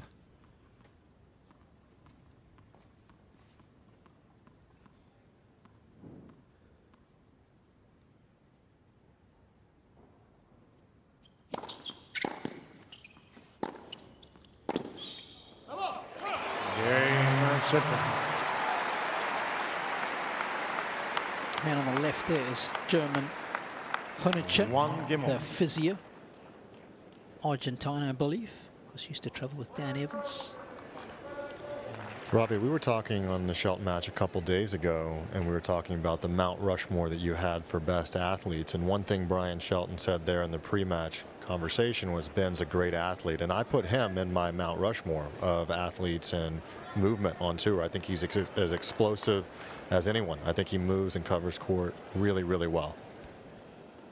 It's a good shout. Ready for play, please. Thank you.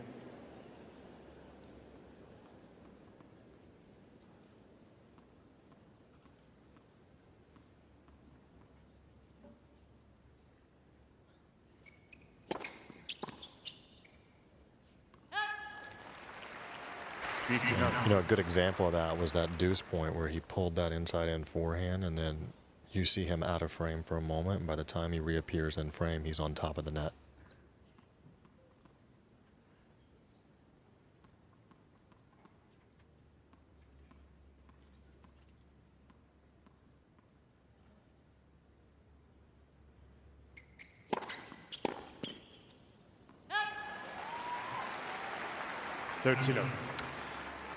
You know, it's the innate ability of Sinner, and I've got to mention Alcaraz again. When they return, how good they are at getting the racket on the ball and having the ball come out of the middle.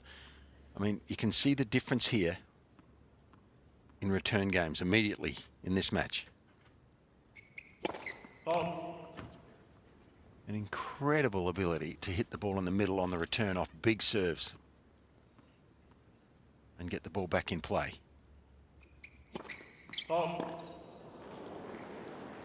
That's a different angle, you know, having to hit the second serve out to the left-hander, out to the backhand wing. So that can have a little bit of an effect on rhythm early in a match.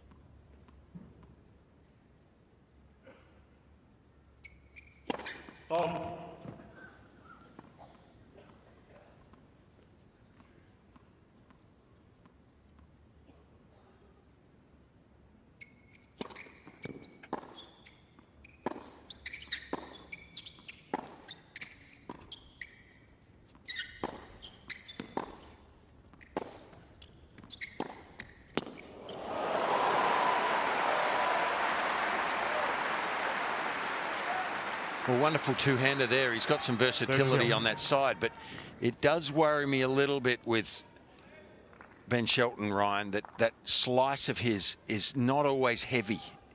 I was just looking at that. He cleared the net by some margin with that slice. He did. It's a bit light at times, and if he hits that with any inkling of a short reply, Sinner will be all over it. He'll smash it into a corner.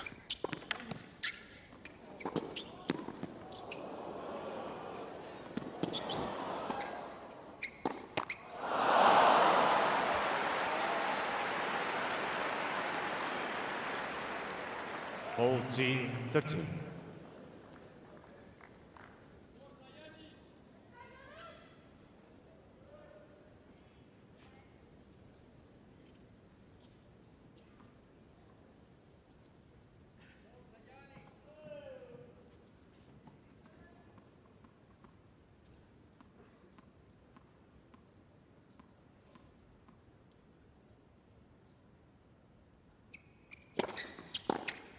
Ooh, yes, sir.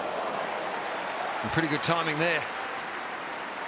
That came right out of the sweet spot. Jeez.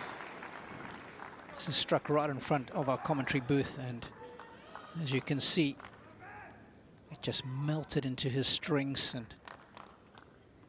left Sinner stranded.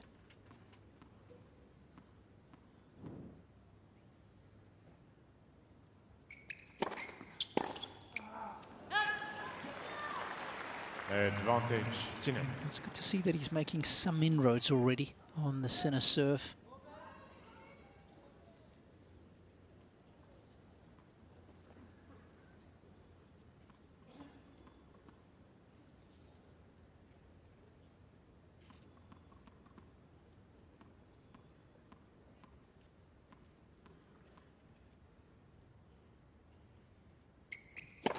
Oh.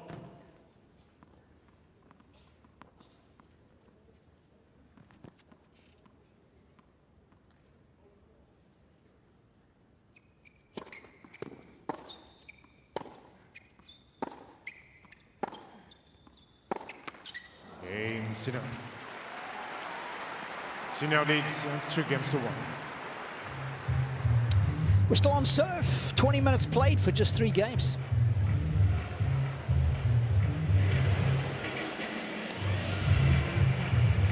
Well, folks, I want to show you something here, and these are the return points won for Shelton over the last couple of seasons, and this is year-end numbers. 2024, he wasn't a top 10 player, but in 2025, he managed to crack the top 10 with the second lowest return points won in 33 years of year-end top 10 finishes, and only one other player has been able to do that, and his was slightly lower. And if you think hard, it's an outlier, of course. It's John Isner, because his serve was so good. But in order to become a top 5 player, no one has ever been below 35%. So still some ground to be made up with that particular shot for Shelton. But the good news for him is that so far at the AO, he's been at a very healthy 37%. Time.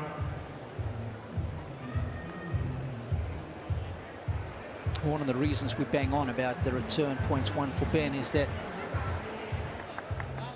in 33 years of top 10 finishes, only one other player has had a lower return points won than him, and that was John Isner, as I've referenced before. No one's ever cracked the top 5 below 35% return points won in a season.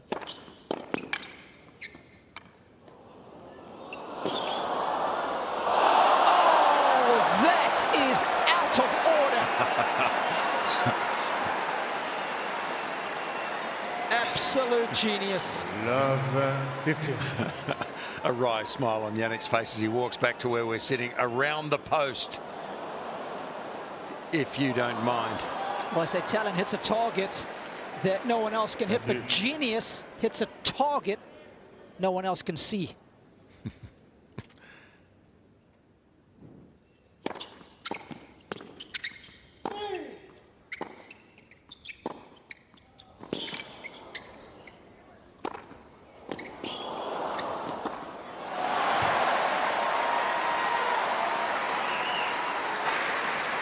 Guys, the life is in the building right now. I got to see an up-close view of Jannik Sinner around the net there that happened about 20 feet in front of me, and then Shelton just sent a message with that second overhead. He must hit that thing 232, that one itself.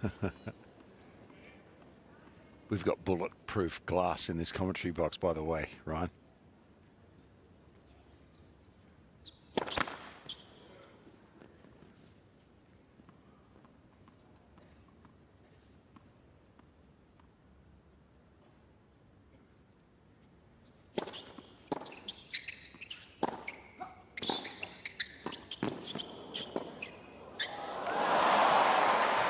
Just ice cold clarity.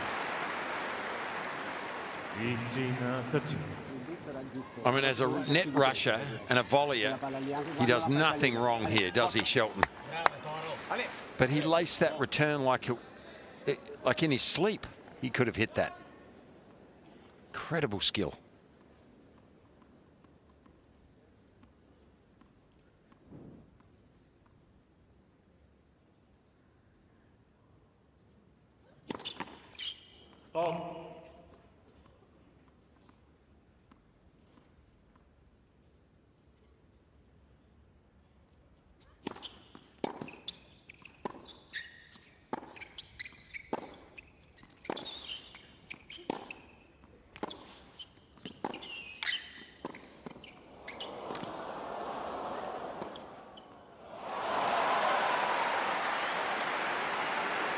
Well, it's better than most. I can tell you that much.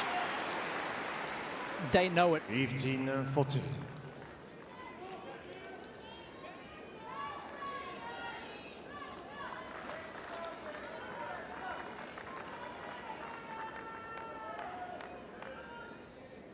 Just relentless with his depth, pace of shot.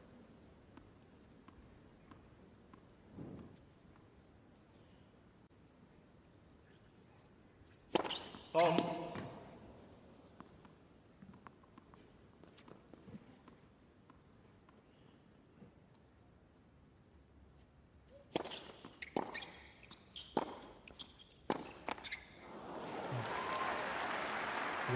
Yeah, he's not happy with that. That was a simple miss by his standards.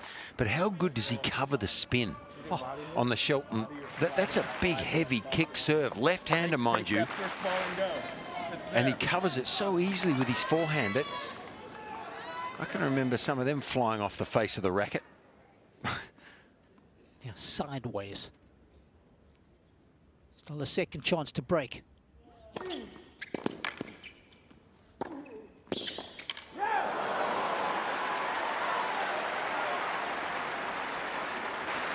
Well, Fitzy, that right there is why Sinner was so annoyed at the previous miss. When you create those opportunities on the Shelton serve, he has the capacity to take it away from you with a big serve or a big first ball after the serve. So when he made his way into the rally and just missed a routine rally ball on break point, that felt like a missed opportunity. Yep.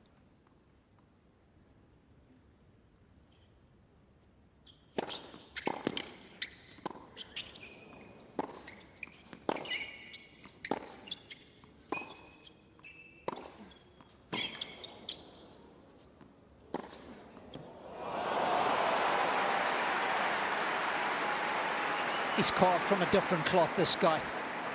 Advantage. Make your serve again, buddy. Make your play again. Come on. Come on. You're doing great. Let's go. Vamos. Vamos.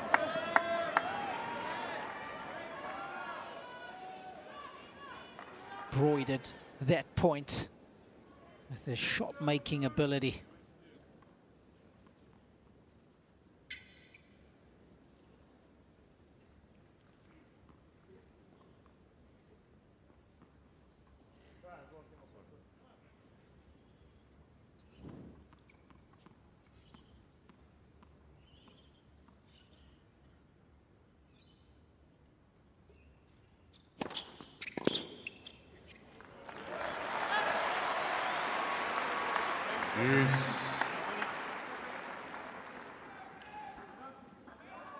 Come on, ready to roll. Let's go. But the further up the line you go with that slider, that it won't necessarily register as high on the speed clock, but still a big one wide.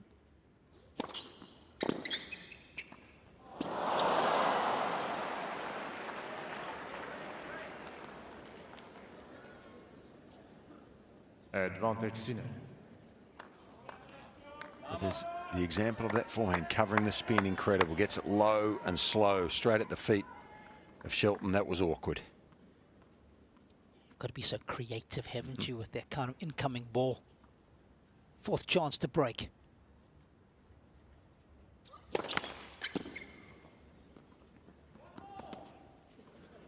Please.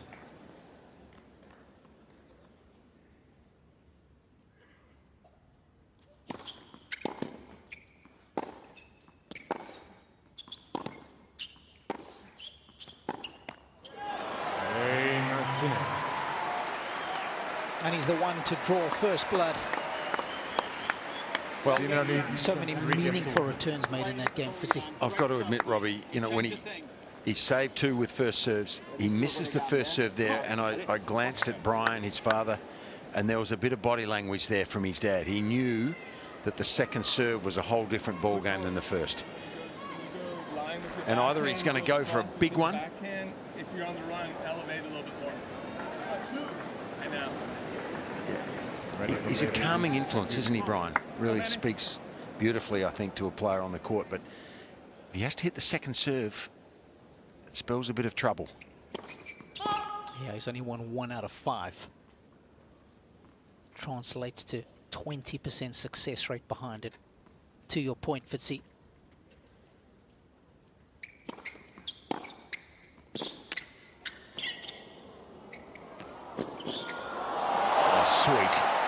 Now that was clever.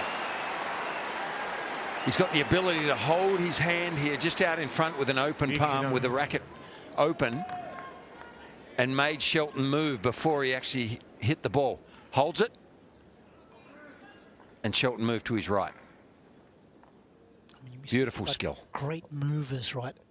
This guy's right up there, especially for somebody who's so tall. Gets down so very well.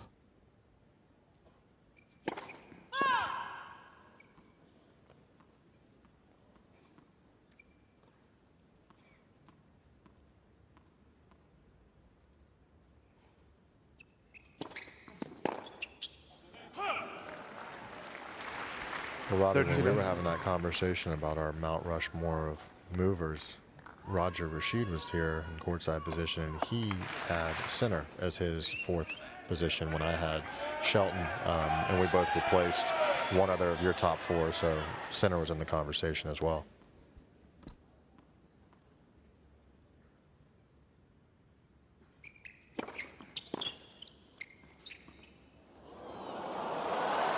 Well, he's just putting on a masterclass right now. Yeah, and this is a matchup that can tend not to give you rhythm at times against a player like Shelton. The lefty, the big serve. It's harder to find rhythm. If he's playing a right-hander that stays back and rallies, the rhythm will come easily. But he's performing here as he normally does without some of that rhythm. It's hard. And he's just playing beautifully. A love hold. First game that hasn't gone to deuce. And Sinner will be delighted because he's 4-1 to the good.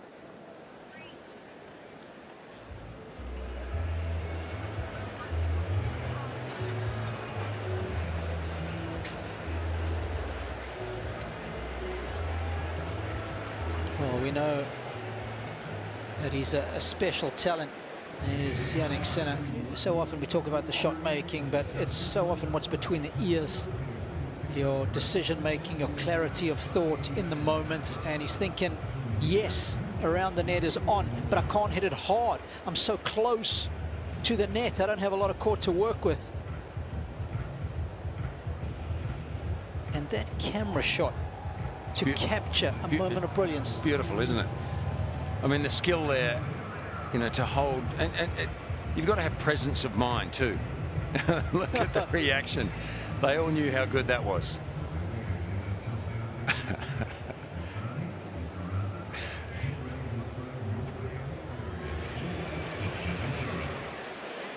Well, we just saw a slow motion again of that shot around the net from Sinner, and we were just musing to ourselves that both him and Sinner, excuse me, him and Alcaraz certainly call from a different cloth.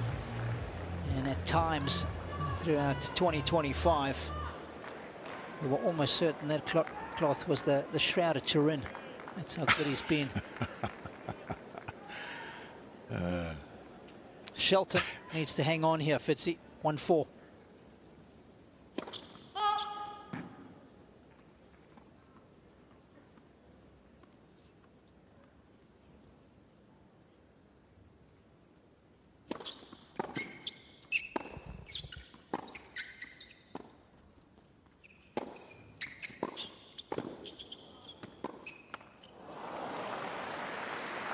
Well, we were speaking about about Shelton's dad, of course, and Ben played for his father, college tennis, 2 years he was at college.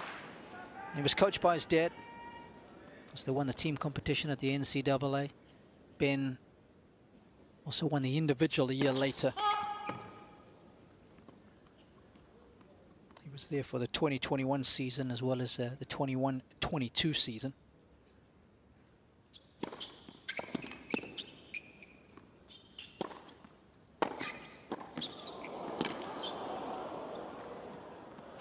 Fitzy, what a lot of people don't know is that this man in picture also won the NCAA tennis championships with the women's team at Georgia Tech. That's how versatile he is as a coach. The ability to coach both the men and women, different game styles and different tactics required. Thank you. As you said, he's done a great job with this man. Not always easy to get that balance between father and coach right.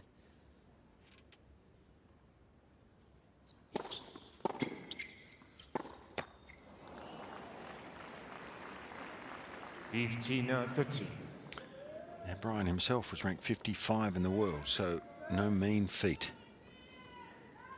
Made the 4th round of Wimbledon. Back in the 90s.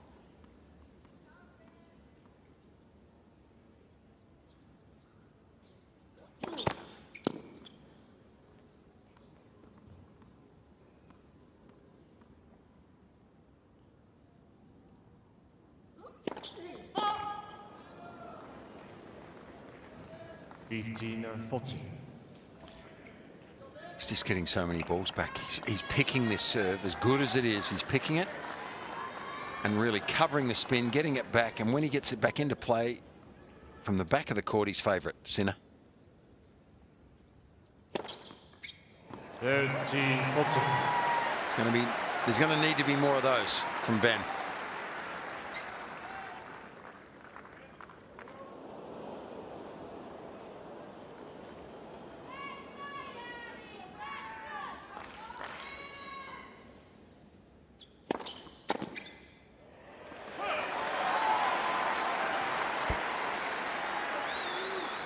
That was the 6th unreturned first serve, 6 out of 21. It's a 28%. I can promise you that'll be well below the tournament average.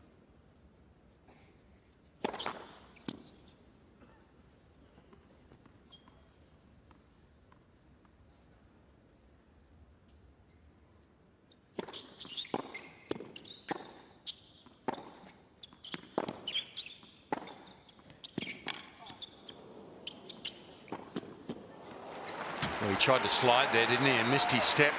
Ben, I'm glad he didn't hurt himself there. I hope he didn't. Just was a bit awkward there, trying to slide on the hard court. He's okay.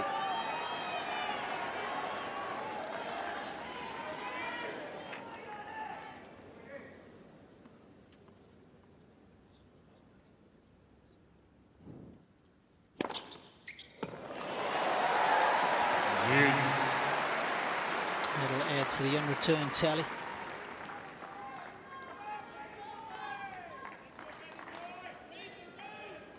%, I can tell you. He's down from an average of 33% for the tournament so far. Advantage, Shelton. Everything becomes tougher to maintain when you're taking on the very best.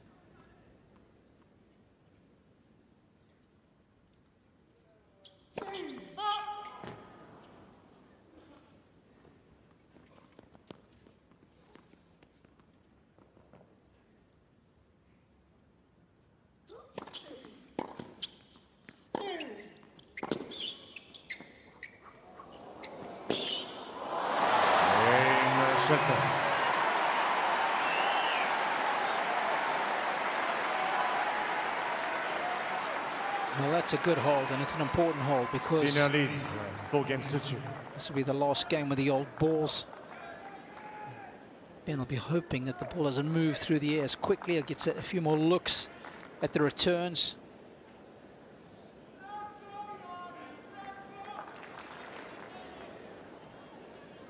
Coming off a love hold in his previous service game, however.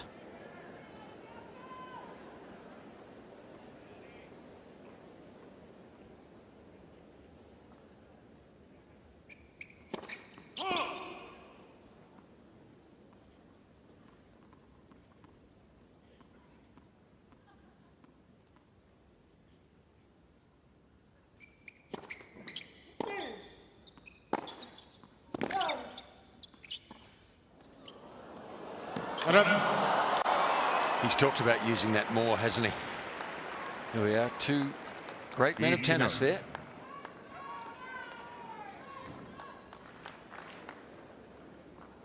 Both won singles titles on the ATP Tour. World rank, both of them. Two great coaches now.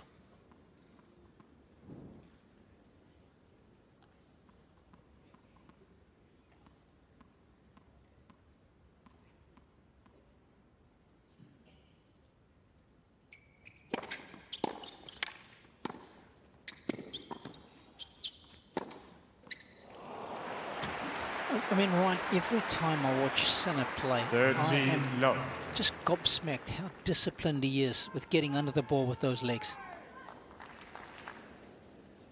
It's just phenomenal how good the footwork is. And I'm convinced that goes back to his skiing days as a youngster. Remember, that was his first love. He was one of the top junior skiers in Italy until the age of about 13. That sliding downhill when you're going really fast, you need the power and balance in your legs in that crouching position.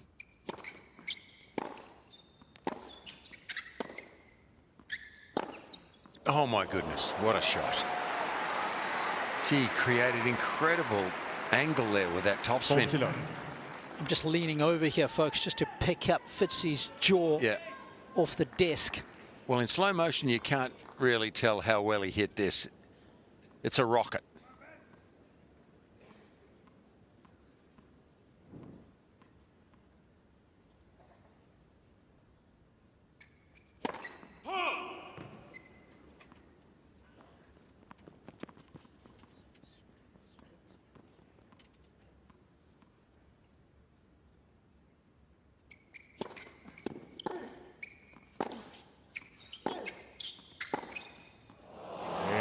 Sinner. 11 straight points on serve now for Sinner. He has got this opening set by the scruff of the neck. It's 5-2.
When that heat index reached 5, he was down 3-1 in the third set, and at that very moment the roof was closed and he managed to come back against the other American college standout.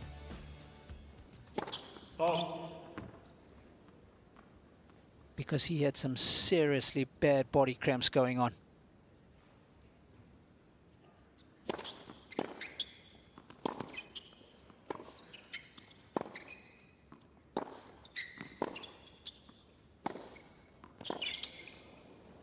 Well, you just can't drop the ball there, and that's the problem. It's against a lesser play, you get away with that forehand in the middle of the court, but it was a miss-hit short, almost near the tee, and the point's going to be over if he does that.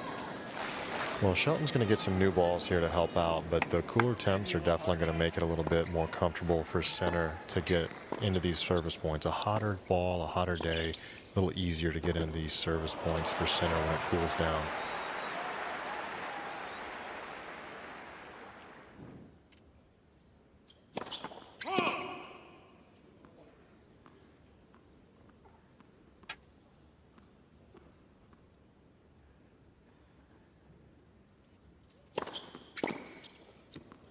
Fitzy, I mentioned the Spizzeri match in the third round. I can tell you that only one person has broken Sinner the whole fortnight so far. That man is Elliot Spizzeri. He broke him 6 times.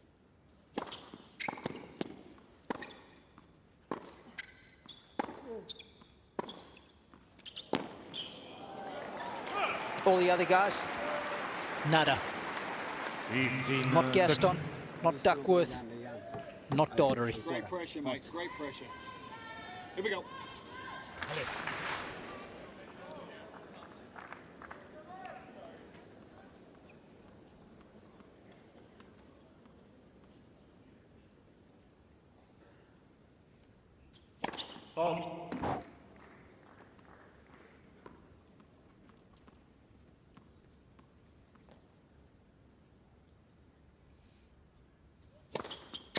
Ooh, that was a tough one. Straight at the body. What a ripping serve there. That's yours.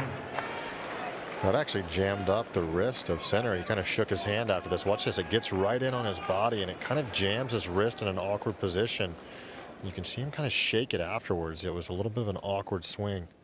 I think he was waiting for the ball to kick a little bit, but it turned the other way. It slid into his body. It was heading straight for his head, actually. Ryan, I can recall a similar scenario. Our fellow countryman, Neville Godwin, was playing against Boris Becker. I want to say it was the 3rd or 4th round at Wimbledon. And the same story, a body serve actually jammed Boris's wrist, and Boris had to retire a couple of games later. Shelton. Shelton's doing well here to keep this just at 1 break, and the crowd's trying to support him. Let's take a look here at this return of serve again. Yeah, you can see that's just a really awkward contact point, and with the force of the ball coming in at 196 Ks, which that second serve was, he's trying to fight this off. Look at the action on that ball. It's great angling there to see how much it's moving into his body. And I see you guys there with the great angle behind in the box too. Well, for me, he was thinking it might hit the surface and maybe move back a little bit the other way, as his regular second serve does, but that had slice on it, and it chased him.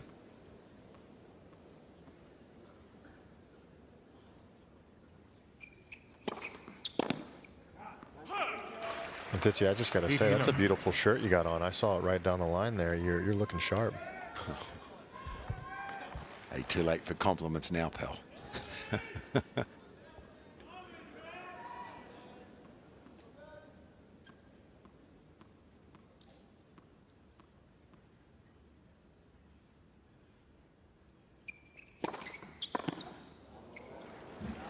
"13 points in a row on serve for Sinner and counting." Well, everyone has their strengths and weaknesses, don't they? Well, there's a couple of guys around now that don't have many weaknesses, but there is a difference here, a different tempo when Sinner serves and Shelton returns. Not quite the same pressure as Ben exerting on Sinner when he's serving. And you'd expect that.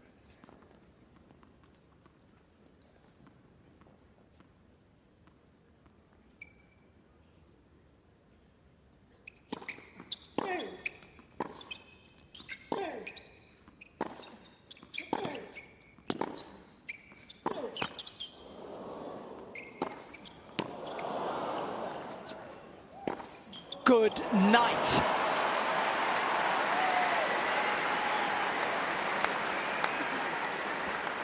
And when you talk about dictating with metronomic baseline control,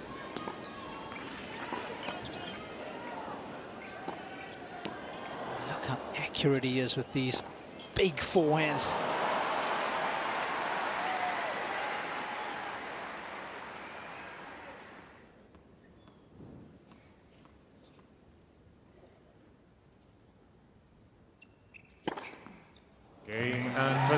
That's 15 straight points on serve for Sinner to close out the opener. 6 games to 3 in 49 minutes.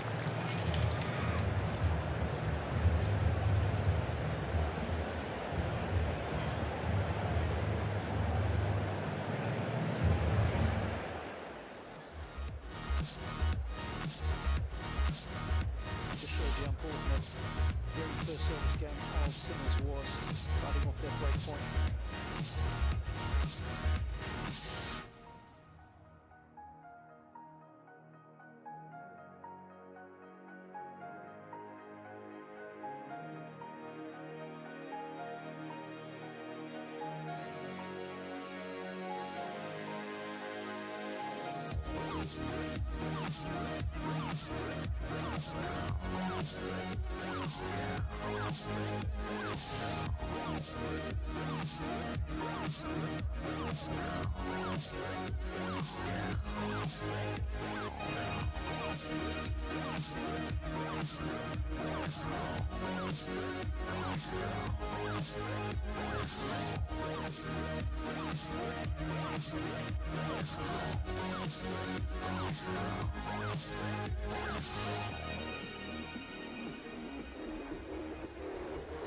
Set number 2.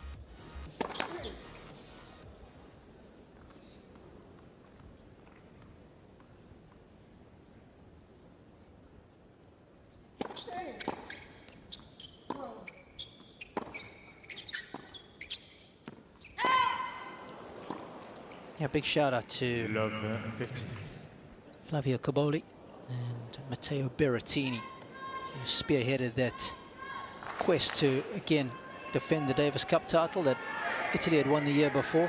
Sinner got a bit of a hard time in the press for not playing. They get a little greedy. They hadn't won since I think 1976.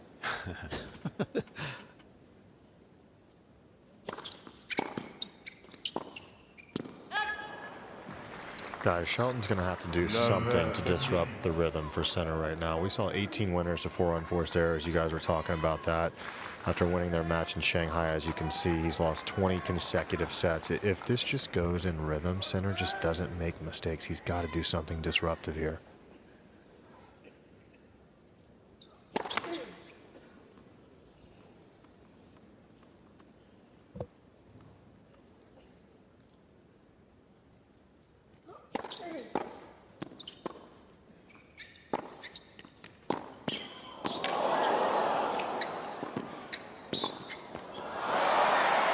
Wow, that's impressive athleticism. But Ryan, what would that be? Because I think just by default, Ben's game is disruptive.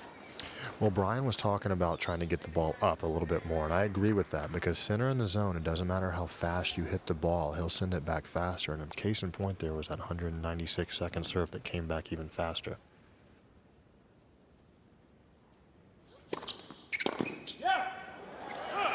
That serve right there, a bit slower as a first serve, 181, but has a lot of action on it and gets the movement that makes the mistake. And you saw, as you said, last year, the variance between first serve points and second serve points wasn't that great. Yeah. Against Sinner here, he only won 57% of those first serve points.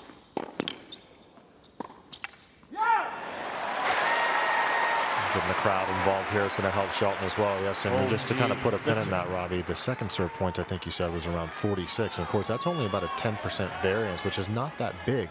That tells me that his spin serve is actually just as effective as the flat serve.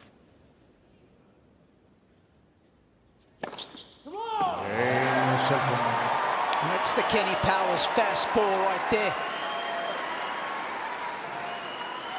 226 kilometers an hour, burning through the air. And that's a big one to have. And you got to use both when you have that cannon. I'm not saying he gets away from hitting that one, but I love the way that the previous point on the ad side, he hit that slider, a slower, heavier one. So using that variation is what's going to be so key here. And the win predictor, as you expect after winning a dominant first set, is showing even more favoritism toward Jannik Sinner. Shelton's going to have to find a way to break this return game, this return point streak one.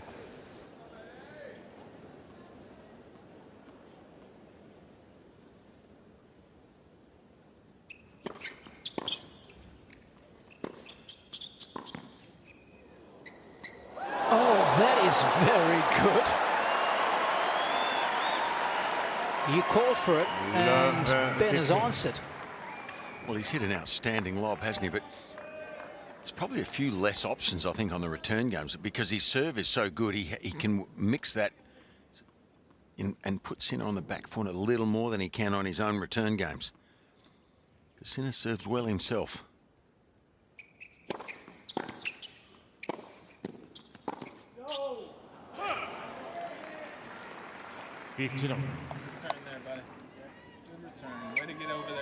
I mean, and he's tried to come in. He's chipped the ball and come forward. He's hit the ball hard and come forward, and with not a lot of success yet.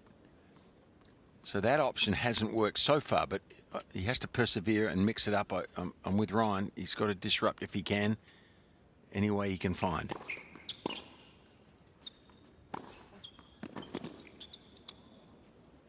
But if Sinner serves that well, he's not over serving. I wouldn't say he rolled that one in, but it was only 172. It was such a good serve, though. He dominates the point because the return is so short. The point's over when the return goes there and it's slow. But that's why it's hard to beat him for a number of reasons.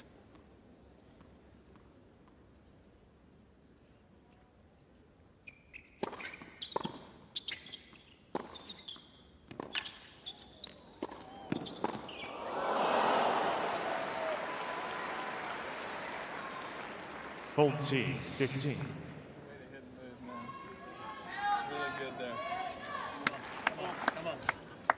He knows how good Jannik is. I think that wry smile said a lot.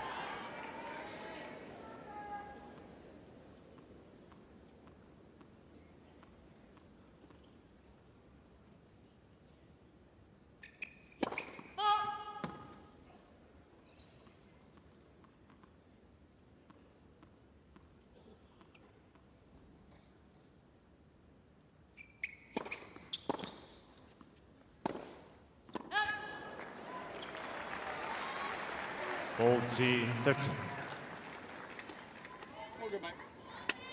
Allez, fa niente. Allez. Allez, adoro.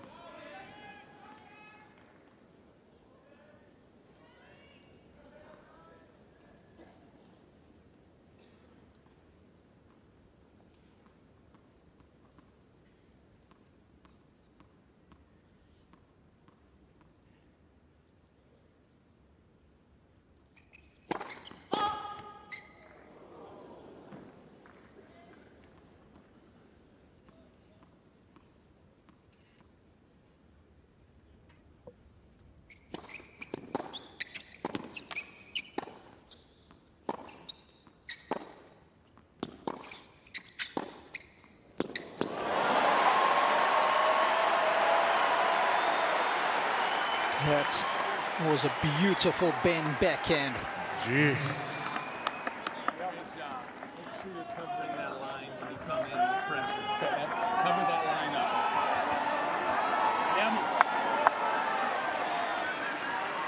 Yeah, it was a serious backhand, wasn't it? Just more forward speed.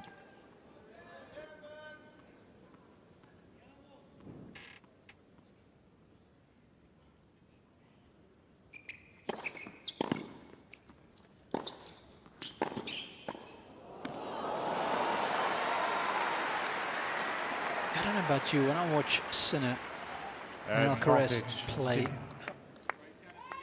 they never make the wrong decision, or so rarely on their shot selection, Fitzy.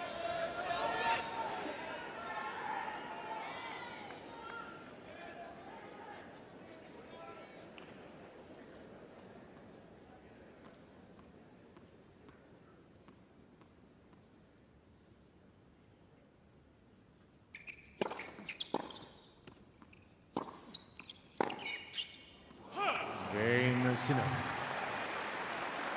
One game all. Well, in talking to Sinner after his win against Darderi the other day on court, I asked him about the serve improvement. He has broken his own record twice in this tournament for most aces in a match. And after noting that he'd made a couple technical changes on the serve, he also pointed out that he's been intentionally coming in more. And I have to say, the technique on the volley, it looks even cleaner and more crisp than last year. Nice.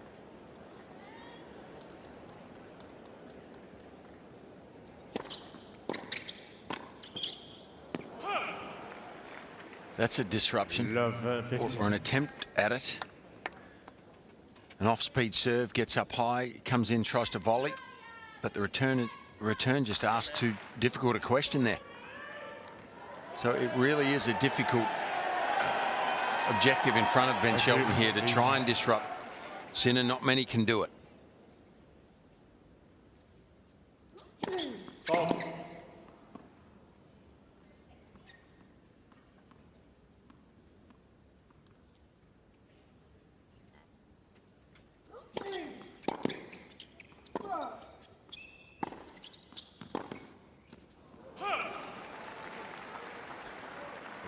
It's fascinating to see how well he returns.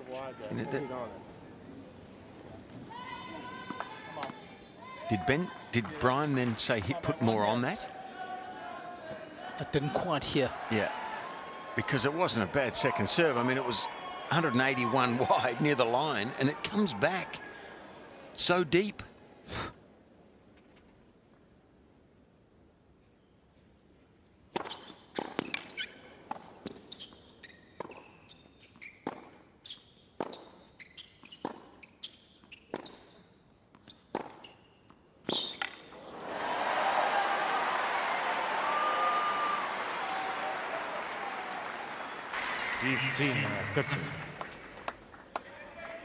Brian's been telling Ben to keep using a little bit of the spin variance. He's also been telling him to cover the line when he comes in. He said you can't give him the line, make him hit the cross-court angle.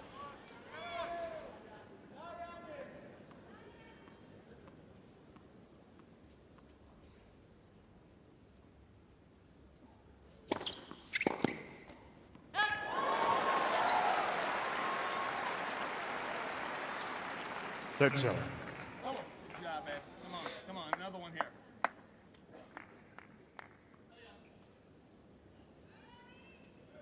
Rod Laver Arena, the centerpiece of Melbourne Park.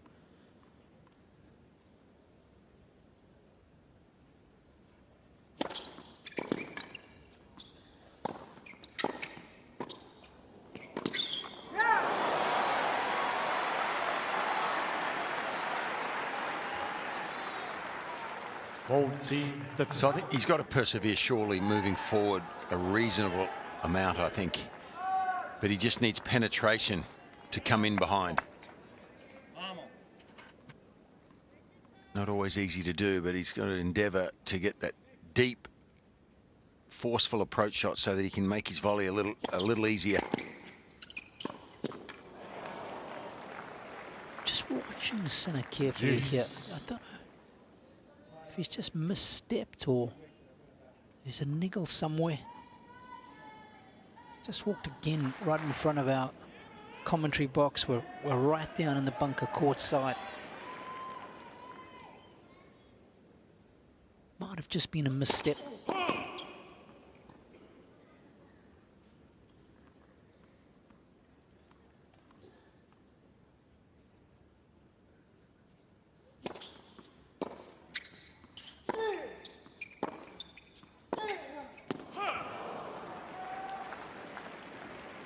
Advantage, Sinner.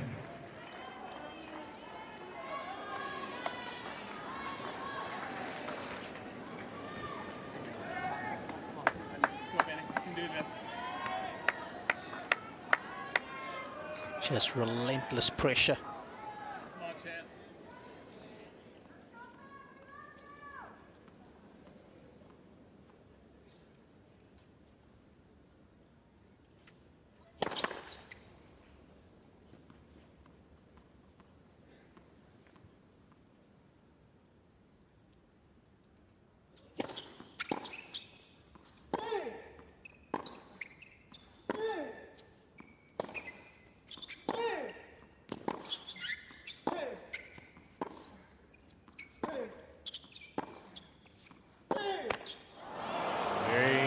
Sinner.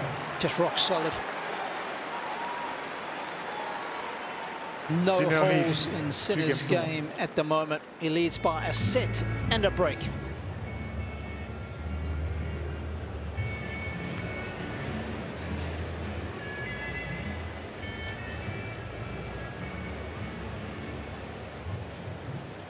Well, we mentioned that 15-point win streak that Sinner went on with service points won, and you can see why the placement of that first serve in the opening set was incredible. Now, 50% probably doesn't do him justice, because you've got to remember those serves out wide are hit with angle, aren't they? So that's within 1 foot of the service line. Ace is coming out wide on the ad side. That's not easy to execute, but it's been a serving masterclass. Different spins as well.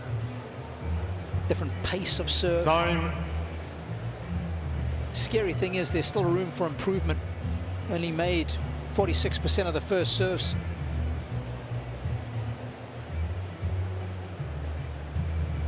But it's a shot that he's tinkered with quite a bit. I remember chatting with his childhood coach, Ricardo Piatti. So important we give that man a shout out, because he was the one that really built the Sinner game. Took him to top 10 in the world. Jannik was coached by him since the age of 14. He tried the platform, tried the pinpoint, he went back to the platform. And of course under the guidance of Darren and Simone, he's gone back to the step up. That's been a mainstay now.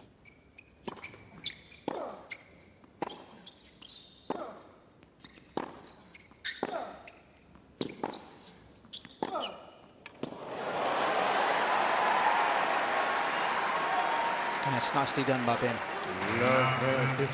Robbie, there's one other little thing that I'm noticing on the center serve that looks a little bit different, and that's his take back. It looks a little bit more in the line with a traditional continental grip compared to more of like the forehand grip. Not that he had a full forehand grip, but on the serve and the volley, he looks like he has more of a continental slice grip now.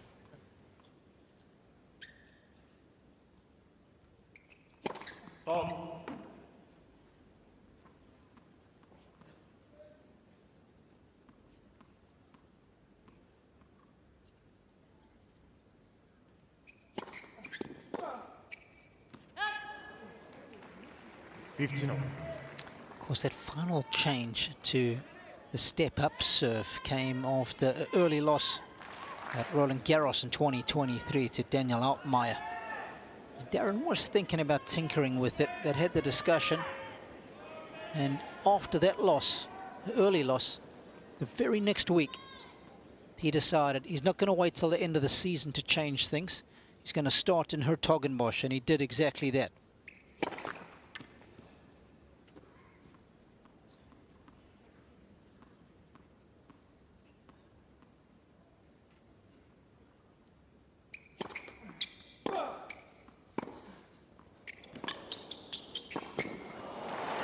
Ryan, do you think it's worthwhile, Ben, thinking about sort of crushing that second serve and rushing to the net and a bit of difference on the return? Because if he stands back like that and doesn't take advantage of a second serve, he gets in the rally and he's not going to win the majority of them. Absolutely, yes. He's got to do some things to make the match a little bit more disrupted and a little bit of an uglier match, so to speak.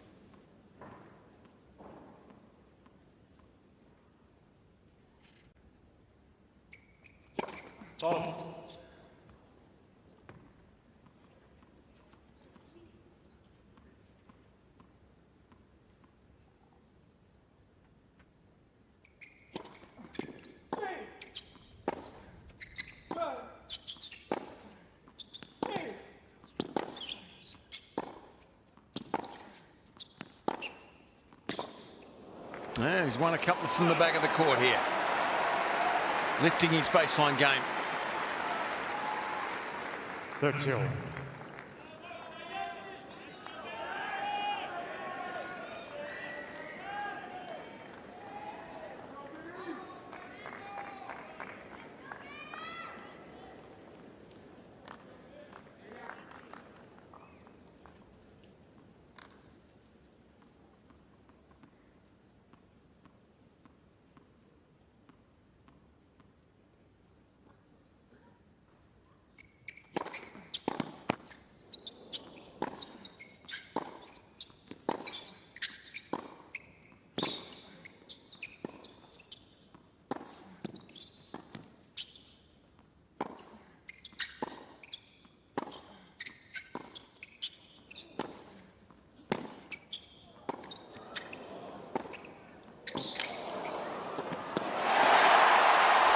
That's as good as it gets. Yeah, this is the best 3 points we've seen from him in the match. These 3 baseline winning points gone up a gear. Hadn't produced something like this so far. There was some good calm control in that point from Ben.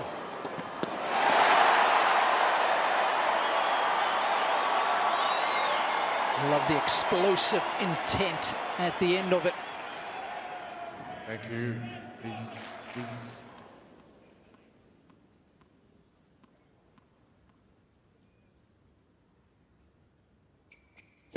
Oh.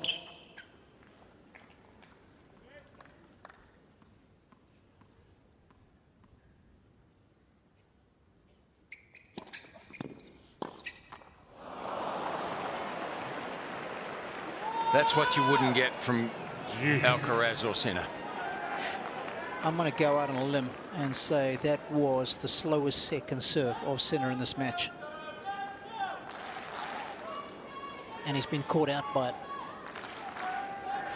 Yeah, he knows it, but that's one that you can't miss against a player like this, especially after playing such an amazing 30-all point to earn the opportunity just to hand it right back. You just can't do that in this match.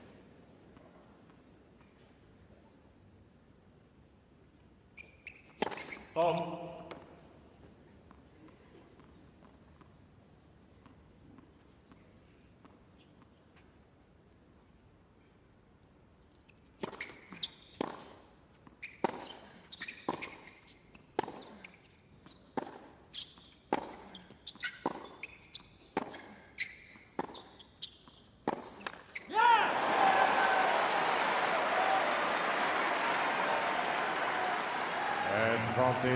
Shelton. Yeah, the good news for the American is that he gets another bite at the cherry. And the Sinner first serve percentage has been dropping here. It's a few ticks below 50% now.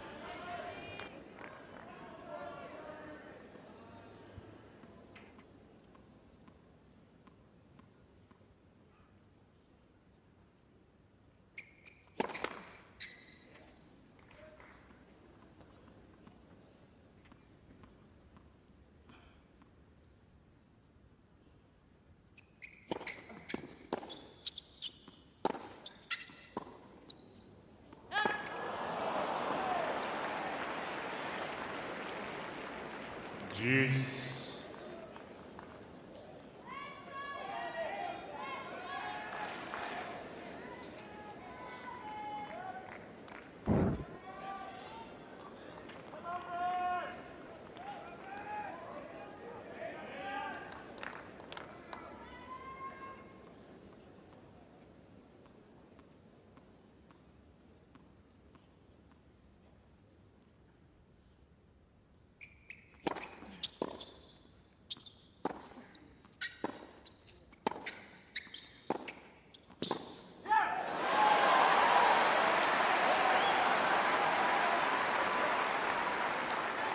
Advantage, Shelton.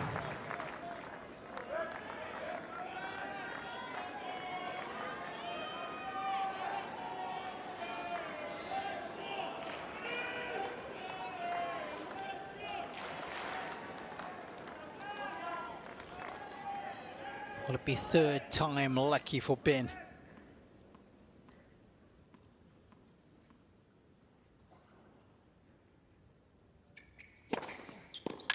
Jeez. Well, he was certainly due for a first serve. But good inroads from Shelton here to try and get this break back.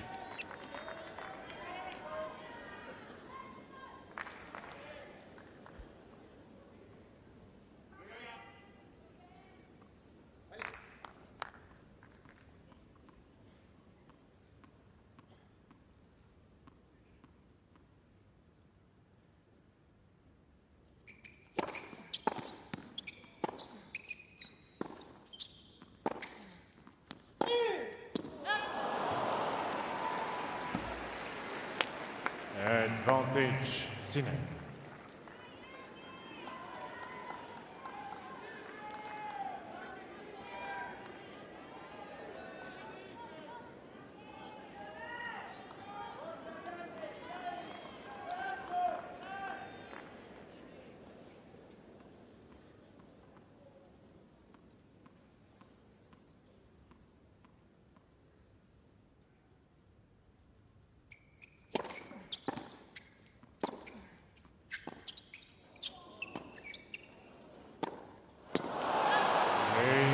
Sinner.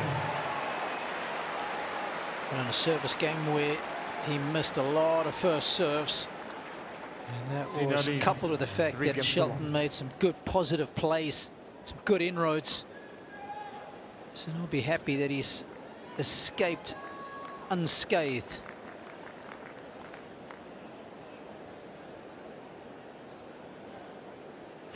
Well, early stages of the first set, he had a game where he could have broken because of the first serve percentage dropping, and he definitely had a good look at the break there. He earned those opportunities, but then when he got them, he just couldn't string those points together. So again, Sinner escapes.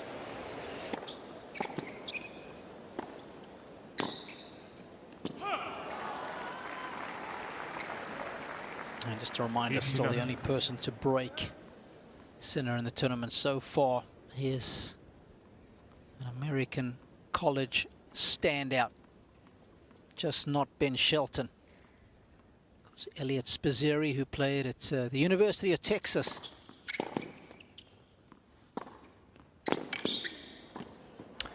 He's lifted Shelton though, hasn't he? He has. His ground strokes are more penetrating now.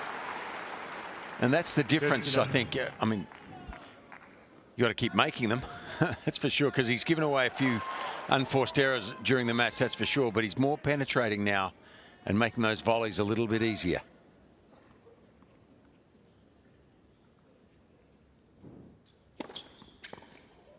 Ball to love.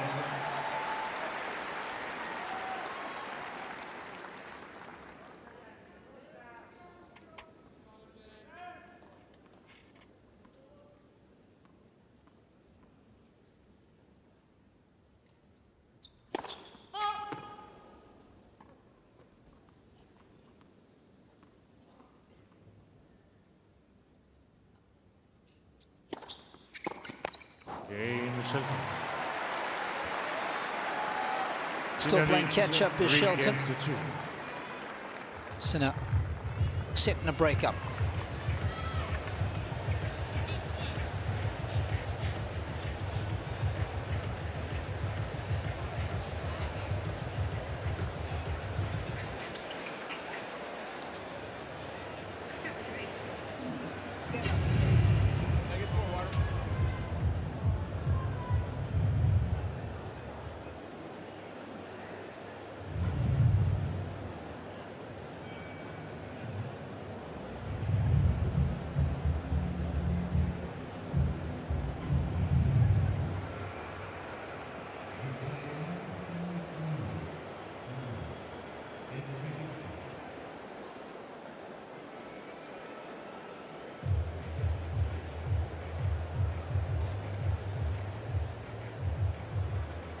Time.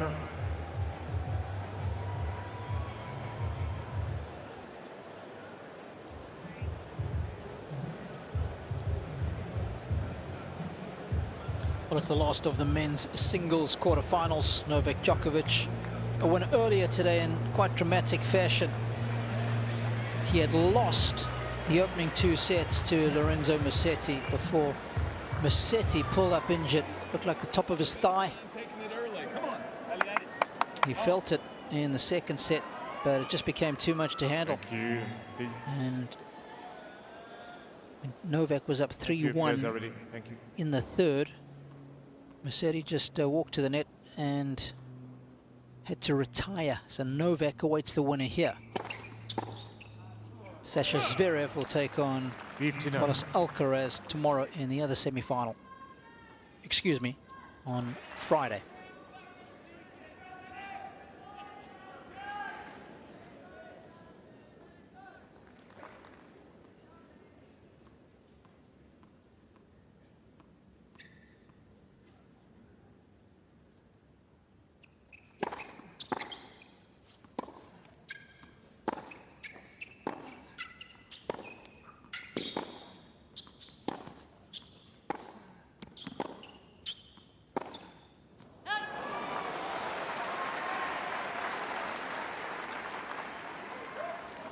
And then you're a little bit more compact and on the ball. I like it.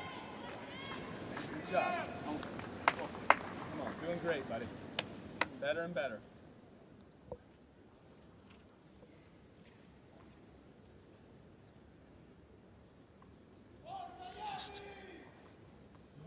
piece of information. That was all a nice encouragement thereafter.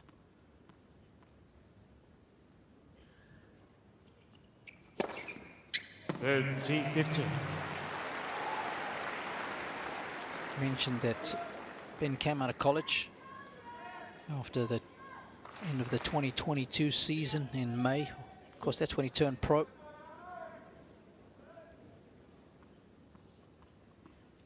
And what a 6-7 month stretch he had at the tail end of 2022.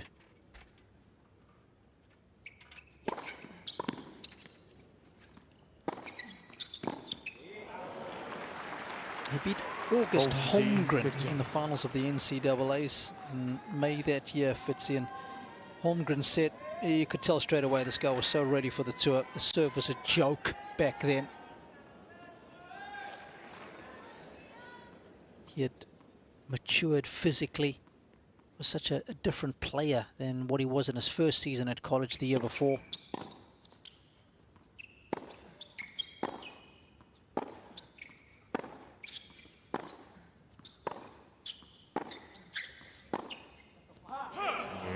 Sinner.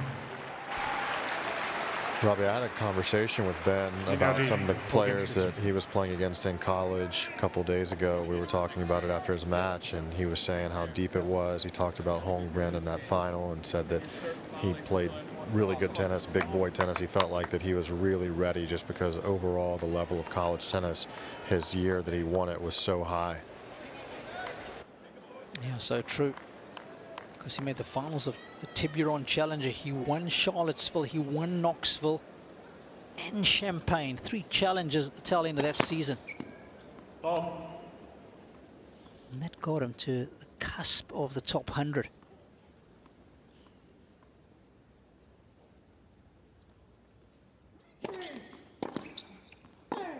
And in just a second ATP event earlier on in the summer, he beat another Italian, Lorenzo Sonigo. Yeah. And of course, Casper Ruud was 5 in the world at the time. That was at Cincinnati, remember that? Yeah, like 6-3, 6-3. It was routine, I think, against Casper, but I think that's what he was getting at. He just didn't feel like it was that big of a jump because of how high the level of college was in that year. Good point. 15-all.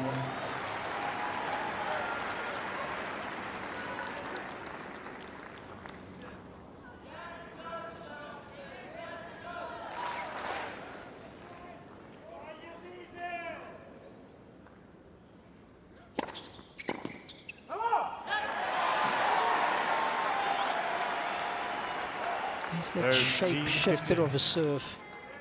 Not as quick, but snaking through the air with plenty of bounce.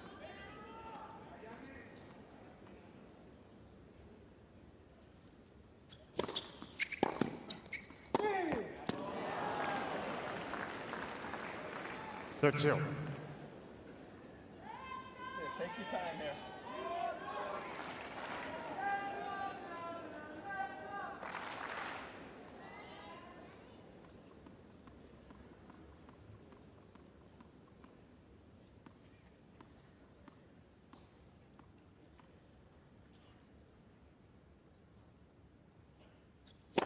Oh.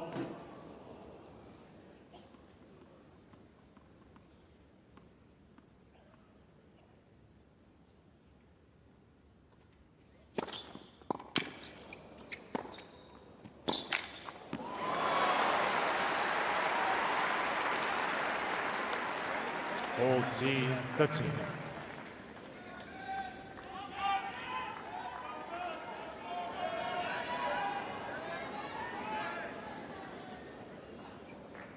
He's doing well when he's coming forward.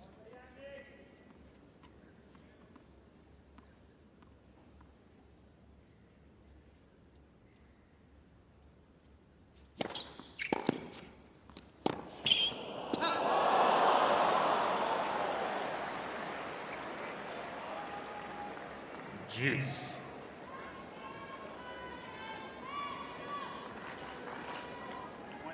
Take your time again.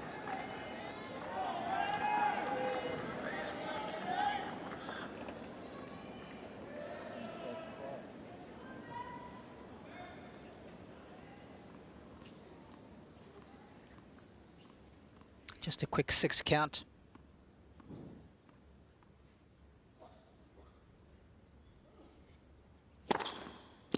Advantage Shilton.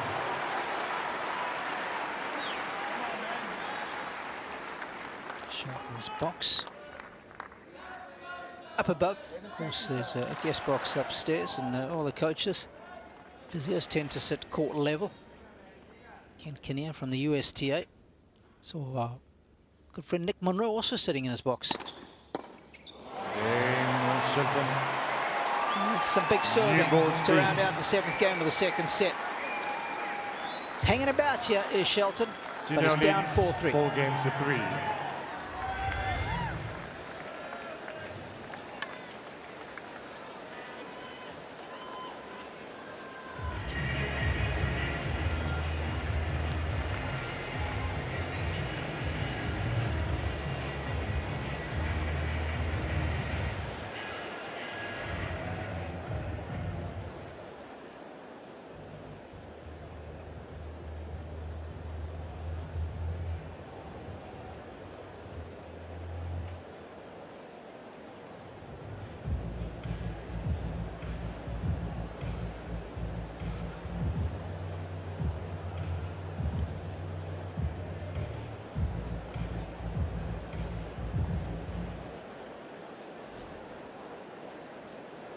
Time.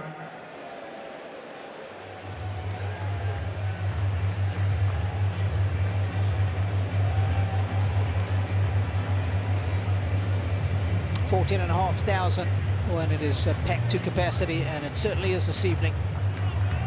Day 11 of our live coverage.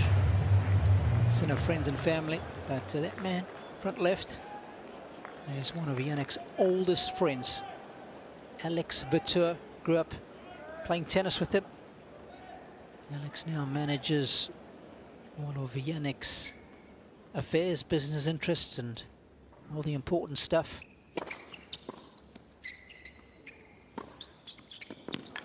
Played a bit himself. Always been an important confidant for Jan.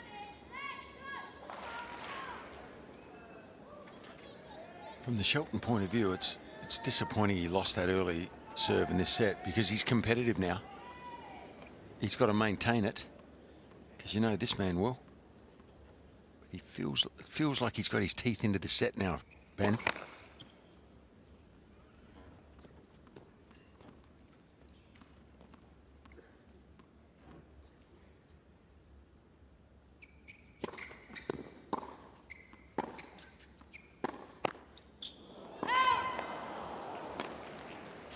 Unfortunately, Fitzy, this is a new balls game for Sinner, so it gets even more difficult to break with those new balls that fly and move a little bit more.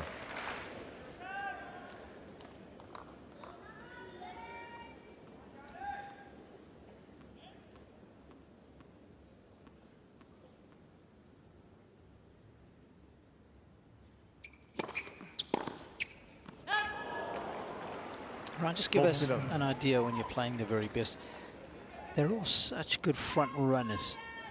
Just give us an idea of what it's like to try and reel them in like Ben is trying to do in this set, and in the previous set for that matter.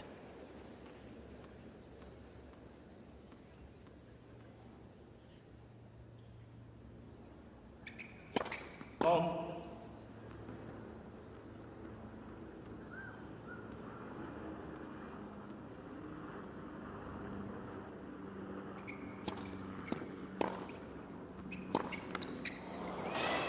Yeah, that's a great question, Robbie. You know, you have games where they play on the return where they just play lights out. Like the game that Ben got broken in this set, he didn't really play a bad game at all. Sinner just stepped up and played unbelievably. And Ben has actually played some really good tennis just to keep this to one break. But it's been those one game in each set where Sinner's dipped in his level, and Ben's had those opportunities, and he hasn't been able to convert on those.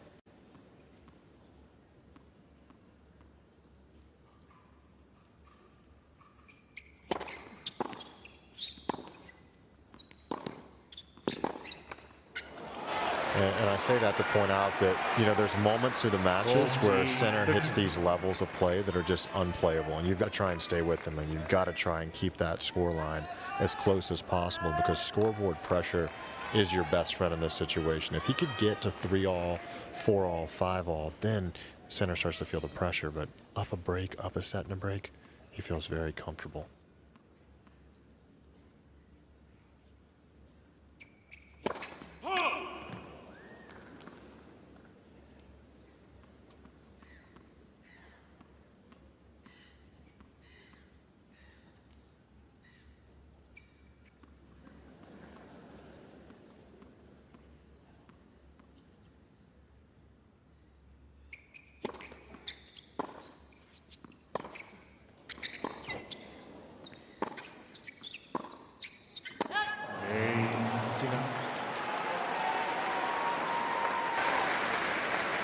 Sinner leads 5 games to 3.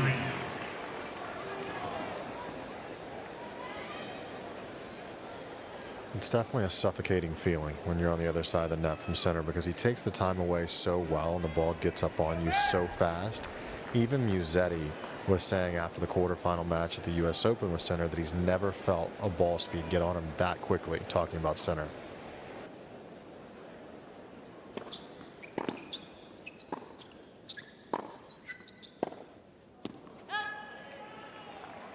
Love 15. But part of that is the length that he maintains, isn't it? Because the moment that ball hits the court, it slows down significantly. It's a heavy ball, isn't it? It's hard to fathom, you know, like these strings, these rackets, the amount of spin they create.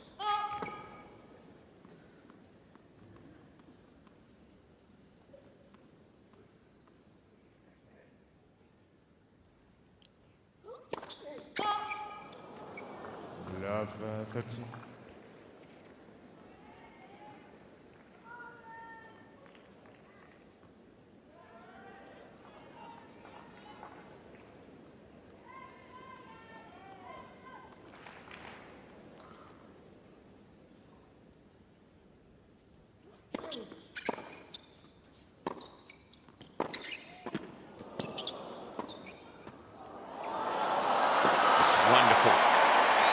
Wonderful touch. Thought he might have been in trouble there. Came in against the forehand. Sinner just dipped it with no pace rather than try to crush a winner. Dips it low. This one. Good feel.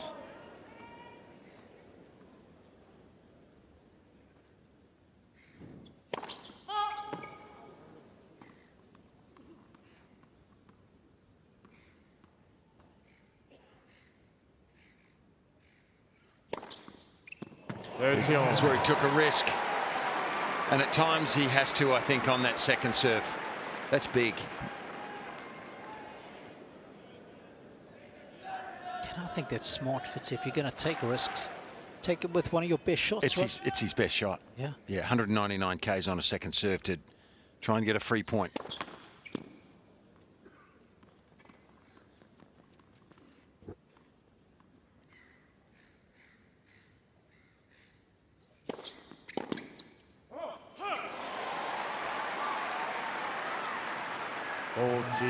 That's it.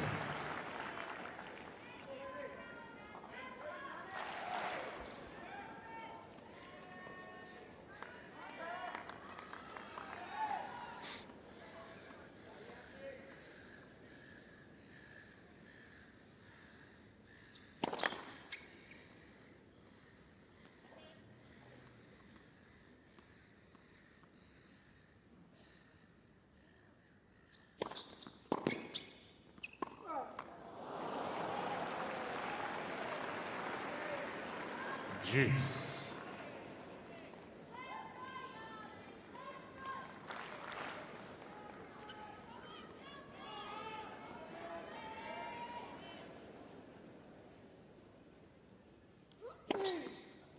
Advantage, Shelton.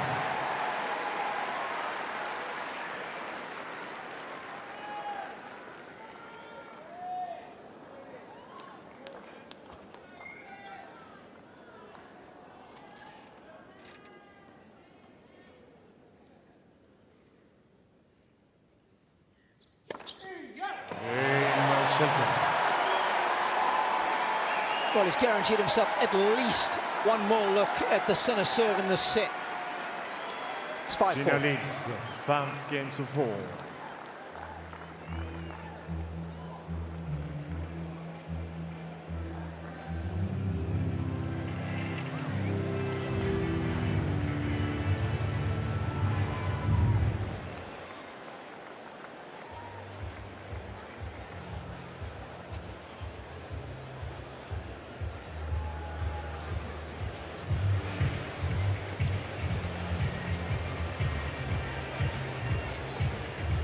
Been a popular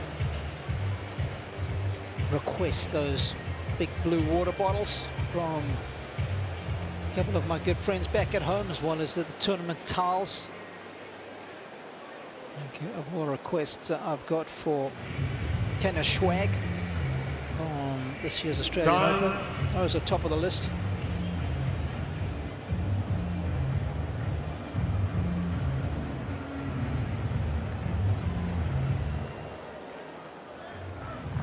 What a magnificent sight that is. Of course, moved here in 1988 from Kooyong. Did the Australian Open. And Melbourne Park has just been illuminated with greatness ever since. Serving for 2 sets to love lead.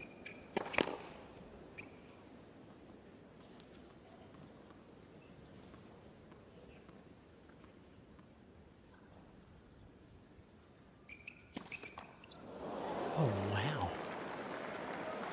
Love it. You don't see that too often, Robbie. Well, that's definitely the slowest serve I've ever seen. Guys, that was right here in front of me. That was a miss hit halfway up the net, if that. Does that mean he's human, Ryan? I wouldn't go that far.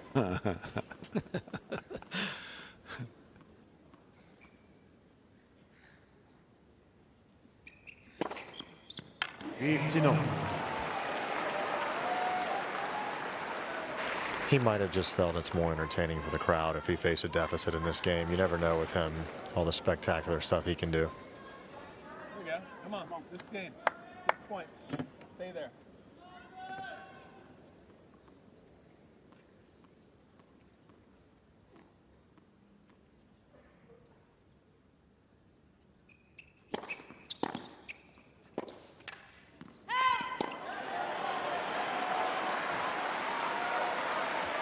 Just wrapped his eyes again.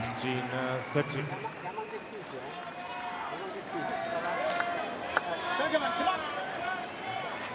Yeah, I saw that up close. That's a strange reaction there. Just not sure if that's something visually or if that's just like a little bit of blurriness. Sometimes the heat and exhaustion can cause dizziness, although it's not too hot out, so.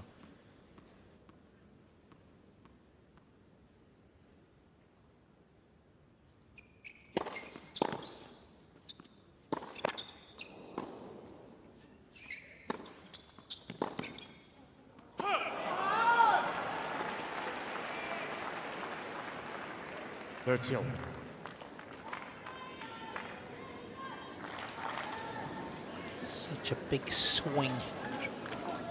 Come on, he's feeling it. Come on, go, stay there. It's a big swing, and your chances of breaking serve at 15-30. The serve is only at 65% chance of holding. And once he gets it back to 30 all, it jumps to 80% for the service chances of holding.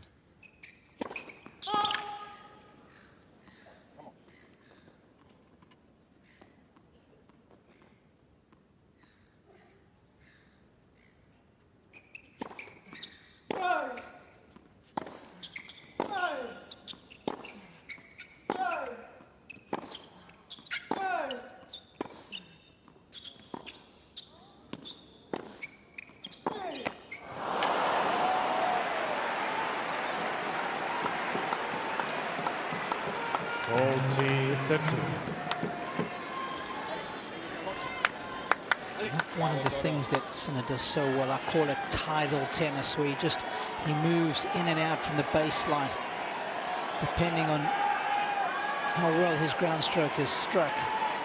Always looking to take it early. If he needs to create more room for himself, he backs up. He's earned himself a set point.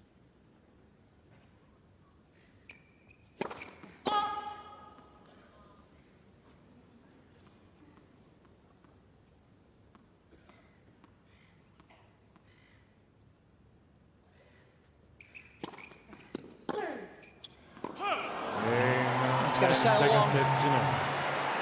Jannik Sinner has taken a commanding lead in this contest. He wins the second set, 6-4, and I tell you what, that fan will be delighted.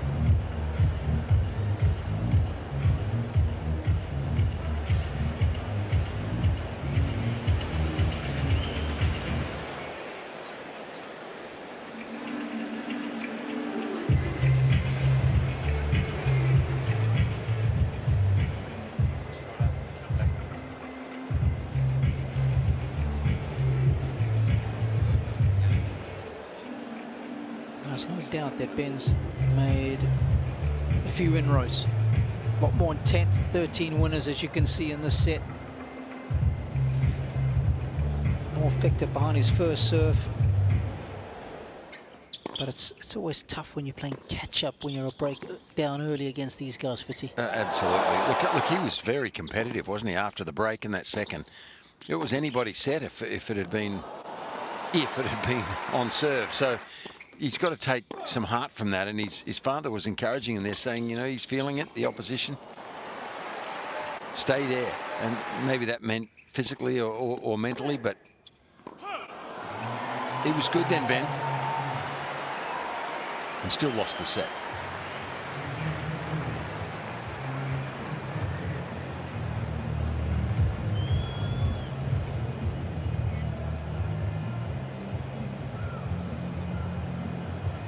Time.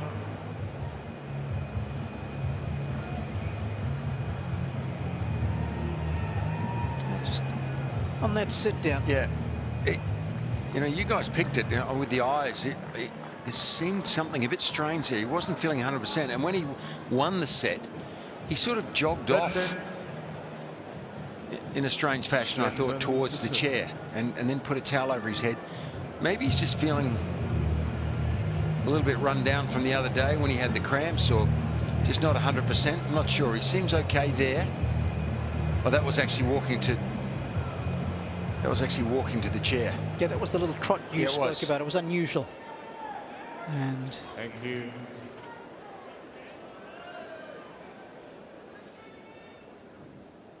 It's not quite normal, I don't think. So maybe he's a fraction off colour.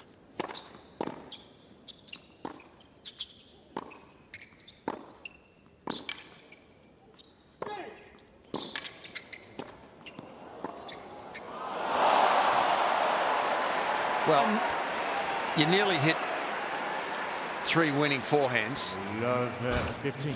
The defensive player makes you play that extra ball. Gee, that's good defense, isn't it? And you can't put it away, you lose the point. I, for one, thought but Shelton was going to win that point halfway through it.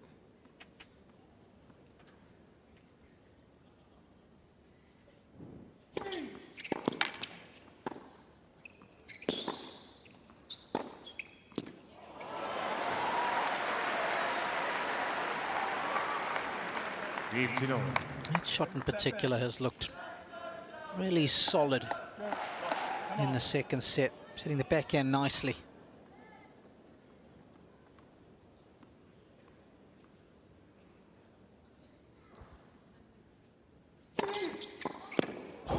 He's got him with that, hasn't he?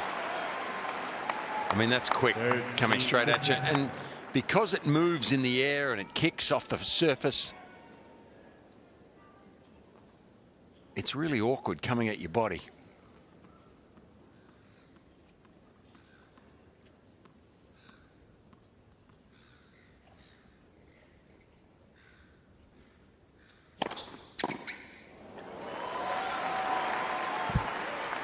Hold T15.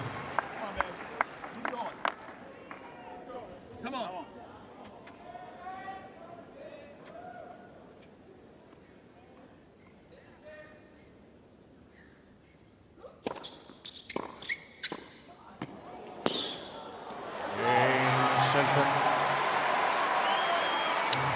nice little bit of First serve game, volley. third set.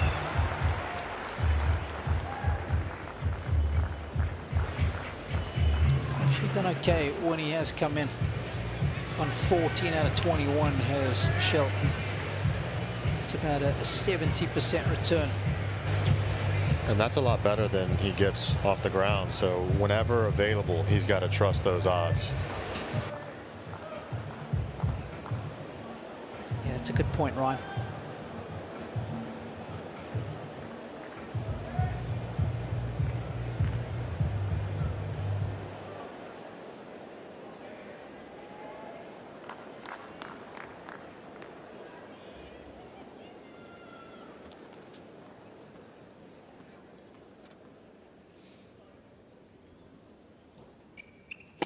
Oh.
Oh.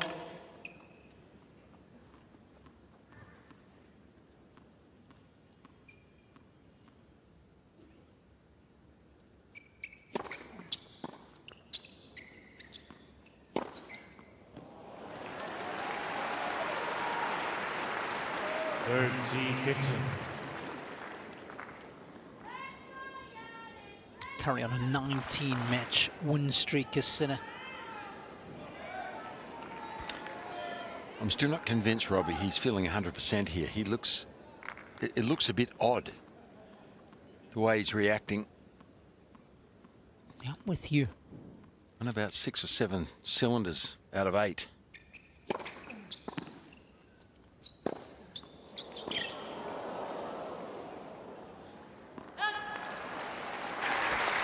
Well, guys, when someone kind of grimaces a little bit like that and you're not sure, a lot of times I focus in to see if they're having any back and forth with their corner to talk about maybe something going on. Usually they'll tell them if they feel something, and I haven't seen anything yet. So he might just be kind of feeling some fatigue, but not something serious.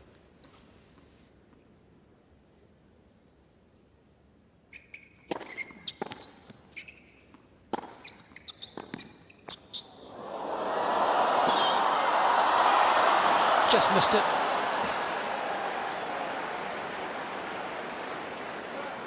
Faulty 30.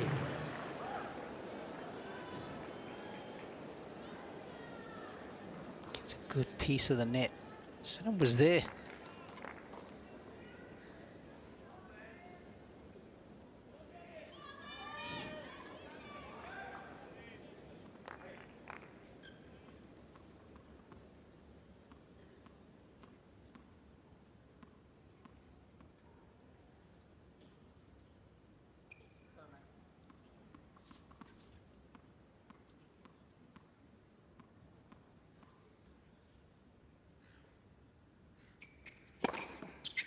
Cain Sinner. Mentioned that he was on a 19-match win streak going back to Shanghai last year, where he lost to Talon Griekspoor.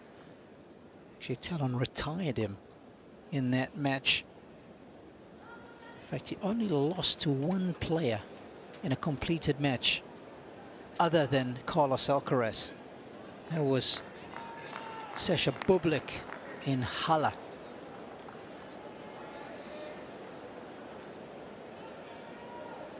Ready for play. Thank you. Taking that good winning stretch at the tail end of last season, bringing it into the new year. 15 up. Didn't play a warm-up tournament before the Australian Open, Sinner choosing just to play an exhibition in Korea. Did that with Carlos Alcaraz.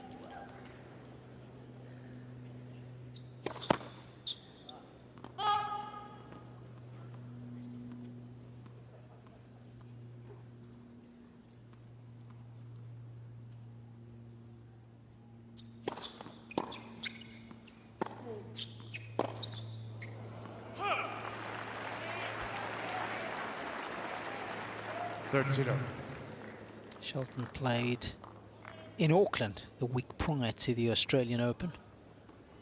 Played 2 matches there. Lost in the quarterfinals to Sebastian Baez.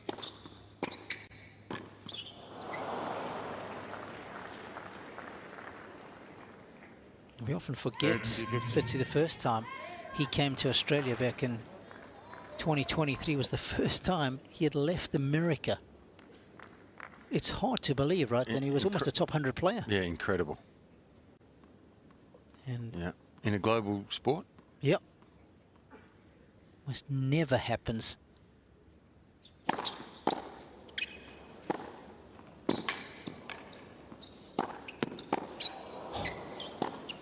Oh, wonderful. Well, you can see he's got that firepower that his dad talked about. The forehand's dangerous. If he can control it more efficiently, more often, it's a weapon. And guys, don't forget, in the 8-match win streak that Sinner has had over Shelton, they've played a tiebreaker in at least one tiebreaker in 7 of them.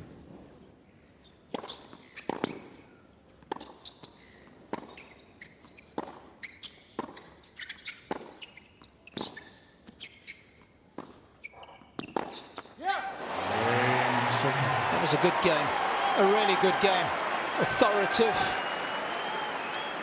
Shelton takes a 2-1 lead in this 3rd set.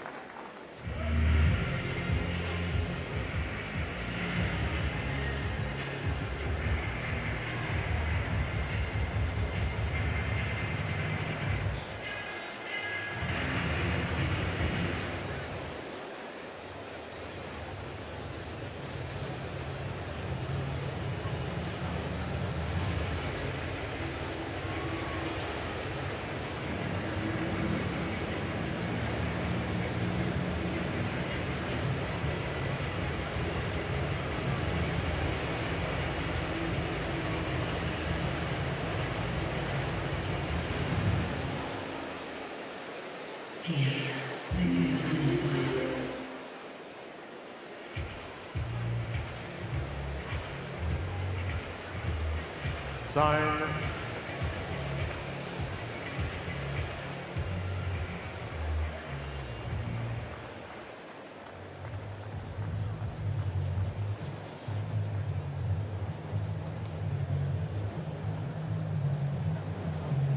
Here we go, mate. Big energy.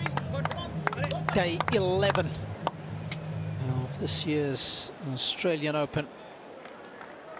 We're getting to the very sharp end of proceedings now. Women's semi-finals is set. I can tell you there's only one spot remaining for the men. Winner of this one will take on Novak Djokovic, who won via a retirement earlier today. And of course, Musetti was up 2 sets to love.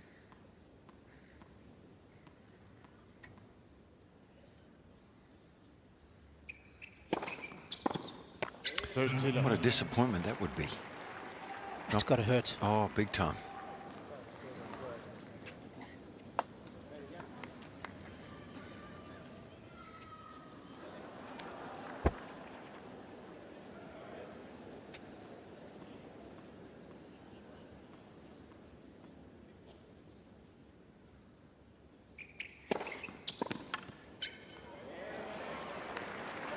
40 love.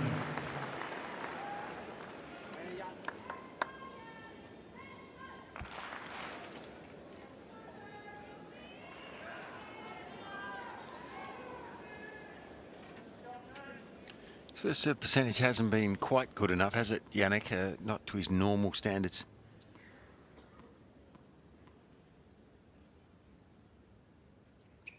A few more of those would make these service games a fraction easier.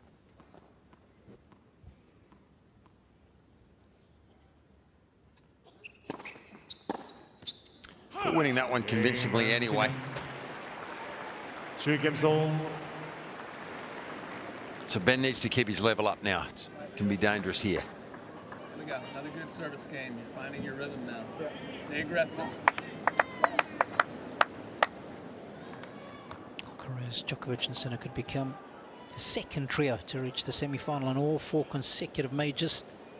After Djokovic, Murray and Nadal. That was between French Open in 2011. The Australian Open. And the Open in 2012.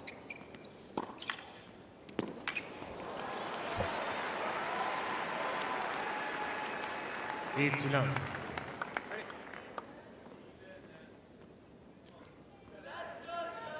certainly hasn't been under as much pressure, has he?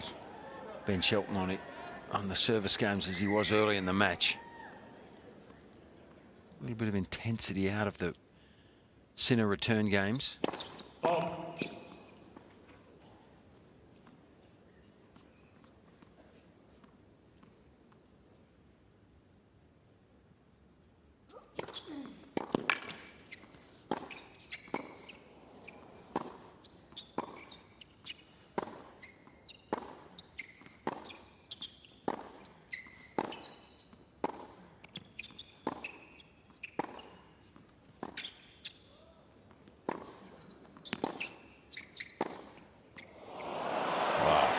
You just can't defend against that kind of shot making. I mean, the difficulty factor there on that last shot for most players is pretty high. This last forehand, he changes direction, goes over the high part of the net like a rocket. Too good. What a beautiful shot. Scary part of that is he's still playing with margin for him. Everybody else, that's high risk.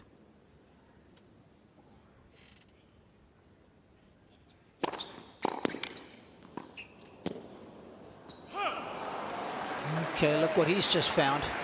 That was off of a 215-kilometer serve, that return. Got it. 1-2. 1-2. And you're in. Had the look in his eye there too, going towards his box. Is this the game?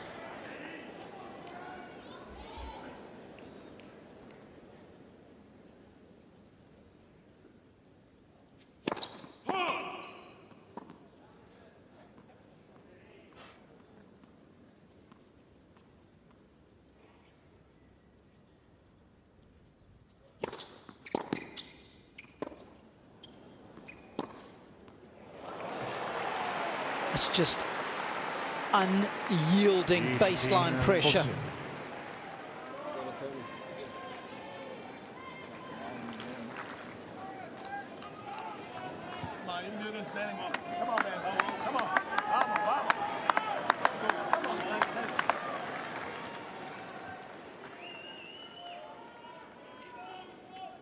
Two break point chances.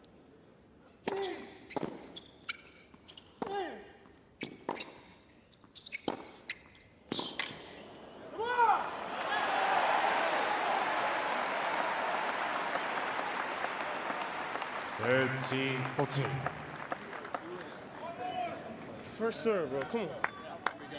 Allez. Allez.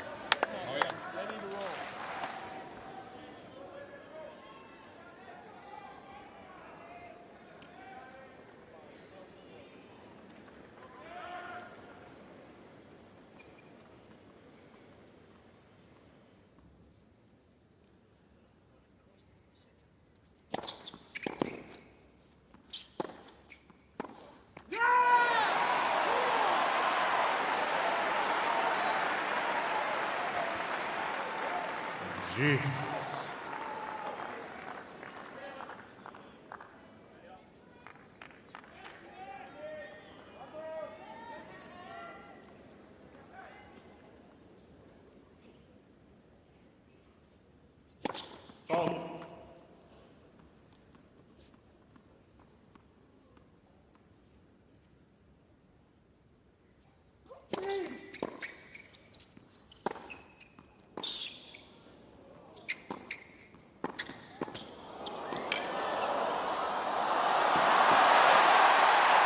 Absolute top shelf.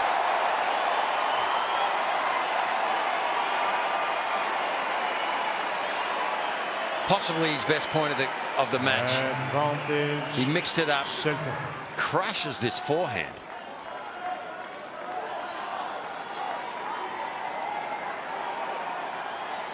Crashes the volley, by the way, and then takes the speed off that one. That's impressive.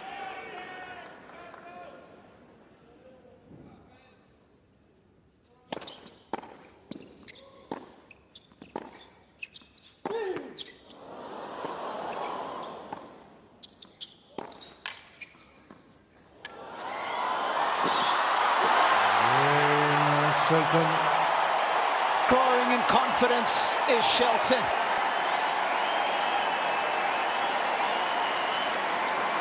Fights off a couple of break points, and he is thoroughly enjoying Shelton this leads battle. 3 games to 2.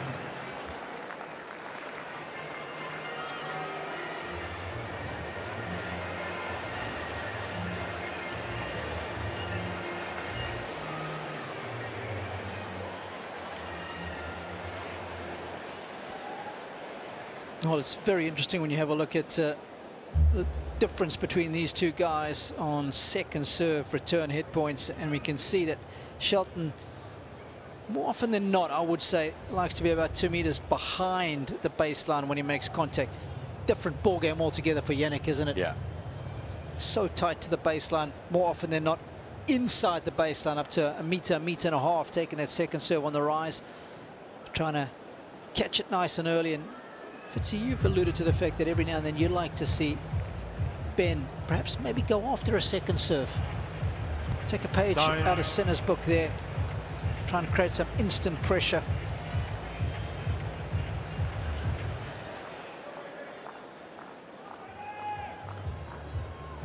Some bruising ground strokes mixed in with some deft feel. He's done a good job of giving Sinner a run around in a few of these baseline rallies for the most part. And it's been Sinner who's been doing all the dictating.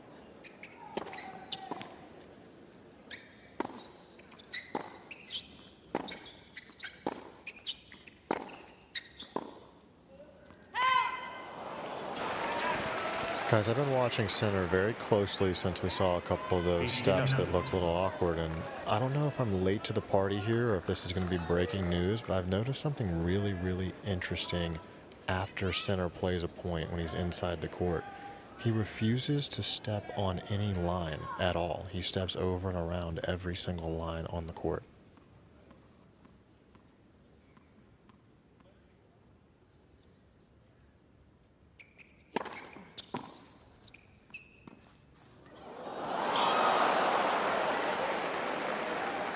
So if you watch his feet when he finishes a point, if he's inside the court, he will deliberately step around every single line on the court.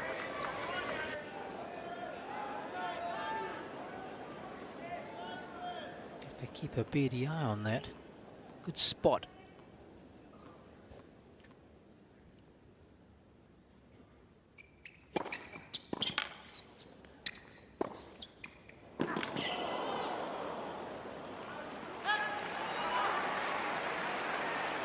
Here we go.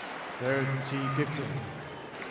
You'll see him step over it and around it, and sometimes it looks awkward, but I'm telling you, he's stepping on purpose around the lines. Well, you know, this is going to start a trend now. All the youngsters who have just heard that, Ryan.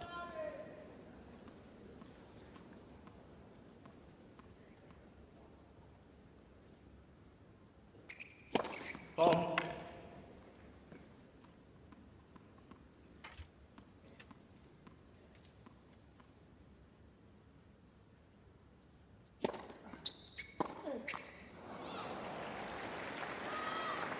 40-15.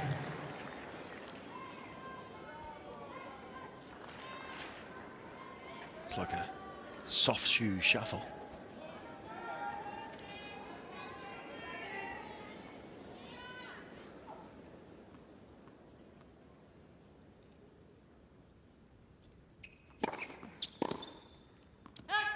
Jannik Sinner. New balls, please. It's a set. Sinner's having to play catch up. And the new balls will bring about a new change of rackets.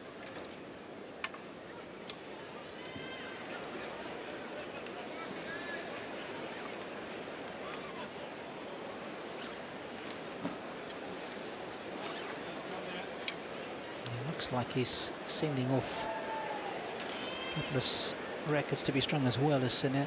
Players get 5 free restrings per round. After that, you've got to pay for it yourself.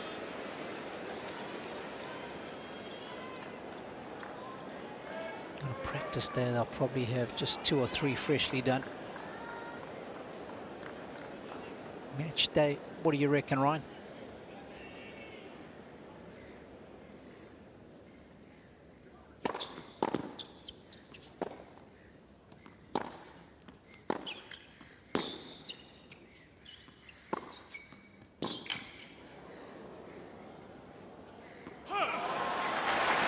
For me, it was at least 3 or 4 at the same tension, and then I would always keep one a little tight and one a little loose, just to give me a little bit of leeway if I at any point in time wanted to change and then send a couple back off.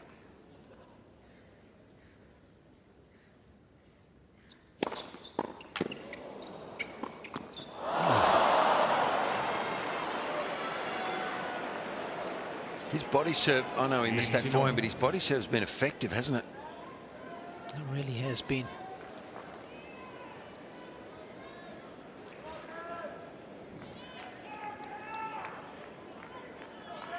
This is the direct body serve. He's got the other one that moves into the right hip.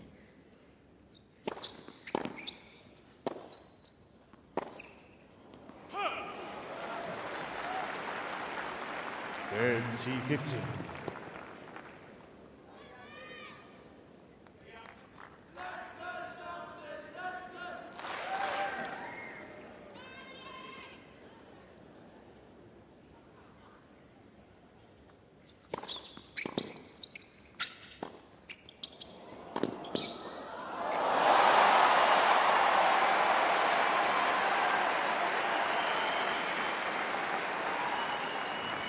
T15. Well, how's about this for some nice spin?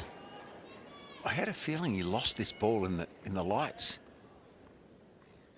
No, he had control, I guess. Great serve. Well, winning it a little easier, isn't he? Shelton leads 4 games to 3. Now we're still on serve here in the third.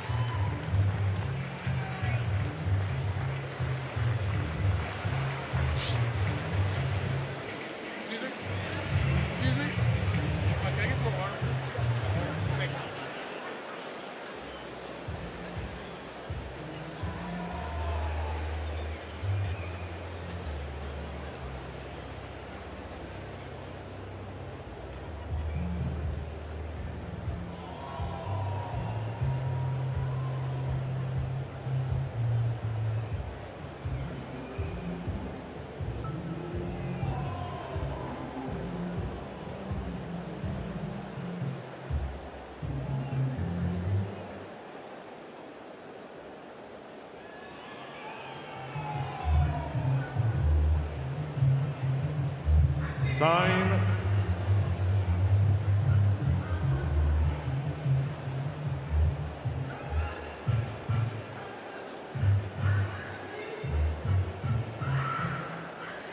What an evening to have a ticket for tonight. Oh, fantastic.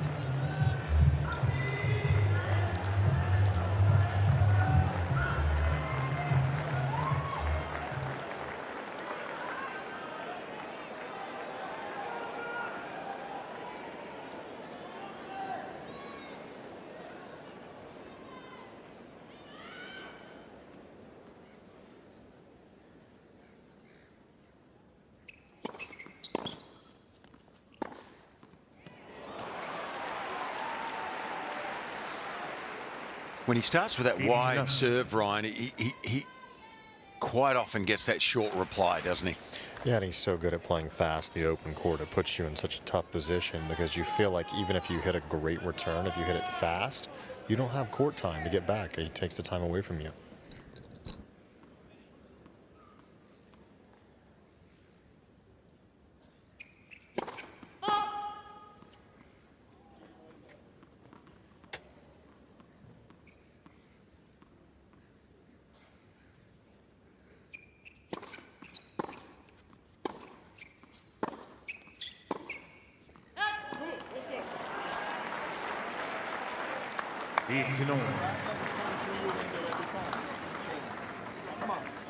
Come on, man.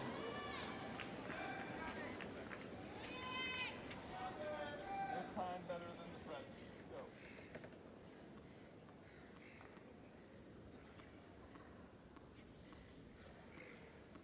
Shelton with twice as many unforced errors as Sinner.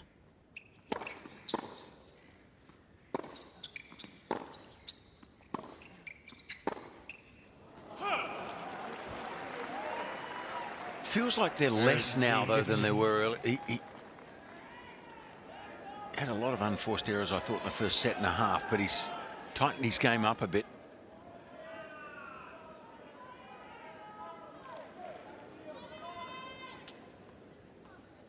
I think you're right. In fact, in this set, Sinner's had one more unforced error than Ben.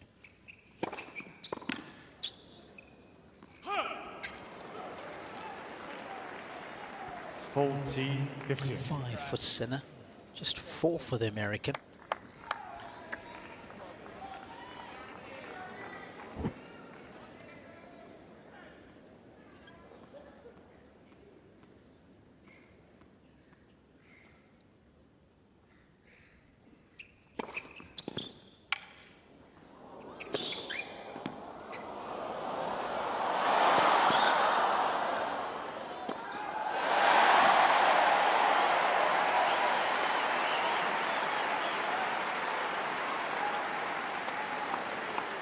Faulty 13.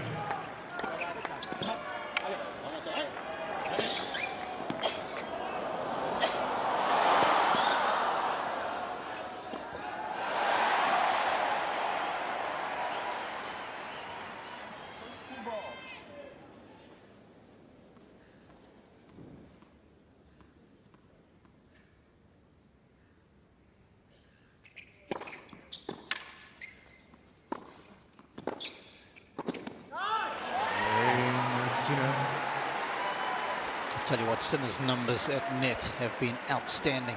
Ryan, you alluded to the fact that's an area of his game that he's also looking to improve on.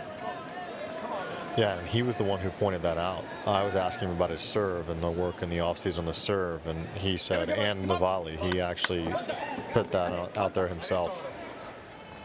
And look, he's always been willing to come forward. I remember that epic match at the quarterfinals of the US Open when he played Alcaraz. 2022. He came into the net more than Alcaraz did.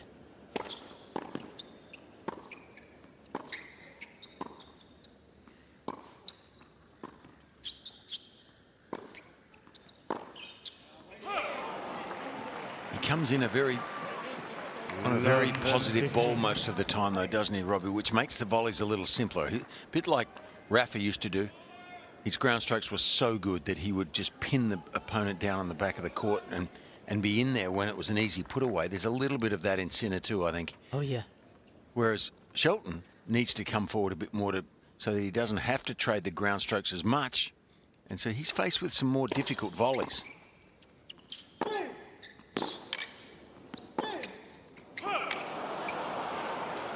Uh-oh. Love 13. Take your time. Oh, we've just got some good insight there. There's nothing Sinner can't do. We know what his attacking prowess is all about, but not good with those defensive skills.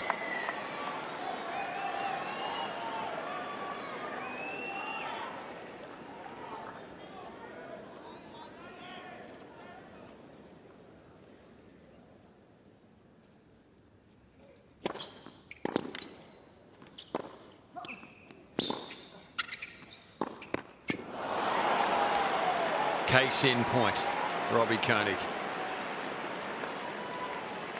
Well, if you look at the history we were talking about with the tiebreakers, having won 7 consecutive tiebreakers against Shelton, that's tough to do, and it just goes to show you how much he raises his level toward the end of the set.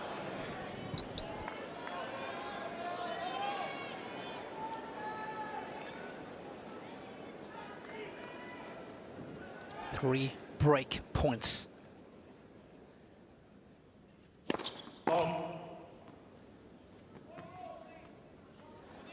Please.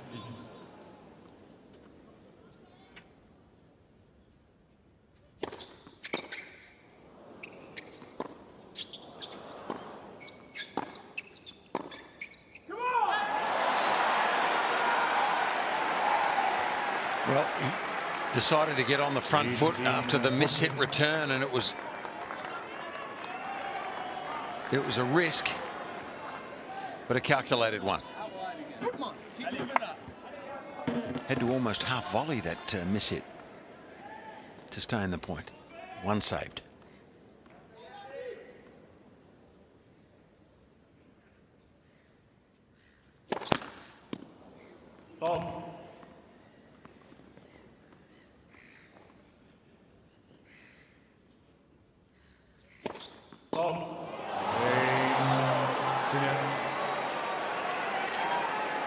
What a time to break. And after the sit down, Sinner will serve for a place in the semi-finals.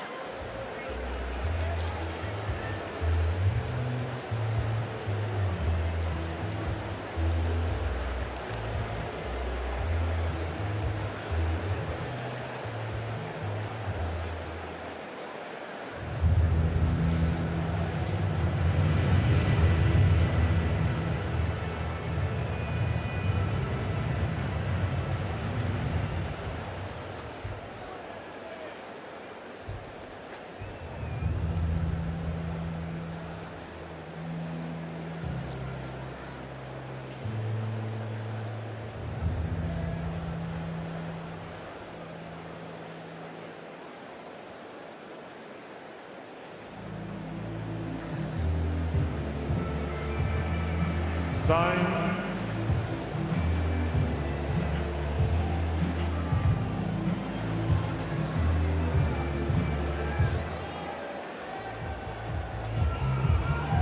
Well, this guy's greatness lies in his completeness. Just that rare blend of power, precision, and poise. Effortless depth. Thank you. Defends with elastic calm. And now will try to serve himself into the semis.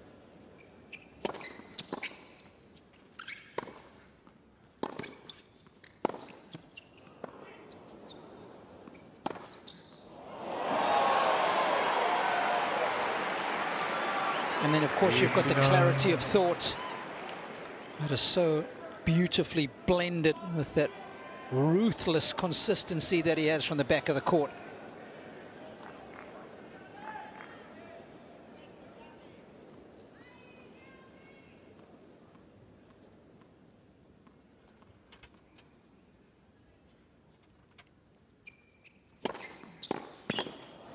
Zidane.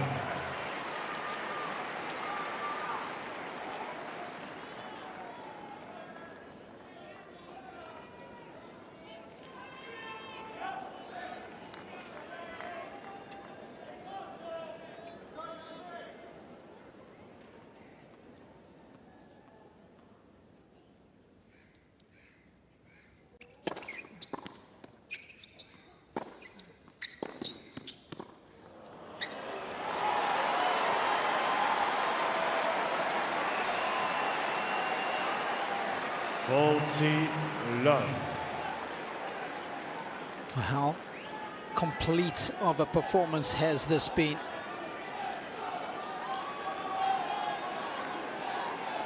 Beautiful balance of offense and defense. 3 match points.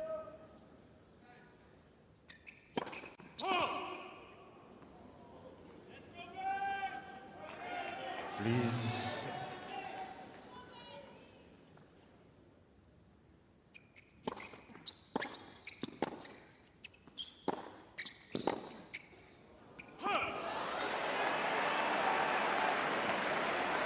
Hold T50.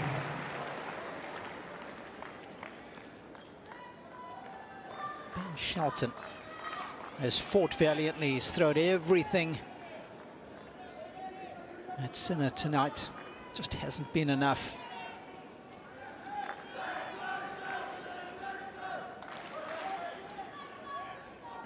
Match point number 2.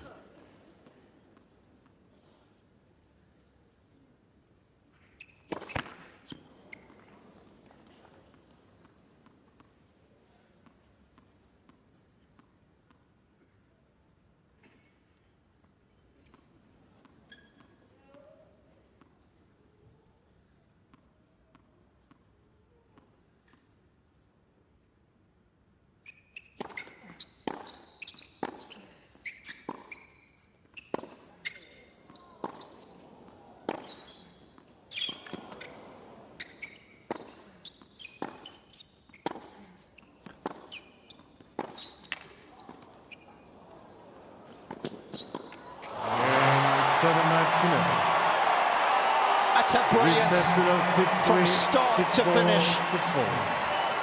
Unplayable at times, but Shelton gave it his best. But he still cannot win a set off Sinner. A masterclass from the Italian. 2 hours and 23 minutes of high-octane tennis. He is through to the semi-finals here for a third time. 6-3, 6-4, 6-4.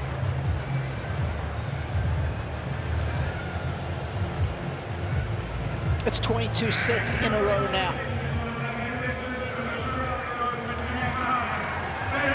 But it's been a good tournament for Shelton, no question about it. But as much as he improves, Fitzy, so do the two best players on the planet. Yeah, we talked about it, didn't we, at the beginning? He looks pretty down there, I think, when he left, and you can understand why.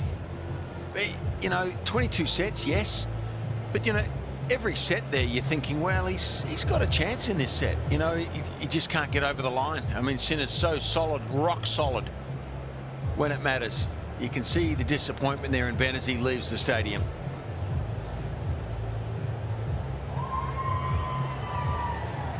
No, this guy's a gun. Isn't he just? He really is.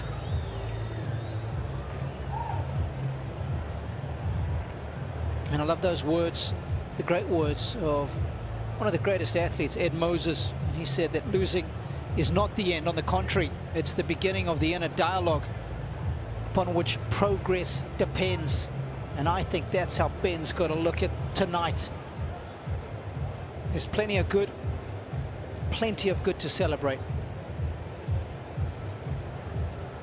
But he will become better after tonight's loss. Of that you can be absolutely certain. But this guy's greatness is almost defined by how little he leaves uncovered.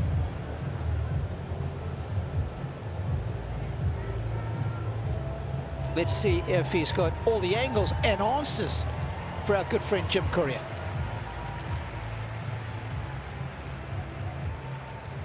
Jannik, congratulations. You know, we all know how dangerous Ben Shelton can be out here, and yet you were able to handle him in 3 sets. What was the difference in the match tonight that got you the win? Yeah, first of all, it's very, very tough to play against Ben.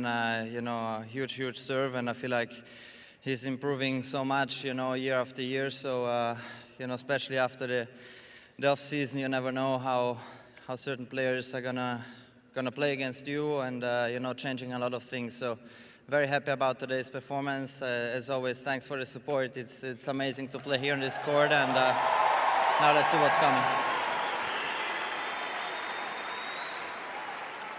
He might have the biggest serve in tennis. He hit one tonight, 232K. That's a rocket. That gives you about a half a second to react from the time it leaves his racket to it reaches your racket. How in the world do you return his big serves? Yeah, I'm not good in mathematics, so thanks for telling me. You know, it's honestly, I don't know. You know, it's just instinct, and you know, as not always, you know, the power matters. It always, you know, the serves I can handle, they are, you know, a little bit closer to my body, so it's slightly easier. But it's a completely different serve. It's also lefty. You know, we don't have many lefties in our game, so it's definitely one of the toughest challenges. You know, to return his serve. Also, the second serve comes with a lot of spin, and you know, the ball is bouncy here. It helps a little bit playing in the evening. It's a bit less bouncy, but still, it's very, very difficult. So, yeah, I felt like I returned great today. Sure did. You're able to get through in straight sets. Not easy against Ben. And this has not been an easy tournament for you. You've had your challenges, especially last Friday when it was so hot and you were playing on this court and the roof was closed, when you were in trouble physically. I'm wondering how your body has recovered since then, because you were definitely struggling.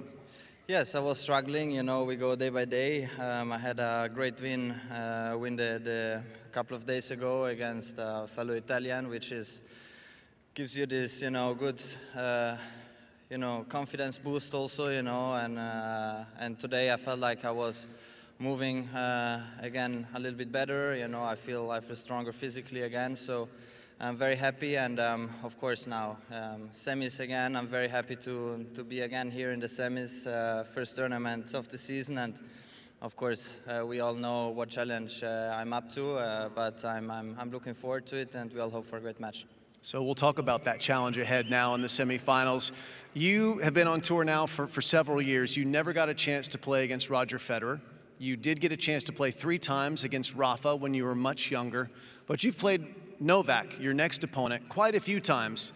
This will be the 5th time that you two will meet in a major semifinal, which is a lot. What has it been like for you to get a chance to play Novak in moments like this? Yeah, I mean, these are moments why you practice for. You know, you wake up in the morning and you just look forward to play hopefully a good match. You know, if you want to win, you have to play at your best. So I'm looking forward to it. But also in the past, I had, you know, great lessons. You know, it doesn't really matter the result. It improves you as a player and as a person. You know, we are still lucky to have Novak here, playing, you know, incredible tennis with his age. But again, you know, also we play for you guys, but we also play for us, you know, and hopefully it's gonna be a great battle out here, and then we see. But it's gonna be, of course, very, very difficult.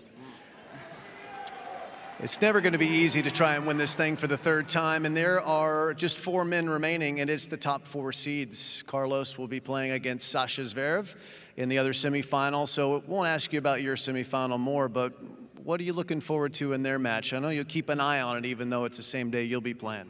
Yeah, I feel like, you know, when you play in the same day, it's still a bit different. You know, you go with your own schedule. You know, you have the warm-up before, and so of course, you follow the score, but in the same time, we have one opponent at the time. It's going to be, as I said, hopefully a great couple of semifinals. We are all 4 very happy to be still here, and we hope for a great Friday again, and then we see how it goes.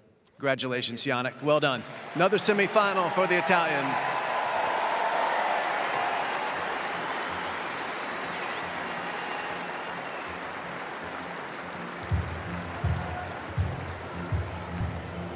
Well, I think it's one of his favorite phrases. Fitzy, let's see how it goes. Well, he's a modest young man. Isn't he just? And, you know, he chooses his words. It's not his first language, but he chooses his words carefully, and it's appreciated, you know. Don't get into trouble that way.